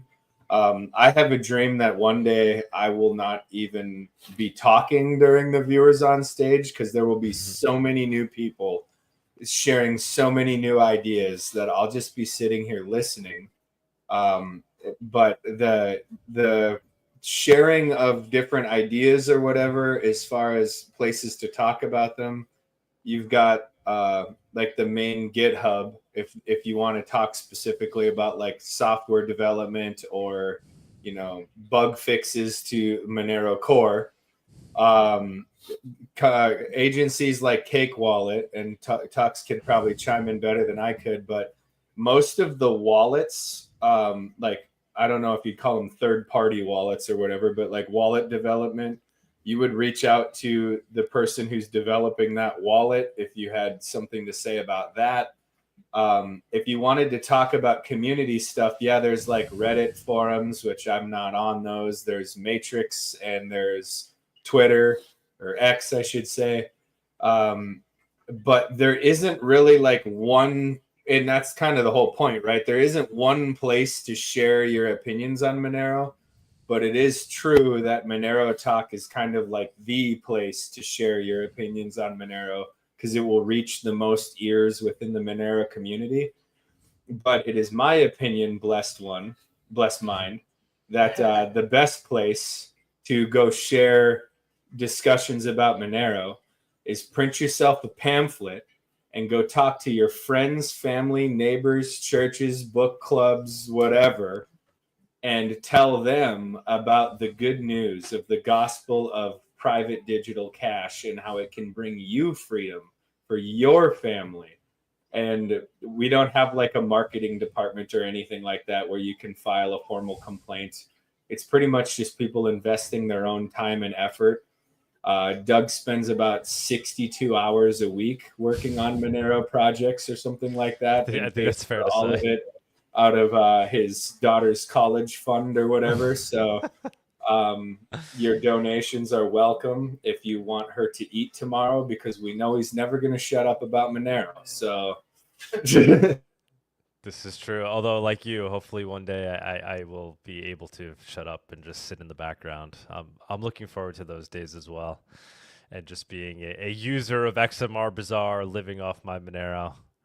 I mean, obviously, I enjoy doing this, but I, wouldn't mind if I could step back at some point. I'm throwing out the StreamYard link, although we'll probably try to cut this at the top of the hour. Or yeah, we're about we're almost 4 hours in. We got 10 minutes left. Trying to keep the show to 4 hours these days. I did throw the StreamYard link in. If blessed mind, if you want to jump up, this is how you do it. This like Alaska is saying. I mean, this is the platform here. There's other ways to get the word out, but this is as open as you get. This is the soapbox to jump on. This is the square. This is the Monero town square right here. Come out to the town square, stand up and say whatever you want to say, and the word will get out. So I threw the StreamYard link there. If you want to come up, tell us something, you're more than welcome to, and that goes to anybody. Yeah, I'm surprised we don't get more people up here. Obviously, I think a lot of people in Monero are privacy oriented. They like to lurk more than participate. But guys, yeah, everybody's always welcome to jump on. I don't know. The barrier shouldn't be that hard. It's just clicking on that StreamYard link. You don't need to create an account or anything. You just type in some made up name or whatever you want to put in there, and you'll. For those of you listening, I was the lurk more guy. I made a point to never be a public figure until recently with Monero Talk, because I also am very privacy conscious. But the thing is somebody has to do it if anybody's going to hear about it. And maybe that is you, maybe it isn't. Yeah, it's hard. It's hard to normalize this stuff if we all stay in the shadows, right? So we need some people like to be bridges to the normies. But yeah, you don't have to put your camera on. You can keep your camera off. But it's super easy, super simple to jump up here without really revealing too much about yourself.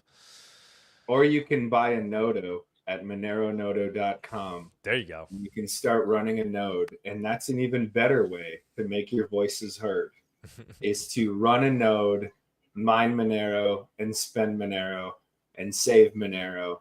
That's the best way that you can get involved and learn about Monero. So please consider checking out moneronodo.com.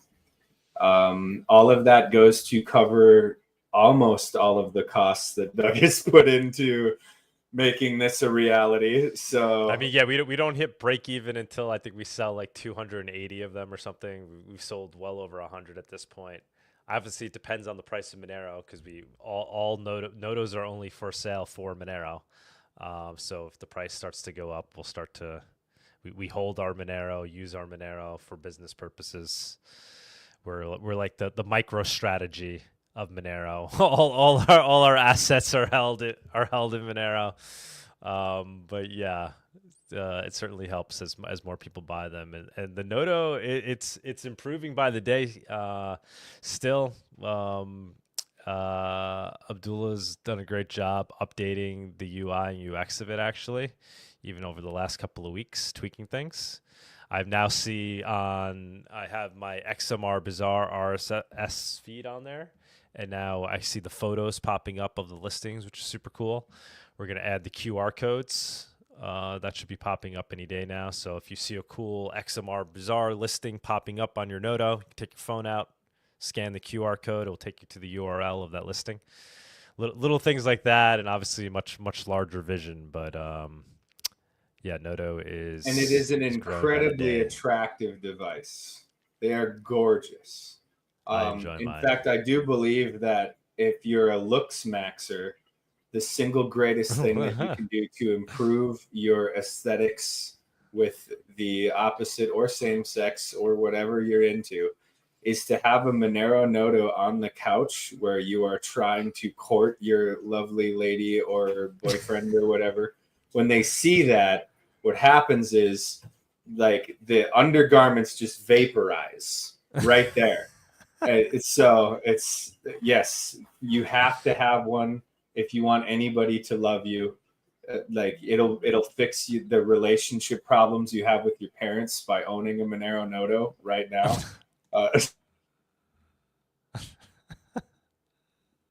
This is all true. Empirically validated by expert scientists. There are studies. Blessed Mind tipped another $1.01. Another tip for Doug to help with his daughter's college fund. Thank you, guys. Thank you. Or better yet, I'll just give this Monero to both of my daughters. Better off than sending them to college. Hopefully they won't want to go to college is what I'm hoping for, or some free version if they get a full scholarship. But just for social purposes if they want to hang out. But I think most learning these days takes place outside of the college classroom. But by the time, like 10 years from now, that'll be worth like $80,000. Hopefully, watch it. Like Blessed Mind is gonna go out there and be like, "Have you guys heard about Monero?" And like double Monero adoption overnight. Like just I'm just learning, and I'm already using XMRChat.com. And then 5 years later, we're gonna see him on the news. Like the rebel leader, Blessed Mind, is out there just dropping Monero bags on random people's doorsteps. Yeah, 12 years of indoctrination isn't enough. You better go do another 4 to 8 to make sure that you're like PhD level indoctrinated. I think that like I didn't realize how many people have been red pilled to public education until I moved to Alaska. Alaska is like the homeschooling state by far. Like everybody does it. And you ask them like, why do you homeschool your kids? And they don't even give you some pleb answer. They're just like, because I don't want my government to teach my kids how to pay taxes and be a tranny or whatever. And it's just like, whoa. They're really, really awakened to the reality of public school up here. And it's like when the meme becomes real life. It really is. Like, and it's cool because like all of the kids up here, you can tell that they were raised by their parents, because they're definitely not like the cookie cutter. Everybody's into the same thing. I went to public school, well, for a little bit, and then I dropped out really, really, really, really early. But I just remember like a fad would sweep the entire school, and like everybody was into that fad or whatever. But you hang out with kids in Alaska and like they all are into their own thing and they're all very different from each other. And like and they'll excel in certain areas because they're allowed to just like do the thing that they're interested in. It's super cool to see homeschooled kids. They're awesome kids. I mean, the reality is that like I remember being in like 7th or 8th grade or some shit, and they gave us those TI-83 calculators with like Tetris on them. And I was like, how the fuck does this work? And I got into the code and I was like, oh, wow, this is pretty cool. And I was able to like figure out how to move a dot across the screen. Right. That was just me at like, I don't know, 13 years old or something, just like fucking around.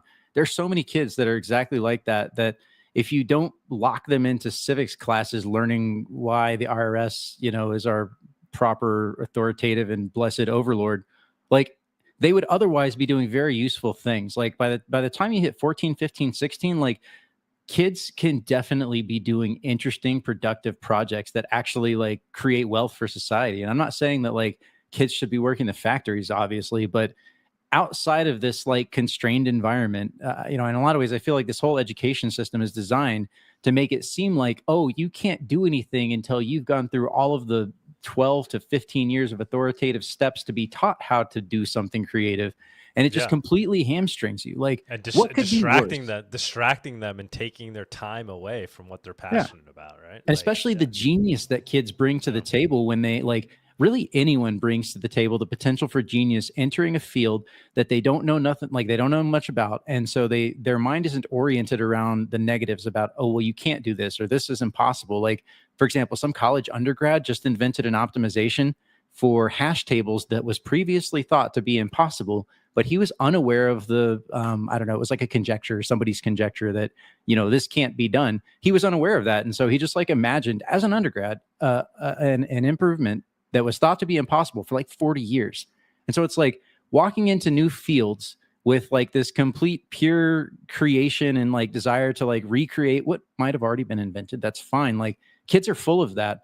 And so like what could be worse than at 18 years old, when you could be out there working with your hands or working with anything, working with code, it doesn't matter, but out there creating something, like learning a trade, becoming proficient in 6 to 9 months, and then producing wealth for the world. Instead, going and sitting in fucking fake history classes and civics classes for another 4 years. Like the only possible justification I could see for that is like engineers, maybe kind of lawyers, and maybe kind of doctors. What we at Monero Talk are trying to tell you guys officially, our position is the children yearn for the mines. Okay. So we need to get them back into the coal mines before they turn 7 years. That's right. Remove all age limits, minor age limits to work. Minecraft is very popular, people. The kids yearn for the mines. All right. If you want to see child labor come to Porcfest. All the kids are working, out of their own, no, they're saving for retirement. Is what they're doing, Doug. We have to be careful about the branding. Kids want to work, man. They have so much fun. You see them like it's like the most fun they have, like when they're doing things and they're being little entrepreneurs. I shouldn't admit this on stream, but my kid, when he was like 2.5 years old, was unloading trailers in the Arctic with me, and he loved it. He loved it. Like he's just. Oh my god, my dad used to take me to work when I was. Those are the best memories you have. Yeah, it's just like, yeah, for sure. How do you have time? Humans just want to be productive, man. They're working. They're right next to me working. And he constantly asks to come with me to work, like all the time. That's the worst part about being at a desk more now, is the fact that like I can't just bring my kid with me. But he loved it, and Dell loves it too. Like she loves to just work. I mean, she'll see mom cleaning the house, and she'll just start picking up random stuff and putting it away. Kids love to participate. Don't stop them. Sure. I love we've just been giving you some very general advice today on various things, as usual, I guess, here on Monerotopia. Guys, we're at 4 hours. It's a little after 3 o'clock over here. 926 live viewers. You want to stay on for 2 minutes and talk about... Oh, yeah, we got Drunk Dial. Go ahead, man. You guys want to stay on afterwards and talk about Project X for 2 minutes?